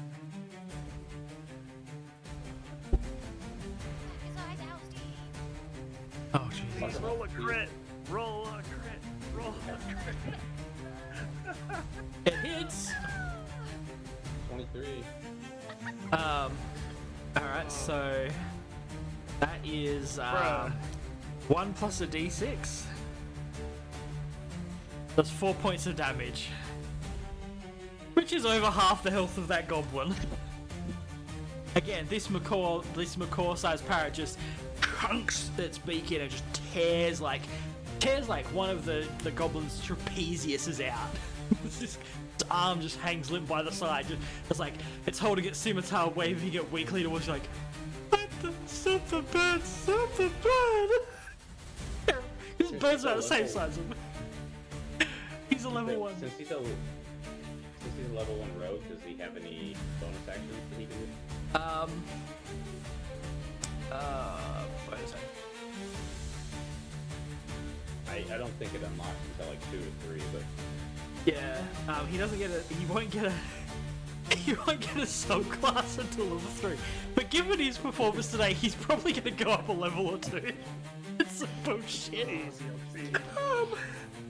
I'd say, I mean, technically speaking, 2-weapon fighting, he could use his claws.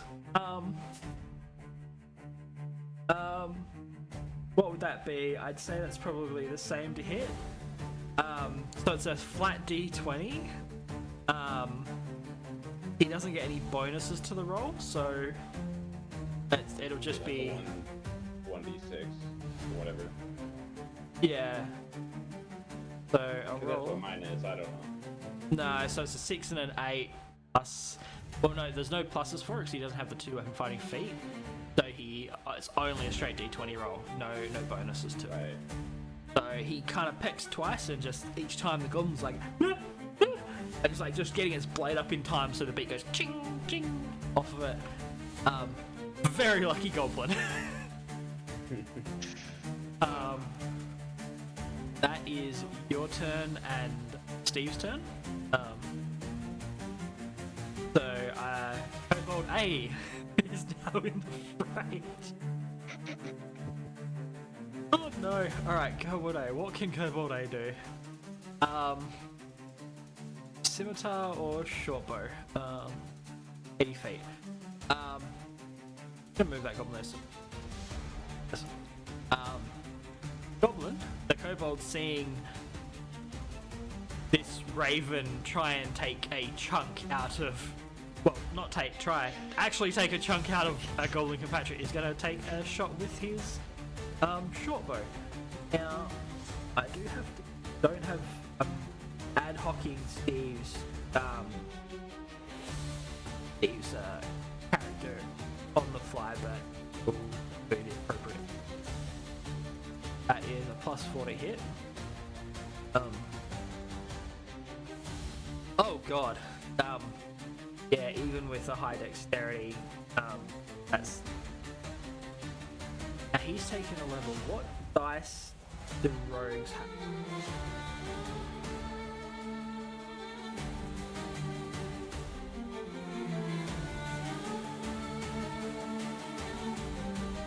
Okay.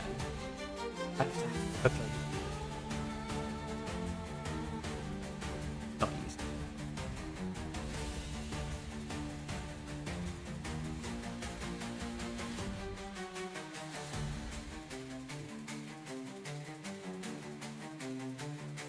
Modify that. Alright, so Kobold. Damage.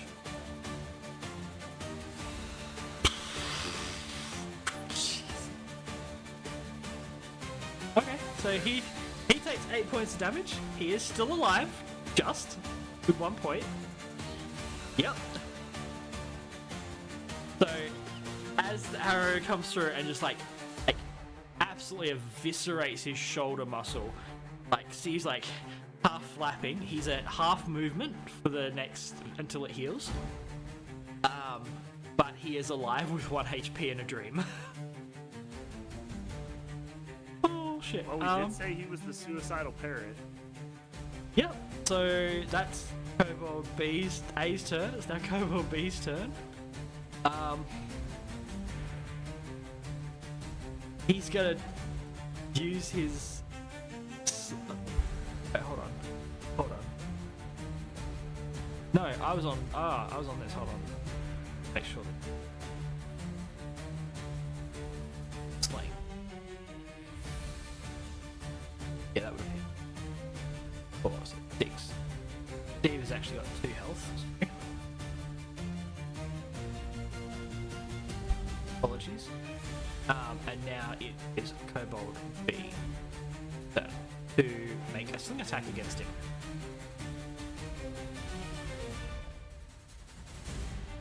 That misses. This time the rock whizzes past and just misses him. Ending Kobold's B's turn. Sorry, when this clicks, sometimes it will use the last selected enemy, so I sometimes see something in the game log that is wrong, but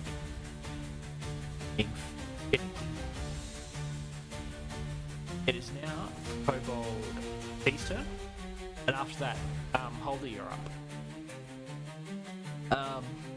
Kobold C is going to move 5, 10, 20, 25, 30. Going to just lightly ping a rock at this goblin, dealing 1 damage. Prior to his go back. And that one, that is Kobold C's turn. It's now your turn, Holder. So, for my own reference, when Steve got shot, how distressed is he by Steve's injury? It depends on how benevolent a god chat is to his brand new supplicant. Well, I feel significant pain because we are genetically. So I would imagine I would. Oh, right, because there's that Right. bonding between them.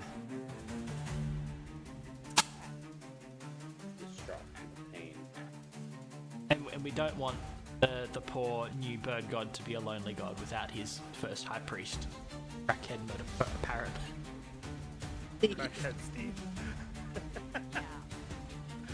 Long live Crackhead Steve. Oh god, Okay. breaks my brain.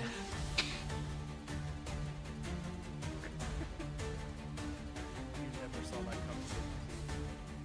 Oh, I knew there was like weird animals in this universe, but I was not expecting the Aarakocra to decide to speak to a fucking murder chicken. But that's D&D. Shit happens, and you just roll with it and you just go, oh well. It's this poor animal that's got like 5 intelligence, 4 intelligence. Like, this giant version of it that is clearly so much more powerful just like started talking to it in its brain, and he's like, oh my god, the Lord is talking! Right.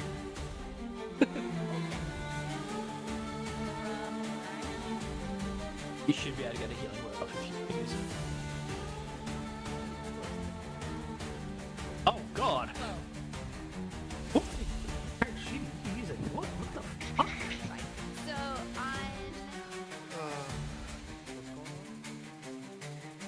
Cricket's doing shenanigans.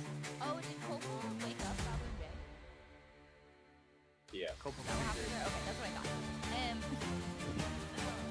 You just tucked a little pebble out of him. Just enough to do 1 damage.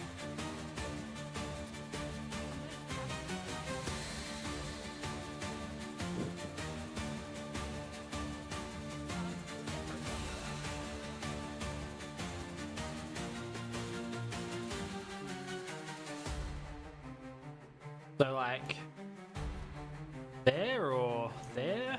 No, over. Goblin with the fire pit. Yeah, there. Okay, so knock all them out again.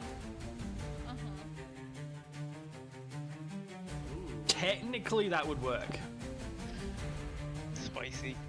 You- Yeah, I was just saying we could shoot for that because she is already asleep. Is that what you'd like to do? Awesome. Okay. Alright, so on save for him. So what's the DC Yeah, on like this? this. Holding on with 8 health. I know. 16. 15 health. So he is out like a light.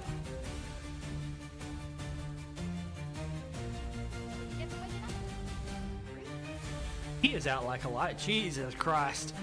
Oh God. So, Oh God. For the fire. He does.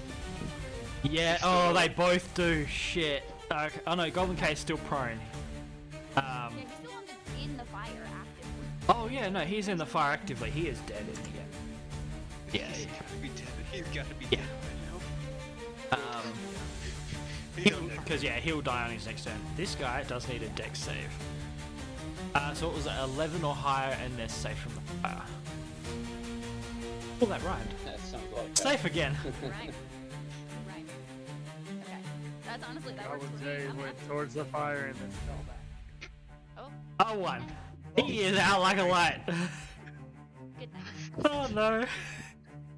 And then with my I see what you're doing. bonus action, That was a big brain. where Steve and Chat are, I'm going to cast Mass Healing Word. Okay. Yep. You know, We're fuck. They are too. Jesus Christ, woman. They're out. fuck 'em. Okay. And your mass healing word on. Even Chat. Okay, so that is 6d4 plus 5. No, that's the word. Mass healing word is 2d4 plus 5. Sorry. Yeah. Alright. So how much does Steve get back? Oh, I was like, But I'm the one who's managing Steve's HP at the moment. I rolled max. So, God. So rolled 2 fours. 13 points. Yeah, 9. so it's 13 points of healing. Awesome. He is alive, and chat, you get to add that health back to yourself. 28. Awesome. Over halfway. Right. Yeah. Your turn. Cricket's just gonna put the whole fucking camp to sleep, so we just walk right in. Kill you, kill you, kill you. I'm sitting here trying to figure what to do. That's your turn, is it, Holder? Alright, so Goblin Archer A, who's all the fucking way down here. Probably can't do shit. 80 feet. Alright. So, next check. You know better. He jumps out, lands prone on the ground. He is now failed out. 5 points of damage. Uses the rest of his movement to double back up. 80 feet. Actually, he's got 320 feet. It's just that it's. The distance thing is confusing. So if they've got split distance like 80, 320, 80 is a normal attack, 320 they have to take a disadvantage between 81 and 320. So if like longbow's 150, 600. Out to 150, it can be a normal roll, or you can get advantage on it. Or if it's 151 to 600, it is a disadvantage roll. It's like a Hail Mary. Oh, So- okay. Like, you got a 50. So one of those like, You're just- obviously I'm not saying I'm doing this, but like if I wanted to attack Goblin B, Archer B, I would do a disadvantage roll. Yes, Oh, if you you've got a roll longbow, 20 you'd be able to do it well. a normal attack because he's within 150.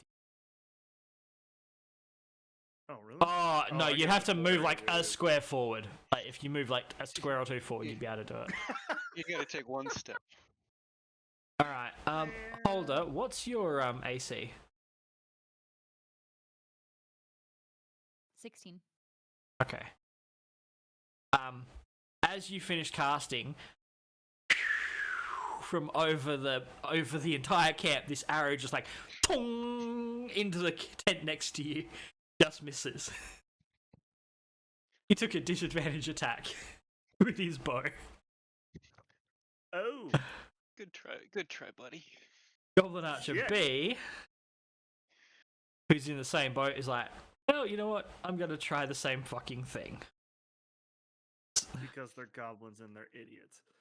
Well, Makes I mean, sense. they won't ever get close enough, quick enough. So True. disadvantage. Well, I was gonna say, what is 10. their movement? I'm assuming not much. Oh. It's 10. No, No, that was to hit. it's disadvantage. So yeah, 10 to hit. Again, through the air. Dong, on the other side of your head, you've got 2 goblin arrows like bracketing your head from like 150 feet away. Close to full size arrows for her, toothpicks for the rest of us. Rude. True. Chud, it is now your turn, mate. How He gonna close? fuck something How up. close together are all the wolves? They They are are. within 10 of each other. Cause That's a 10-foot circle. oh, so 5 ain't gonna do it. That is unfortunate. So, technically speaking, I know you're looking at Ice Knife again, right? Ooh, I'm looking at Moonbeam. Moonbeam has a 5-foot radius, 40-foot high. so it's 5-foot radius. Oh, So, here's It the is thing: a 10-foot diameter. 10-foot diameter, yes. So, if you Brain is. It's got late. Brain is not braining. so this is a 10-foot, so they'd all technically be in it. Well, If you wanted to drop a Moonbeam. I'm gonna drop a Moonbeam right there. They have a con save of 16. Awesome. Let's do this shit. Con save of 16. Also, the battle music died. Oh, did it? That's a We hit it 5. into the playlist. Yeah, it was like, are you Um, Rocks fall, everybody after all dies. those crits earlier? It was like, Rocks fall, everybody dies. blue for Moonbeam. What was that? I'm just doing blue for Moonbeam if they're affected by it, so if they fail the Oh, save. okay. What Okay. does Moonbeam do? 2d10. Damage? Yeah. Yeah, Moonbeam's a bitch when used properly. Yep. Ooh. It's a favourite of mine if I want to fuck with. Jesus Christ, my dude! Alright, Wow, roll, they roll all damage. rolled shit! Roll damage.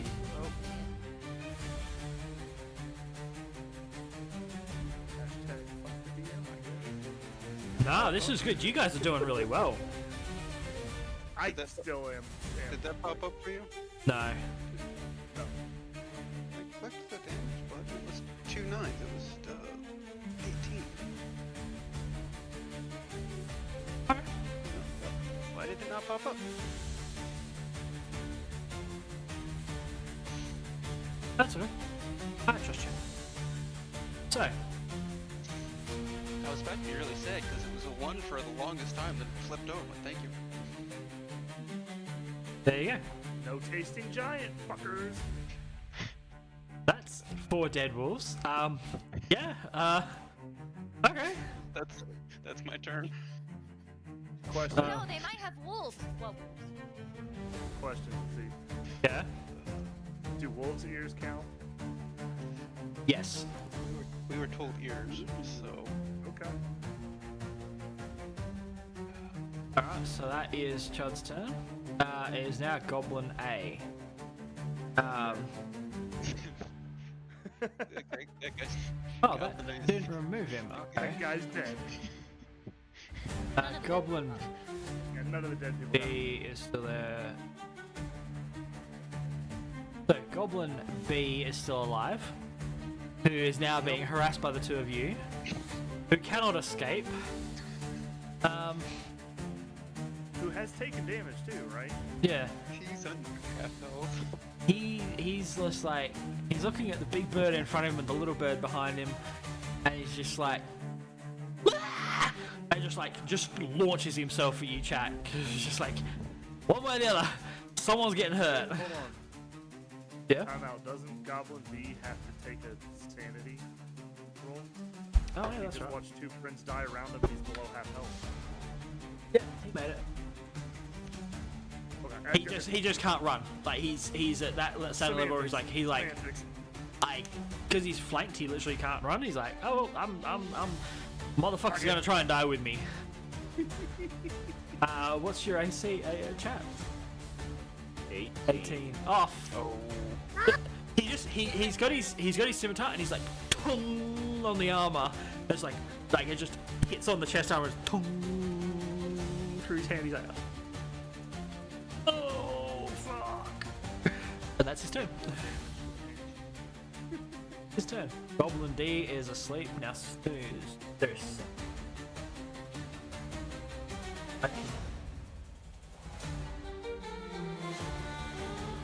HP effect. Unconscious until the spell ends. Takes damage, so it takes damage or someone gives an action.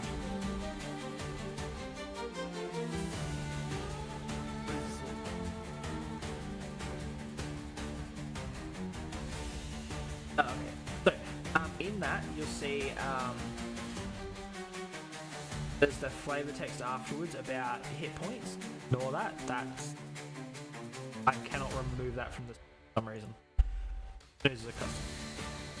Okay, so Goblin D is out, Goblin E is out, Goblin F is out, G, H, Goblin I. Where's Goblin I?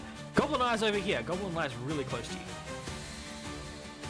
So he's looking at the situation as like they're asleep or dead, not sure. They're got massacred. He's gonna have to make a sanity roll. This beam from the sky just came down and eviscerated the wolves. So, Goblin I.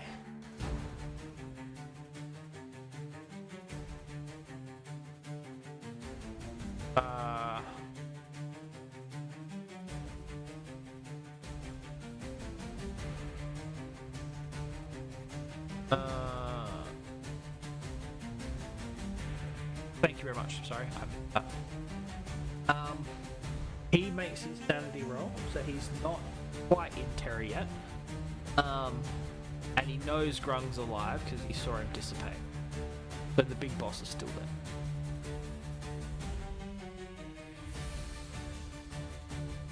Yeah, he's going to try and scimitar you.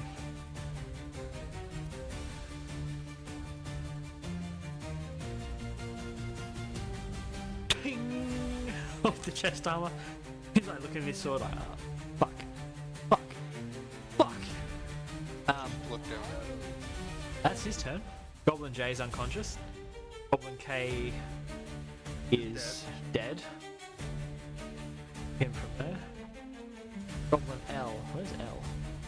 Oh, he's here.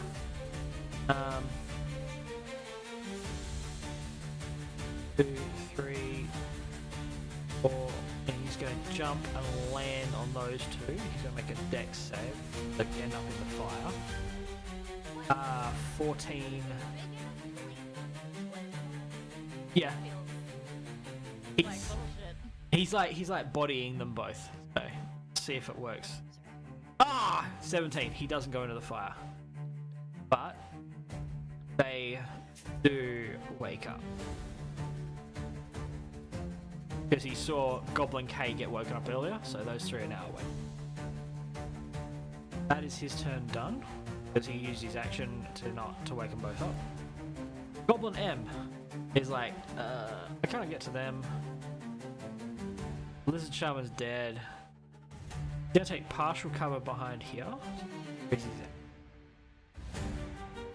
Then he is going to try to short bow you. Probably miss. It again, like right next to the head. It's just. I just got all the arrows like. You're getting paintball targeted. You know paintball, like where they go around. Yeah, that's what's starting to happen. Watch the epic miss.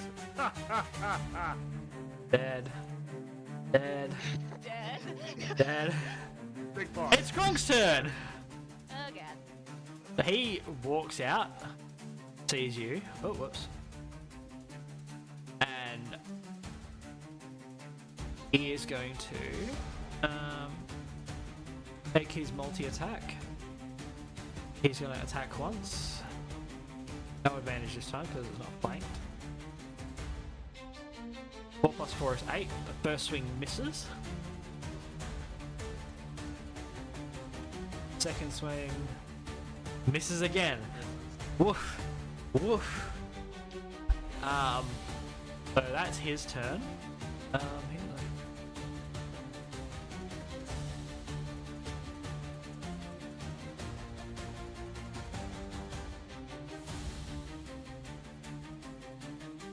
Oh, hold on. He's got Aura of Authority. While in 10-foot emanation originating from him, this is a Hobgoblin trait. Hobgoblin and its allies have advantage on attack rolls. Alright, so we'll count that as its first to hit, and then we'll do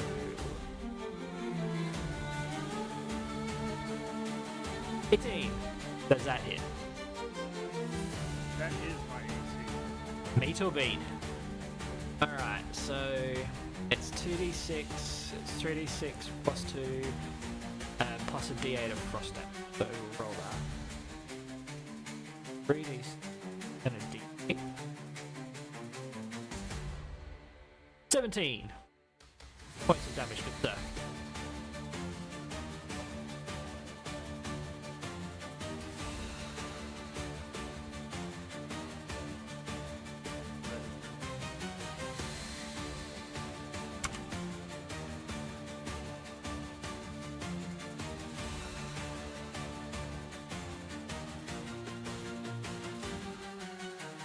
Right, set up the loot table for you guys. So now it is your turn, Krug.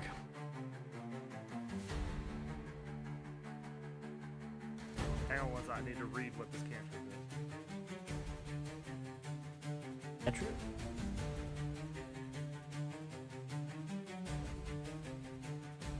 Primal Savagery.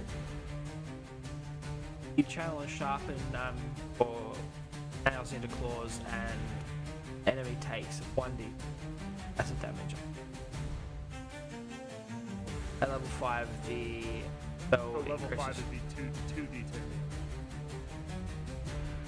Right? Am I reading that right? Yeah. So you'd be trading 2d10 damage for 4d plus 4. Okay, that's if I want to do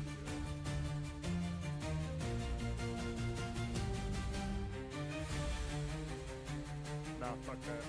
I'm just gonna turn to him. I'm not through with you. And hit him with the flaming maul. Alright. Swing and Oh, actually, wait a minute. What is the advantage of rage? Because I don't see any like explanation of that. I just see that you can use it if you're not in the armor. So while you're raging, you are resistant to non-magical bludgeoning, piercing, slash damage, and you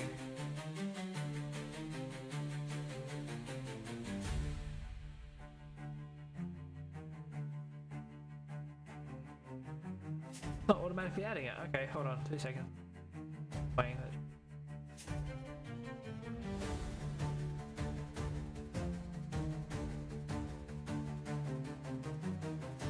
Okay, cool.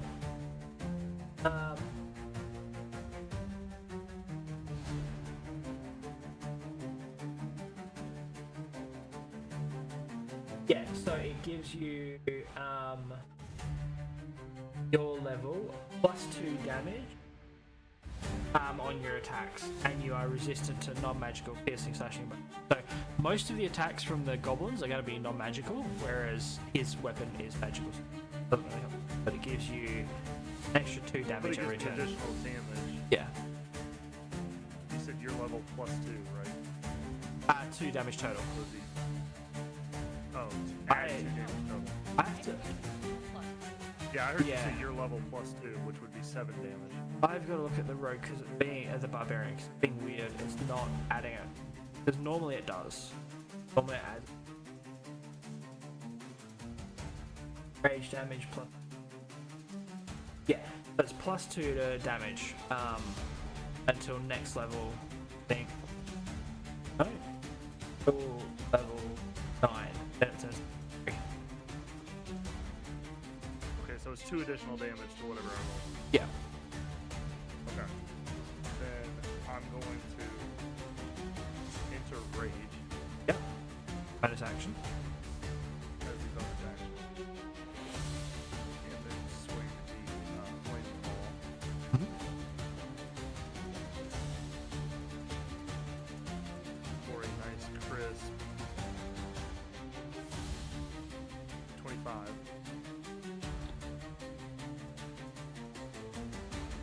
That does hit. So that's 2d6, right? Yeah. Because it's a non-crit. Yeah.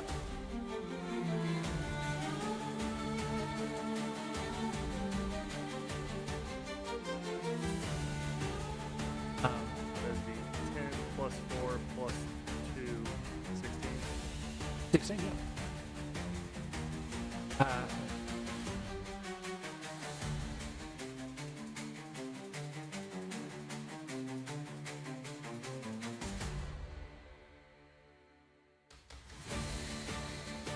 Alright, so 16, yeah? Yep. And 2d6, what was the fire damage? Was the 4 and the 3? Or remember what order you rolled it in?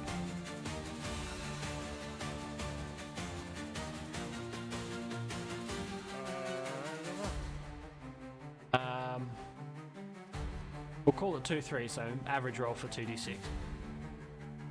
Okay. So, as you slam the hammer into him, you see the ice flare along his blade, and the fire that would normally have burnt him just seems to kind of wick away the last second. You still feel the hammer impact with full force, the magical properties of it being a magical hammer, allowing it to bite and find purchase properly, but fire itself doesn't actually damage him. The minor aura of ice protection, which grants him immunity to fire damage. Sorry, it's a damage threshold. Fire damage over 10 from memory. Any fire damage 10 and under, he negates. Over 10, he takes it off. Okay. So I'm going to do a second small attack. Yep.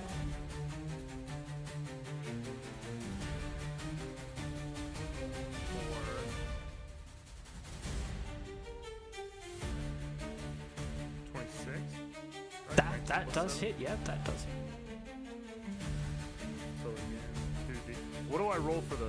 Well, if he has the ice resistance, fire damage doesn't matter, then, right? Well, because you can roll a So 12. I should just roll it.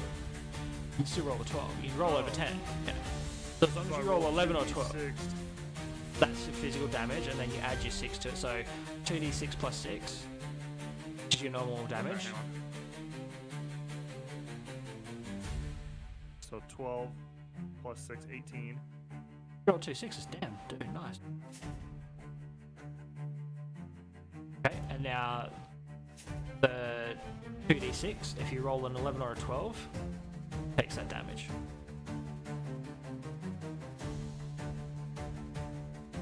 Nope, 7. Oh, as it bites in, you can see the flame spread across his chest piece and just. Yeah, it's your turn. Alrighty. Well, Goblin Bee's gonna get hit with talons. Yep, you have advantage on this roll because your Steve is flanking. Alright. 18. That does hit.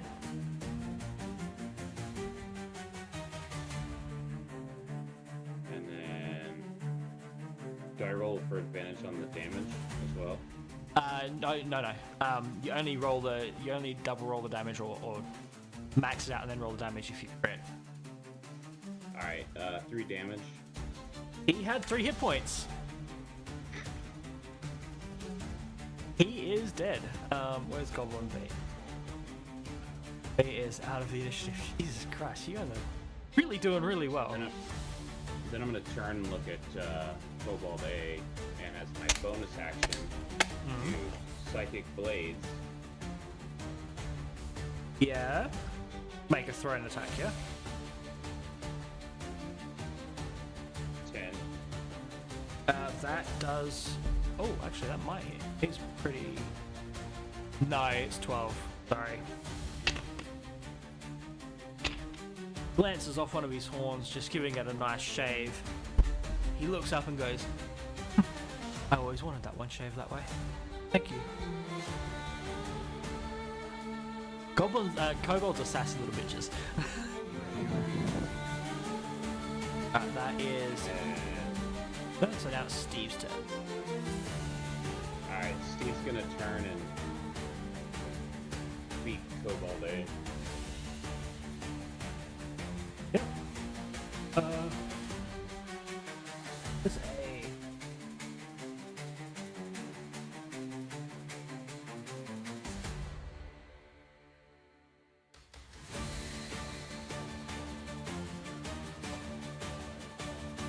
He can all he can do is fly over and take a wild peck.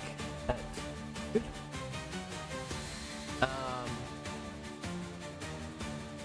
That is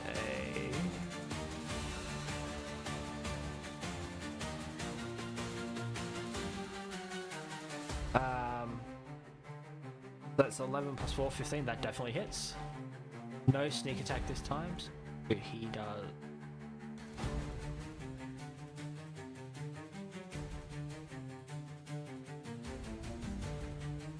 Pull at 1 damage. After this one, Steve from now on,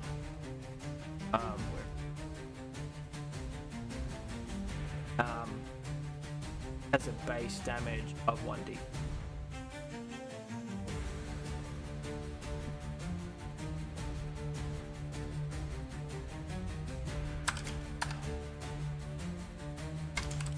Plus his.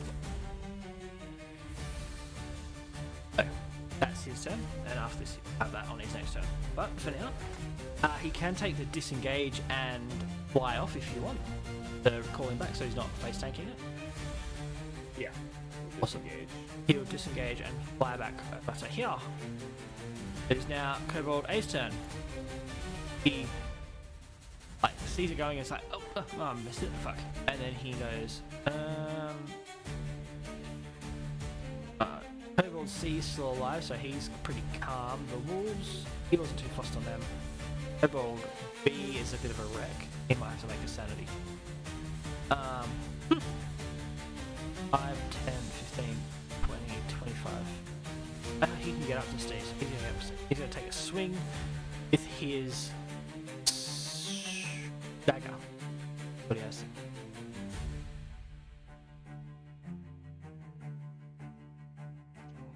Dirty 20. 3 points of damage to our dear Steve, who is now on 5 hit points of 9. That ends Kobold A's turn. Now Kobold B, who failed his sanity roll, he is going to 1, 2, 3, 4, 5, 6, and then dash 7, 8, 9, 10, 12, 13, 14. He was like, Dude, I'm out. those wolves got massacred. He's like, so Kobold C and B were the wolf keepers. They helped the wolves with anything that required dexterity. And all of his wolves just got killed. He's like the pitmaster when they kill the Rancor in Star Wars. Oh my god. Just devastated that his poor creatures are dead. Sorry, bud. It's now Kobold C's turn, who is still unconscious. Wait. Holder! Now your turn. Yay! Couple of goblins. Not for the moment. I'm gonna cast guiding the big bed. Ooh, that's a lot of damage. That's 5d6.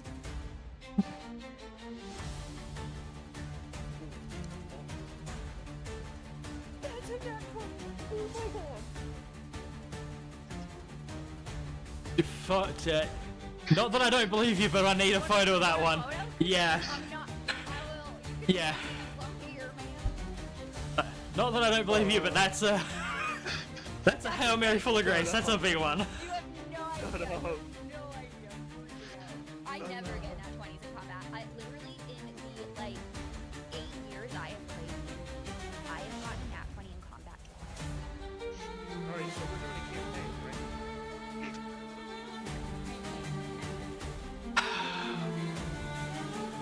Well,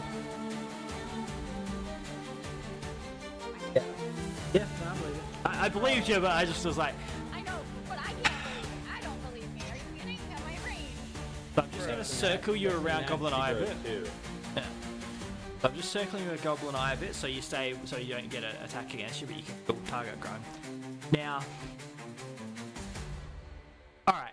So as you fling your fingers across the strings of your lute, and the magical notes start to emanate, and power builds, and you again that kind of shotgun reload action of Arnie's, and fling off this bolt.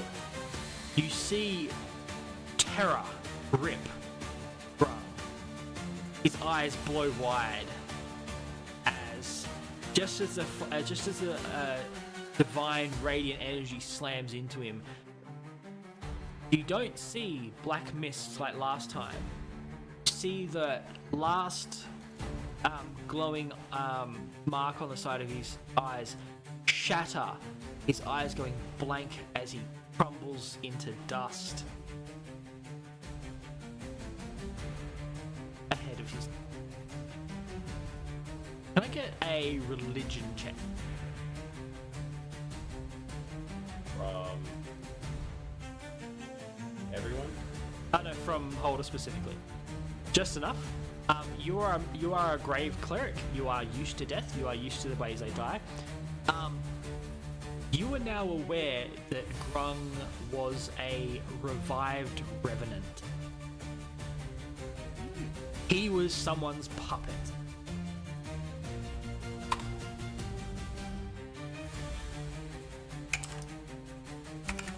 Yep. Not like this prize.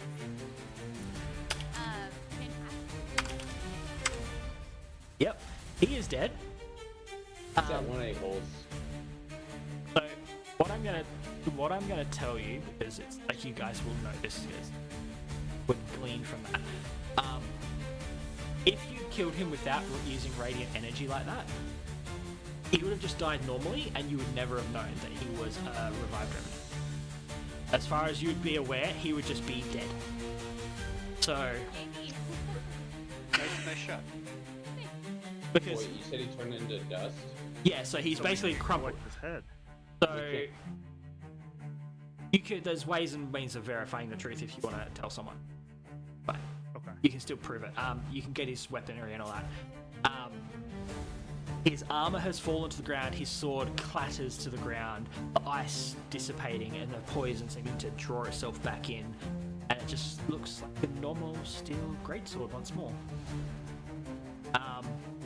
With some arcane runings on it. Yeah, that you just poofed their leader. Yeah, okay, that. And I'm just like, did you see that?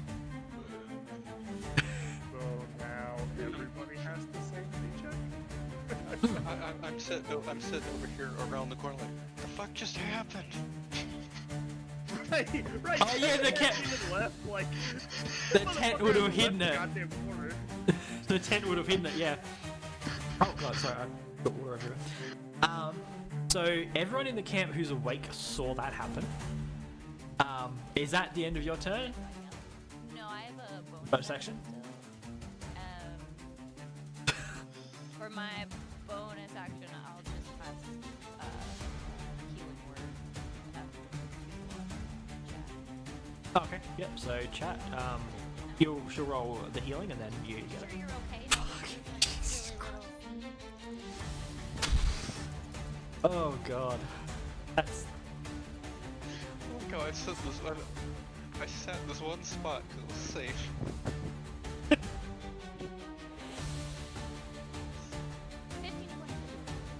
awesome. 15 points to chat. I forgot you. I've got the power of God and anime on my side. Fucking, you got the power of a cleric that's actually doing some fucking work.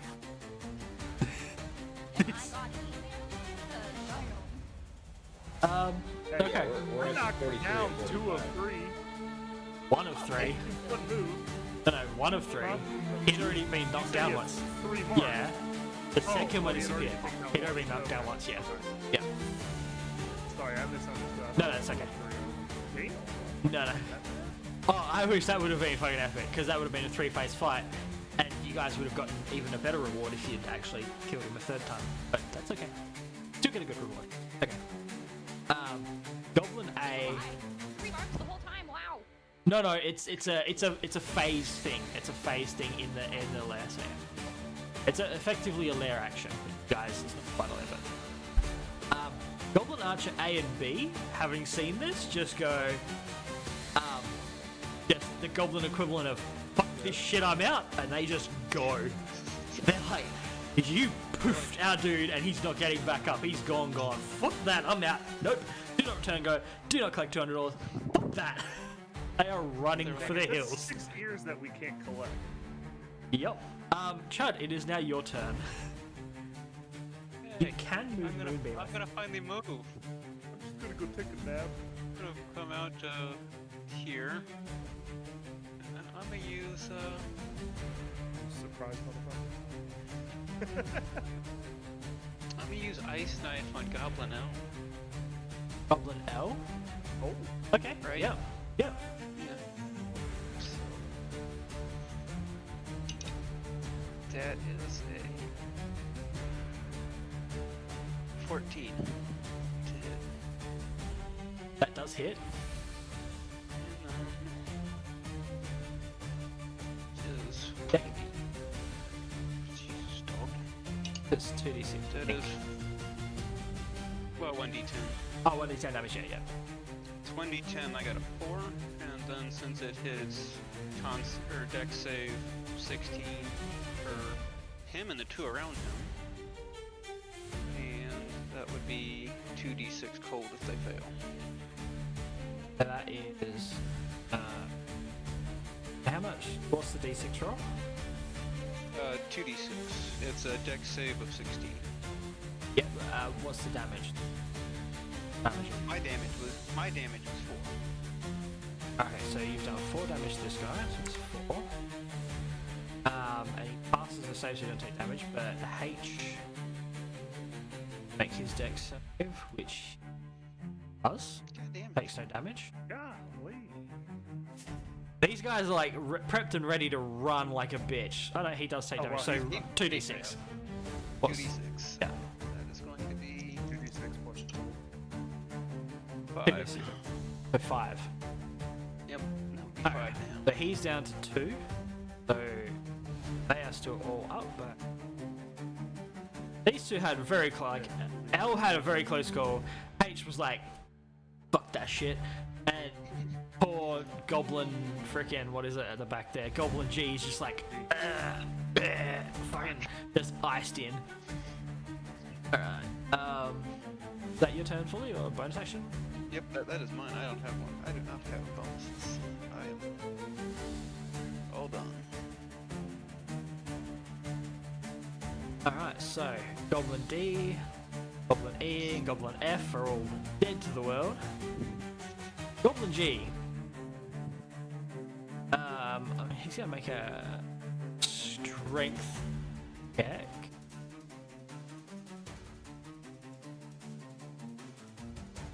Yep, that passes, so he managed to shake the ice off. So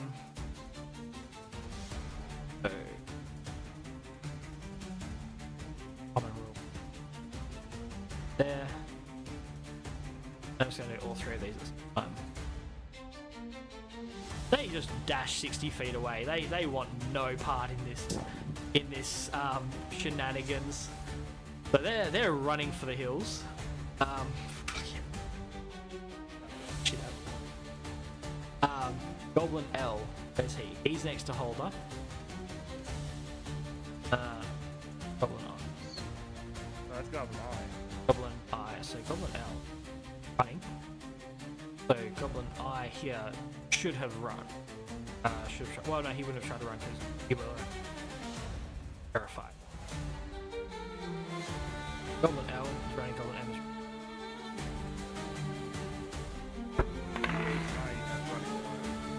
Gage now. That's I here.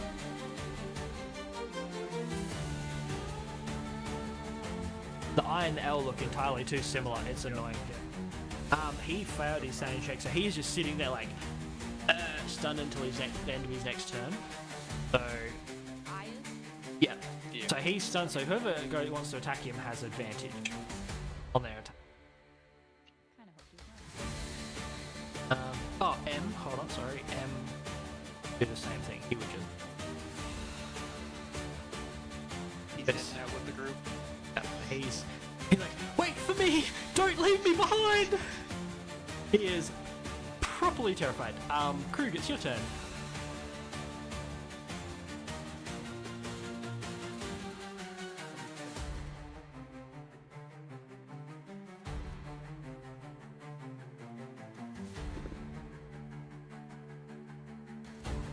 Yeah, fuck it, that's an easy kill. I'm gonna yell, not so fast at Goblin H. And I'm gonna shoot him with the longbow. Oh, okay. Spread the mouse. Yep. The hit is. 18. Oh, fuck, that hits. They've got an AC of. 1d8. Oh, he's got an AC of 15. Okay, so 1d8 plus your strength mod. Oh, plus your rage bonus, so it'd be. Oh no, it's dex. 1d8 plus 3. Plus 3. 1d8 plus 3. That's not good.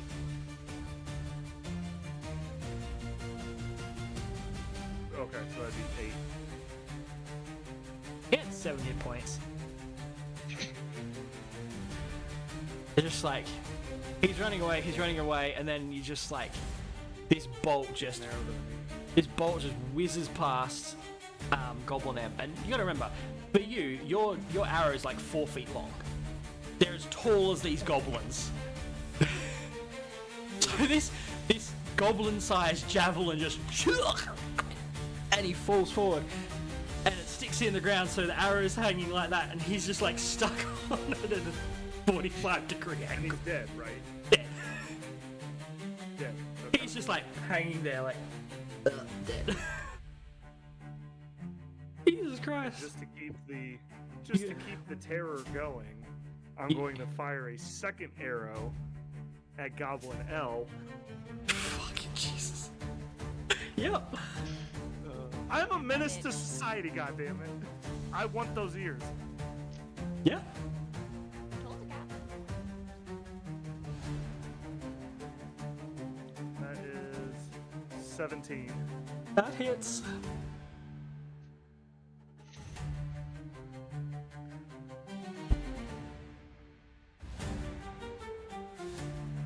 That is 11. That was an 8. He had 3 HP. Poor guy. He had 3 fucking HP. And again, just that goblin-sized javelin arrow just sunk straight through his back. 45 in the ground. You've got a little palisade of dead goblins at the moment. Oh, Goblin's got an obstacle course. I am trying to make a statement. That's the end of your turn? That is the end of my turn. Okay. Oh. Oh no. All right. So we're gonna move over towards Cobalt A. If you want to get behind him, you'll have flanking Steve. That'll give you Yeah. advantage, yeah. I will say, And he's got like fuck all. You'll probably kill him if you tap him. He's Gonna looking sneeze rough. behind him. I was just saying, isn't he at like 3 health? we're He's gonna do rough. Talon. Yeah. So 11.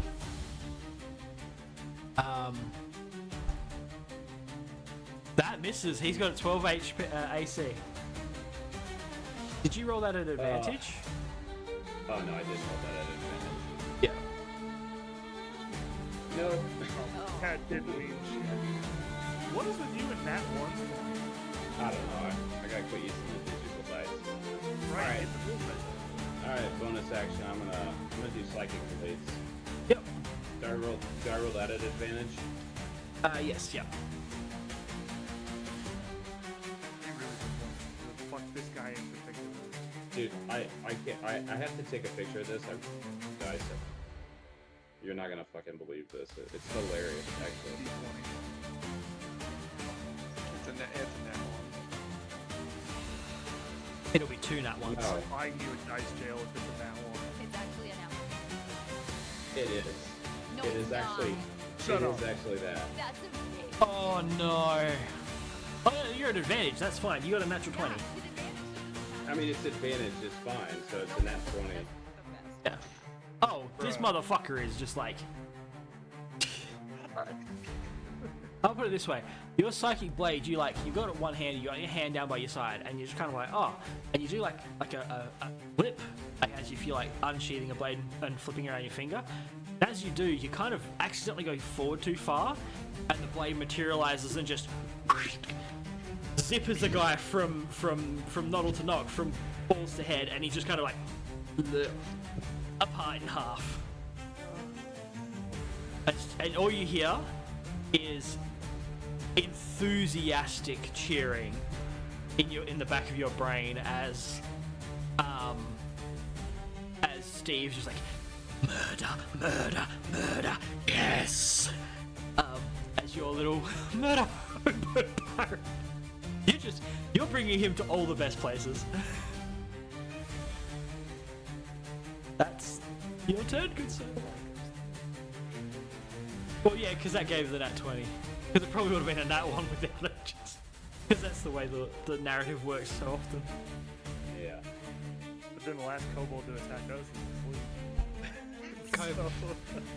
That kobold's asleep. So, Holder, it's your turn again. You've got a goblin right next to you. Good.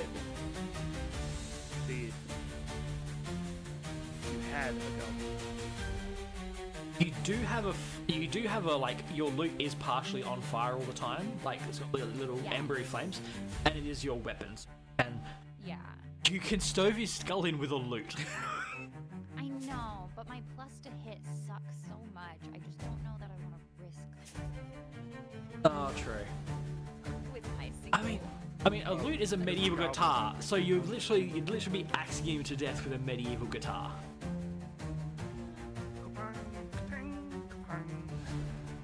I hear banjos.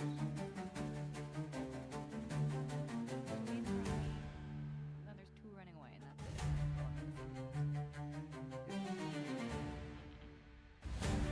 Yeah, I guess we'll snap. Why not? Best. You can do it. You can do it. No, I can't. 1, I just The 5? 5 plus 2. Oh, 7. No, Yeah. no, 3 plus 2. Oh, okay. No. 5 So you swing it, and what happens is, because of those arrows that have been peppering the tent behind you, as you swing it, your loot just catches on it for a second, and it's just enough that, like, friggin' like paper thin, just like straight past his nose. Gets a whisper of a red nose from the flame, but like no damage. Fortunately. Well, actually, you've got 2 weapon fighters, so you can use your bonus action to take another swing at him. It'll be a straight D20. Why not? Oh, 17. That hits naturally. His AC is 15. So, that's. Are you wielding it one-handed or two-handed? Alright, so that's a D10 instead of a D8. Oh, sorry. Ignore that. That's a D10 plus 2D6.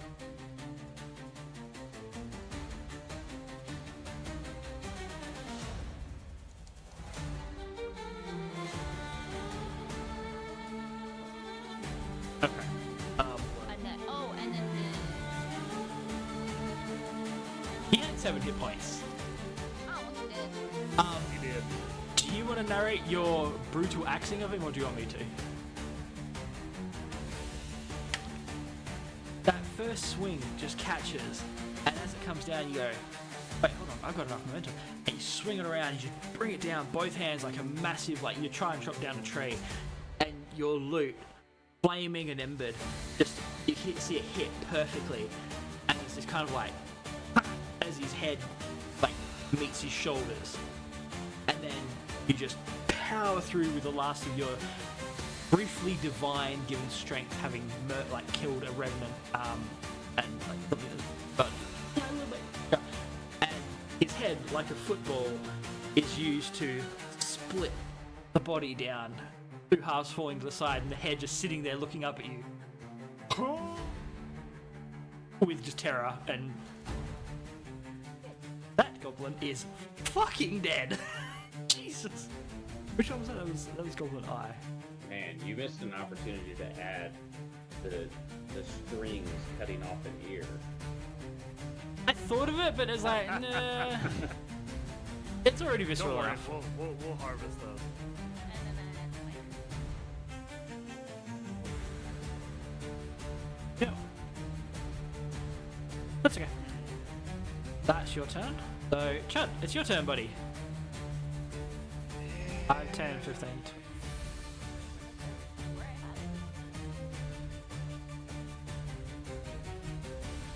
Wait, hold on. Oh, no, I was using the ruler, sorry. I was okay.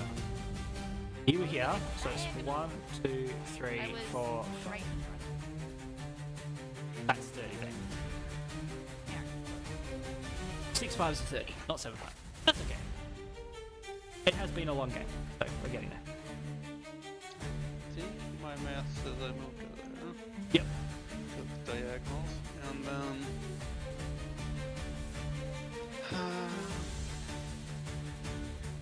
that was diagonal math. Diagonal math is always fun in Not yours, D&D. not It's new math. yours. Please do. Oh, God. Oh. Where'd my ruler go? No, you don't count the first block. That's right, you are there. Sorry, I was counting the first block as 1, not. I am going to cast Thunderwave. Nice. Oh my god. They're unconscious. They automatically fail. Oh, fun. Automatic fail. Which one's the D8? Pull it up in here, right? That's what, 2D8, yeah. You're casting this at. Yeah. So 15 to everything in that 15-foot cube. So what you do is you run up to your fallen kobold brethren, and you slap your hands together, and everyone within 300 feet. everyone within 300 feet, you hear this cacophonous as like a thunder wave snaps from that clap, and you just see those two, the kobold and goblin, just get turned into mist as the sound wave literally just shatters them apart. There's just like viscera and bloody smears on the ground. As they just gone. Oops. Yep. That's all I have to say. Oops. Yep. Most of the goblins are asleep. Well, so Goblin, D, E, and F are asleep. We're back to G and M. So 60 feet. They've now watched their brethren get smoked. They're at the entrance, and They that's still as far have as they can go. room. That's as far as they can go. That's them dashing. They cannot go further. And it is now Croc's turn. Just to get a better shot, I'm gonna go ahead and hang on.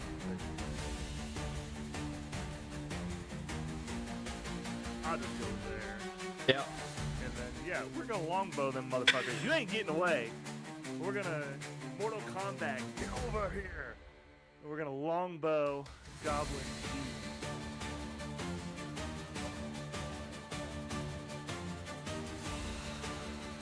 It's coming. 21. That does hit. Jesus Christ.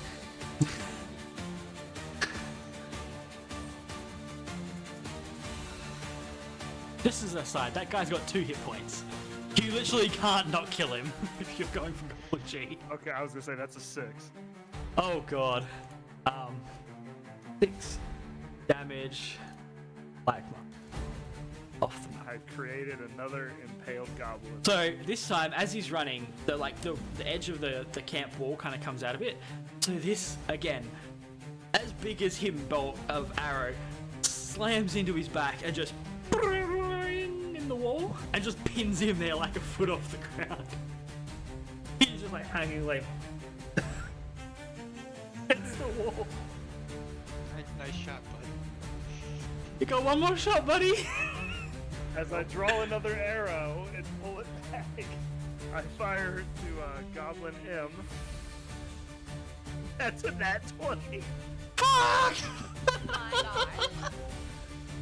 Oh no! This one at full health. You, Get fucked. he's like there's a rock on the ground and he's jumped over it, and what was gonna be a miss turns into the perfect headshot, straight through the back head, straight out the screaming mouth, and into the wall, like 4 feet up the wall. The body's just hanging there like Years. dead. Oh no! Hey, I want the bonus money, goddammit. Hey, I'm not doing. It's just Uma may be stingy. I want the ears. I intentionally eviscerated some, so. you puffed one into dust. Yeah, you turned fucking into cut one in Thor half. for like a goddamn second. Oh no! May the all gods be in our favor. I mean, come on, man. Oh god. I'm just gonna say, Goblin D, E, and F. You guys can just walk over and just them without a problem. I was gonna say I would literally do it with my little tiny stolen bone knife. Just Yeah, you could find that right perfect spot at like the base of the scapula because you're a cleric, you know, healing, and just go each one and just like properly just because the rules of snooze is you can move them as long as you don't damage them or shake them awake deliberately. You can roll them over, so you can just like. So, you want to narrate it, or do you want me to narrate it? For the purposes of the. I'm dying now. You all like, okay, cool, we're kind of done. Oh, they're asleep as you watch Holder walk over and gently roll them over onto their face. You get that little bone knife from earlier and line it up right at the crest of the skull and the spine. And you watch her go, and you just went, as it wakes up for a half second, its eyes light up and then it's dead. As she does that again and again to all 3 of them, just go to sleep. Be with your gods. Rest. And the hell.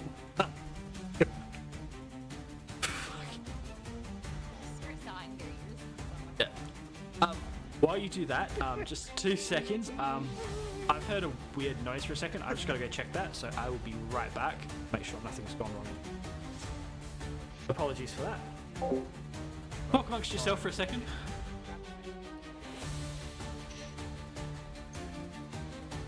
So are we grilling the goblin on the 4-foot arrow? There's one on the fire already. Oh yeah. Well, he's well done now though. He's He's been on the fire since like round 1. I was gonna say turn 3. 2. Turn 1, I think. She swept them and he fell forward. I love how this last goblin has 5 or 3 HP. Okay, here's the next one. It was like the first one. Here, just max that guy out. Sorry, Goblin A.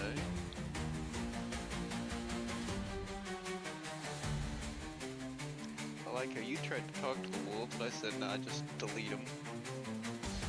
Get rid of. I tried. Hey, you miss 100% of the shots you don't make. I was looking at that going, I have speak with animals, but no, they're in their home.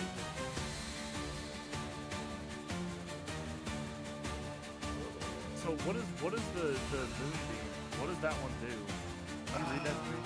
Because that's like that was like fuck you and some damage. A silvery beam of pale light shines down a 5-foot radius, 40-foot high cylinder on a point within range until the spell ends. Dim light fills the cylinder, and you can take a magic action or later turn to move the cylinder up to 60 feet. Motherfucker, I could have moved that. No. Oh no, one turn. Doesn't matter. But it's 2d10 radiant.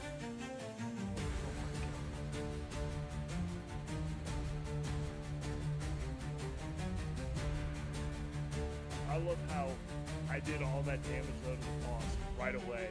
He's like, this is not how this is supposed to go. Like, well, like, So, I had like a whole plan for like if it was a problem.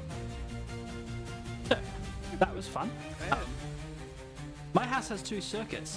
One of them was tripping because that flood was had submersed one of my radios. So we're all good because the house got my room and the bathroom live on one circuit. The rest of the house lives on the other, so we're all good. I just had to do some power switching. Yeah.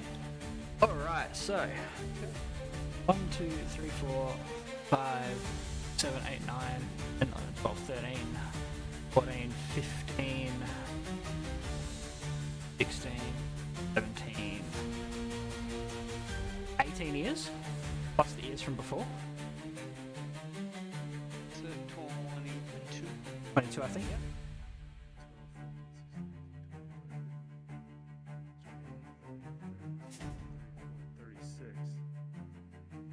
here, if we take both ears. It'll only count for 1. Yeah, you can keep the other half if you want, but yeah. Fuck yeah, I'm gonna run around the whole camp and cut both ears off then. Awesome. I was gonna say, 1 string to turn in, 1 string to wear as I pull the necklace of ears on. Your I'm wife will going- probably be very Approval. your wife will be slightly In my eyes. concerned, but yeah. Wife in the north will probably be a bit concerned, but oh well, not the weirdest thing you brought home. I'm gonna You search brought home the a kobold shaman, once. So I wanna Oh, go that's a like good I just idea. wanna get whatever we need. yeah. So you got Grung's sword,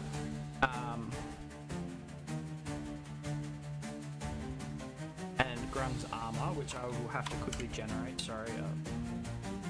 So Is you there have probably. anything else? I just want to search the shaman, see what he had on. Would it be an investigation roll? I want to search the ashy remains of Grum to see if there's any other hints. Yeah, I was gonna About his actually death. do the tent and the area. Alright, so My character there. Also, I want to free the villagers. yeah.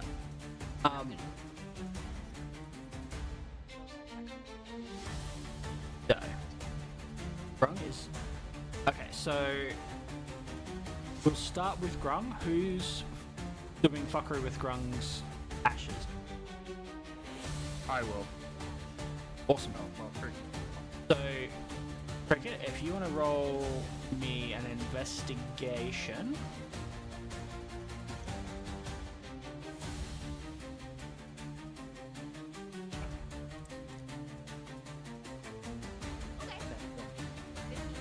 Yep. As you squat down over it, you put your hand out and you call on that brave sense you have from your connection to death, and you're feeling around to see if you can sense any emanations of what might have revived him and caused him to become a revenant, or any like magical signature of anyone who might have had a hand in it. And just on the edges of your senses, roll me a religion check, because you're going to be calling on the divine a bit here to like add to it. 19, that's enough. The magic doesn't feel natural to this world, like it's come from another world or from another dimension. Yeah, to an extent, it does feel alien to any magic you've felt in the area, like, that you've come across in life on Centralia. You don't get a specific sense of who. You didn't quite roll high enough to, like, get an imprint of their magical fingerprint, as it were. But it definitely doesn't feel native to this continent and this planet.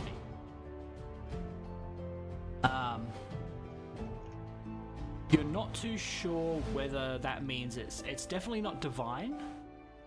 You don't know, you can't quite tell whether it's like from another planet in the astral sea, or from like an astral traveler, or anything more demonic rather than devilish, because demonic and devilish, like, devils are like devils versus divine. The demons are kind of like demons are to devils what you guys are to the divine. This world, the demons are like dark reflections of humanity. Well, not humanity, but like the good races. So definitely not devilish, but it might be demonic. You're not too sure between those two, between like spacey stuff or demonic. But all you can tell he's got a really good armor. As you run your hand over it, your more arcane senses, like having laid to rest many adventures in the past, Grung's armor is +2 resistance to necrotic and poison, and it is a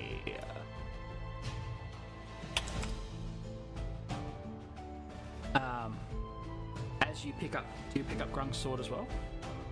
Do you like examine it? As you run your hand over it, slight dust leaves and you get a trace of what it was. This is great sword of ice, a great sword of ice and poison. So instead of 2d6, it's 1d8 ice damage, like Flame Tongue, and 1d6.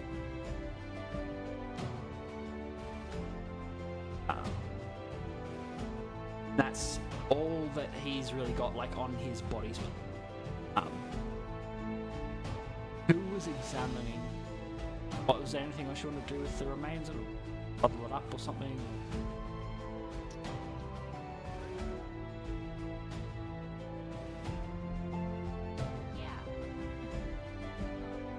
You would have, like, you'd have glass vessels and bags somewhere. Yep, you're scooping up, like, so you've got like a mason jar, a thick mason jar, and you scoop him up, and there's about enough ash to mostly fill it. You fill it and there's like a bit left over, but the vast majority of what was Grung is now in the jar in your possession. You've got a jar of Grung dirt. I got a jar of dirt. Yep.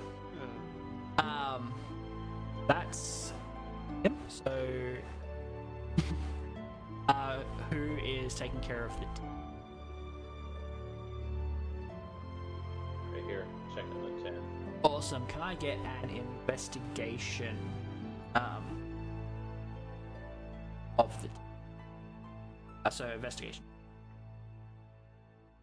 15.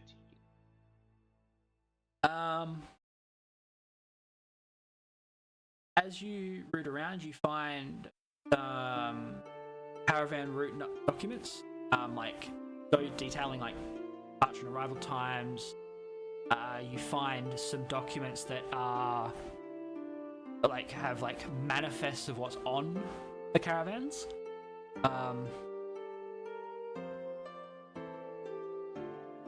Yeah, that's like with that roll, that's about all you find. Just some documents. The loot pile is over here. Oh, there. What was that? That's the loot pile. Yeah, with a 15, only that's all that you appear to be able to find. Fine. Yeah. Anyone else want to have a hunt around or through the buildings? I was gonna see what the shaman had on. The shaman has a +1 water staff that 3 times a day and cast.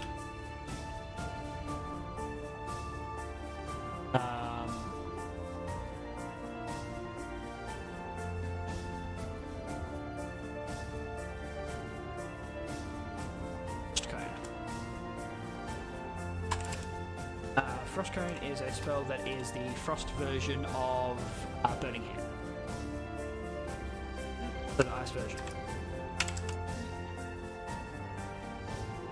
And that can cast it 3 times a day. And then it recharges every day. Hey.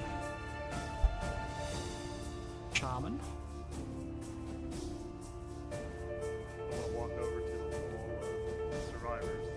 Yep. The village people's village. I'm assuming I am taller than the wall because it was built by goblins. The hobgoblin's about the same height, well, nearly the same height as you. But goblins are relatively creative builders. It's about 9 feet high, so you'd have to open the. Well, I mean, there's a barred grill, so I mean you can see in there. Okay, so can I look through it to check to make sure everybody's okay before I open the door? Or can I not see in there? You can see in there. You can see in there. It's open tops, like the sunlight's piercing in there.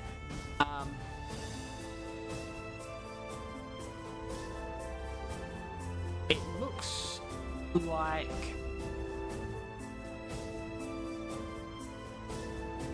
how to describe this without being too graphic. Pinhead's wet dream. I was checking more to make sure that, like, since the boss died magically, there's no other risk of possessed. There's like 7 people. They're kind of like just survivors of some very horrific shit. So they're like just kind of not quite catatonic, but they're very just like just moving to move kind of thing. For context, just because we have been adventuring together, Crow would also know that Hulda would be immediately able to tell you if they were also undead. Oh, okay. So if you were to like look and be like concerned and asked her to come over, that kind of thing. Okay. If they're just moving to move, then I'm going to just rip the door off to free them. They don't even really seem to notice. They're very much in there, just like, just keep walking, just keep walking, just keep walking, just keep walking. Like, you can almost hear some of them mantraing, like, anything to just keep the brain looking above the floor. Because the floor does squelch when you walk in. It's bad. Like I said, Pinhead's wet dream.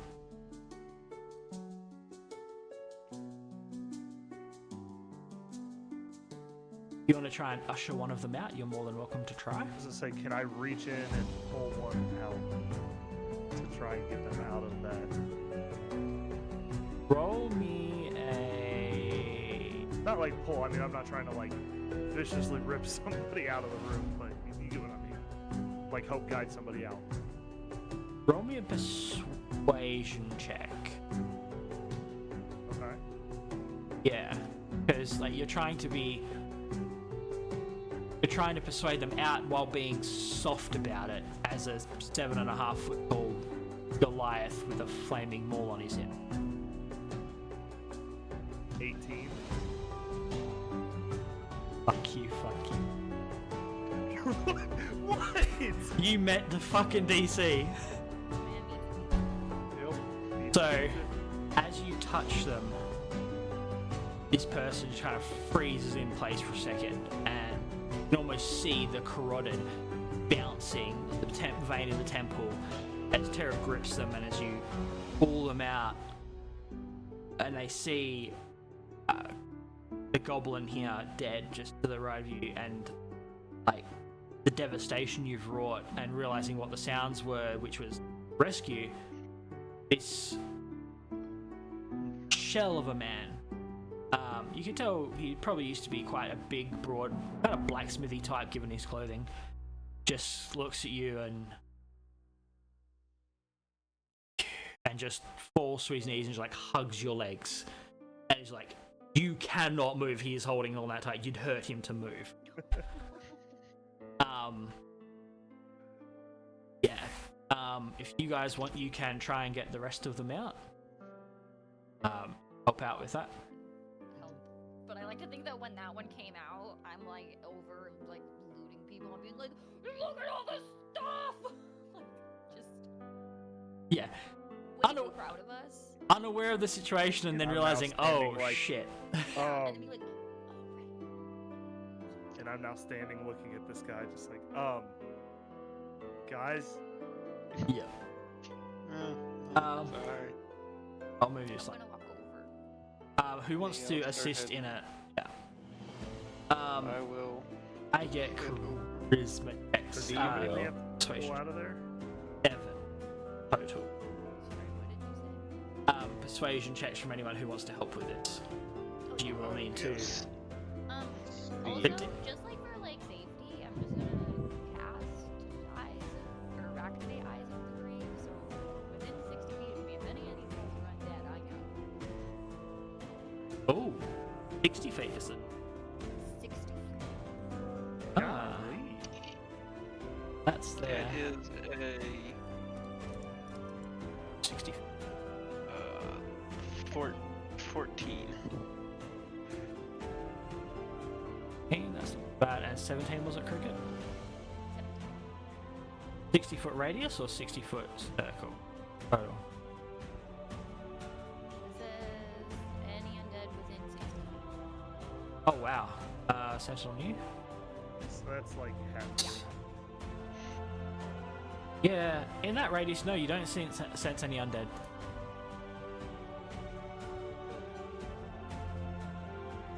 Okay. So 14 and 17 for you, Cricket? Charisma? Okay.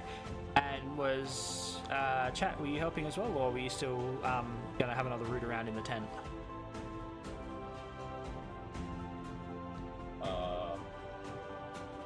Yeah, I'll look around some more. Alright, you guys, probably takes about 10-15 minutes to get one out, calm them down, sit them down, like give them some bread, give them some water, give them some ability to just like, oh, we have food, we have like, holy shit. Awesome.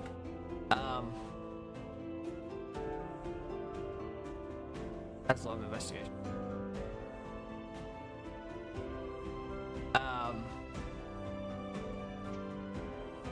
They're in a bad way. They're like malnourished, injured, hurt. So I don't know how. Could have some like basic healing supplies themselves. So Holder, if you wanted to spend that time, you could heal and patch them up. And Yeah, I'm gonna say mass healing word would get most of them into the ambulatory without issue category if you wanted to spend that spell, or you could spend the full 10 minutes like patch them up with bandage poultices that you have like on your body, bags and stuff.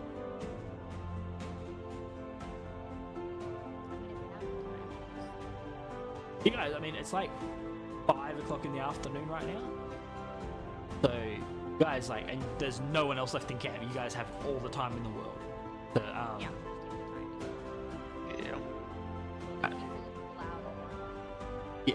So while you're triaging at night, Chat, you have been hunting around for the last 10 minutes. And you make them hid. Awesome. You find, so in the room there's like a bed, and next to it are 2 big chests that you open, expecting golden loot and all that, and it's itchy stuff. It's trophies from various nastiness that Grung has committed. As you move one of the chests, you see from where it was pressed against the bed, it moves slightly, and a flutter of parchment falls down. And you find a letter been encoded, so you will need an intelligence check to see if you can decode it. Intelligence. Are you? Everyone else can okay. it can do one as well if you want to hand it around, if you want to tell people about it. Oh, 17. It's good enough, actually. You managed to make the fucking decent. You lot, seriously. Anyway, as you're reading it and like you're like passing letters back and forth and decoding it, it's addressed to Grum. Grum, change of plans.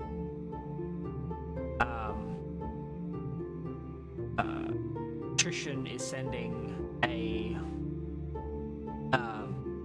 shipment from Eastlands back to Centralia to Wagga Wagga. You need to stop that shipment. It has a priority item that must be obtained. You must get the sword. If you fail, you will not like the consequences. Stein.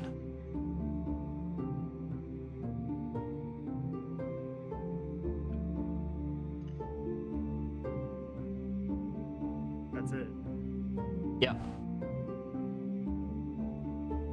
You must reclaim the sword, and then it's just signed at the bottom. Stein. Yeah, that a-hole from earlier. That was that guard from earlier. That's Elvin Stein Beaker. Oh, I didn't know if he just shorthanded his last name. That's kind of what I was thinking. The It's man with all entire- the names. It's entirely possible. I mean, you can investigate the letter to see if there's any clues. You're all quite close to him. And working on some investigation rules here. Someone in your party did happen to, get a deal for the magic that revived Grung. They might be able to do a comparison with the letter and see if there's anything left over. You wanted to bring that to their attention, chat. Assuming you did bring it to attention and didn't keep it to yourself. No? You guys, check out this letter I found. I'm gonna pick up Hulda and drag her into the tent. It's paper. Read look this. here. You see the chicken scratch scribbles of chat's writing under each line, saying Grung. Patrician has changed his route. The sword can be reclaimed. You must reclaim it. You will not like the consequences of failure. And then under that, as a single thing, Stein.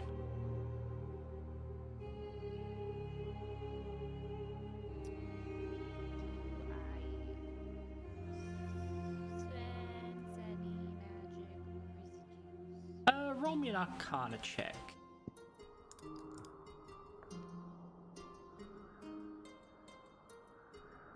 Good or bad? 16.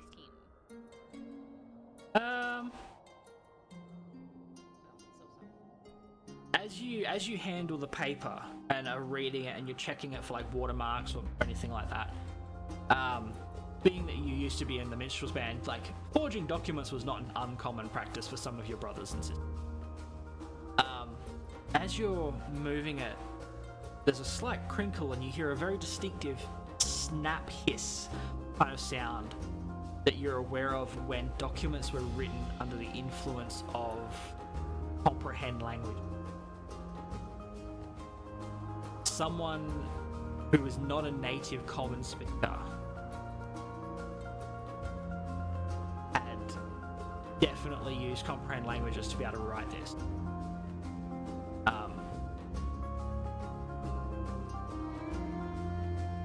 How much did you guys talk over it? Did you actually talk to him, or did you just kind of like shout at him a bit from a ways away? Anyone remember? Mainly shouted at him. He replied, but he was very, very brief in his reply. Yeah, it was very brave. It was a soldier, wasn't it? Yeah, it was a soldier. That's all he gave us. Okay. You guys roll me. Everyone can take part in this.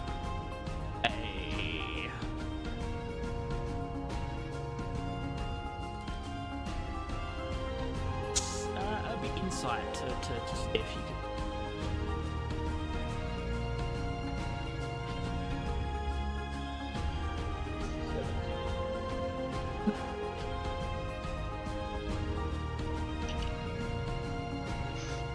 Okay.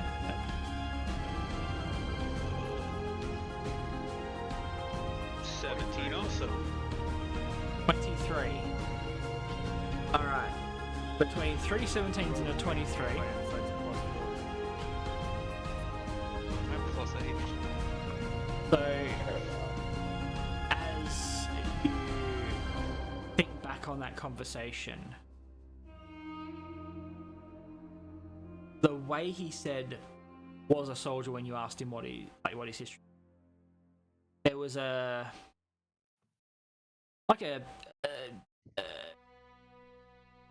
best way I can describe it is TTS kind of down to it, like text to speech. There was that kind of like stilted like properness.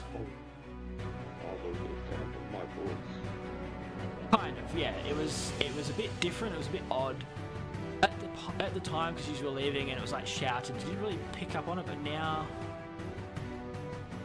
is it possible that he was using comprehend languages to be able to speak to everyone in common? Because as an astral elf, his native language is not common. He might not have had time to learn it before coming here. Entirely possible. For the sake of brevity, because it is getting a bit on. It's 2 a.m. Yes, I just realised that. Why don't you guys roll? Oh shit! Today. Why don't you guys roll a quick intelligence check, and I'll tell you what you figured out from there. That way. 17. Okay, Me and Crickey so over here matching rolls. 3 above 15, that's fine. Given the nature of the magic on the letter, given the name, given the conversation that was had, you can pretty much safely surmise there is definitively a connection between Elven and Grum.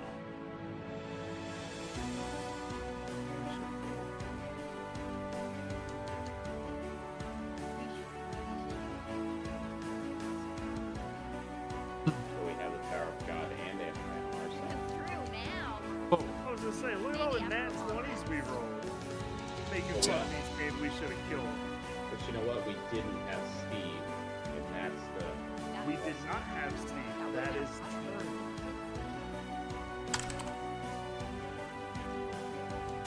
So if you guys are aware of Elvin's connection with Grum, you're not 100% on the exact particulars, but the magic sense, the language, and the letter is enough that you guys are comfortable with that.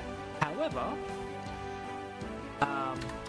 if you guys want to fast forward back to town and just clean up the contract, we'll go back to the tavern, and then if you guys want to investigate Elven, that'll be part 2. You just want to do that at some point. So, Sure. you guys come back in. You guys booked it through the night. You guys stressed your constitution to the max. About 9 o'clock at night, and you meet Kratoan again. God almighty, my brain. As you meet up with him, he looks you all over. Oh, you did loot the camp. 300 gold, a +1 shield and sword, and a +2 longbow. But I will do up a loot table for you guys as well. As you meet up with the contact, he looks you over, and none of you, well, Cat's still a bit blood-soaked, but you're all fine. You handed off the civilians to the town guard when you got back. You met Matthias at the gate, handed them off to him. You managed to scavenge enough of a wagon together to put them all in and get it. Matter. As you return,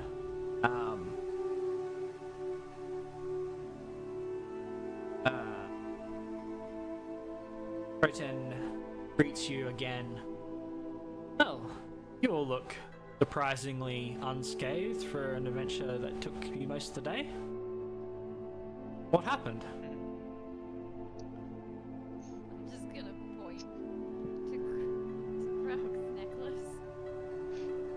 I'm gonna stand there 22. beaming with pride with all of these. An extra 110 Years gold. And I 110 pull gold. out the second yarn of ears and slam it down on the table in front of him. As you do, he picks it up with 2 fingers, like.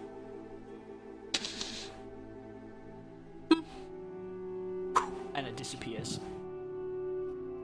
I have some bad news for you. Yeah.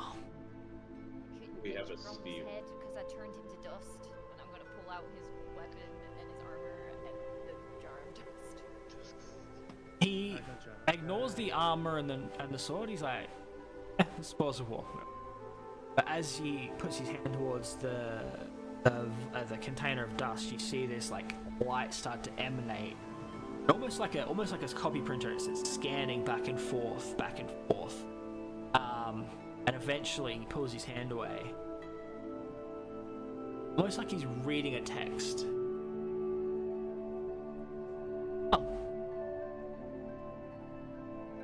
Undead Revenant was definitely not on my cards for whatever Grung was, We had but to kill him multiple times. that's probably the normal thing behind Revenant. You should know that, you're a brave cleric. Obviously. But you didn't tell us at the beginning. Oh, by the way, it's Riven. We knew he was a hobgoblin, nothing more. We could only operate on the information we had. Remember how this works, dearie? He had kind of a bit of a hard eye, a bit of like, you know how it works. We only have the information we have at the time. But you got 22 ears. That's close enough to Grung, and the mason jar, 24. 24 times 5, 120. He kind of reaches his hand out, and the jar starts to get sucked in, similar to how the ears disappeared. Are you comfortable with him taking it, or do you want to interject? Want to keep your jar of hobgoblin dirt? Kind of like a shoop into his hand. And you all feel your coin purses weigh down suddenly as 620 divided by 4 is 155 gold appears in your pockets. The usual way you're paid. So, well, first round's on me. Looks like you got some good spoils of war there with the sword and armor. Keep at it, you might get some new gear by the end of the year. He just kind of sits back. How much gold did we get? 155 each. 155 piece. For a day's work. So the equivalent of like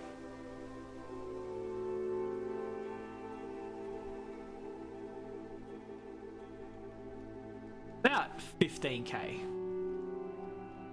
for the day's work. Danger pay's a thing. So pretty much. So you guys have that. Now, obviously, anything with Elven, we gonna wrap up tonight. So you guys, if you want to go through that and do the investigation and do like a more detail-oriented hunt down Elven, prove that he's the bad guy, we can do that in another one shot. If you guys want to do that later, but that's something we can sort out over the coming. We'll probably need a bit of a rest right now. Yes. But for the purpose of this, I will do up a companion pet for for chat for Steve. And I think Kobold worth not that. Brung, however, was worth a lot. So I have to look up. You guys might actually level up because you guys beat 7 Shades shit out of a lot of enemies. So let me do some math and figure out. You gave me a longbow. I'm gonna fuck people up with it. Hey, no, 100%. I think that's wonderful. I'm just saying that Give me fun magic. you guys certainly did a lot, and you guys were like, for the various levels of play and familiarity with 5e, you guys did really well. You have potential investigation later, or some other mission if you want, or whatever. So whenever you'll be in, I'll put it all in the group chat so you got it. Sounds good. But yeah. So from there, I I will need go. to activate long rest on myself. Yeah, it's a bit like that. Nice, That right? that fight just kind of, I forgot that none of you had like big bomb magic to take out groups. You just had like sleep, so I thought you guys would do that a bit quicker. But Sleep was pretty freaking Snooze smart was- on yeah. Cricky's part, though. I mean, that was like, damn, you kind of saved our ass yeah, a few times. Do So. you know how long it would take if all of them had been in a drawer? Forever. Oh, I know. Well, especially with the goblins that can't move very far, can't attack for huge distance, can't attack for huge damage. I mean, we would have killed Grong at the end. All of them would have been like trying to scatter, and it would have been you guys doing your funny things, and then it's just longbow, longbow. Okay, those 2 are dead. Another round of everybody. Longbow, longbow. Okay, those 2 are dead. Yeah. very true. I But, just liked my tight. I just liked the tight group because it's like, fuck these wolves. They're just gonna have a beam of light. Right. The that was moment also the fun. moment you said that, I was like, oh fuck me, I've grouped them up too much. No tasting giant tonight. Yeah. He was so down to like have Giant for the first time because they've not had Goliath before. But you know, Fuck 'em. you denied them their ability to taste Giant. It is what it is. Awesome. Yeah. Or Well, anything. I do appreciate this. Yeah, thanks for running the game. I'm I'm That definitely was obviously great. gonna head out, so everybody Well- have a wonderful. I'm ending stream actually as well. yeah. I will give a quick outro and then. Hey all, thank you very much for joining. I know we wrapped that up pretty quickly, but this dragged on by 2 hours longer than we were expecting. Thank you for your time, thank you for your patience with us, and I'm so glad we got to do this. Hope you all have a lovely evening and a lovely weekend, and we'll probably see you tomorrow for some more games maybe. Catch ya, travel safe, and see you around.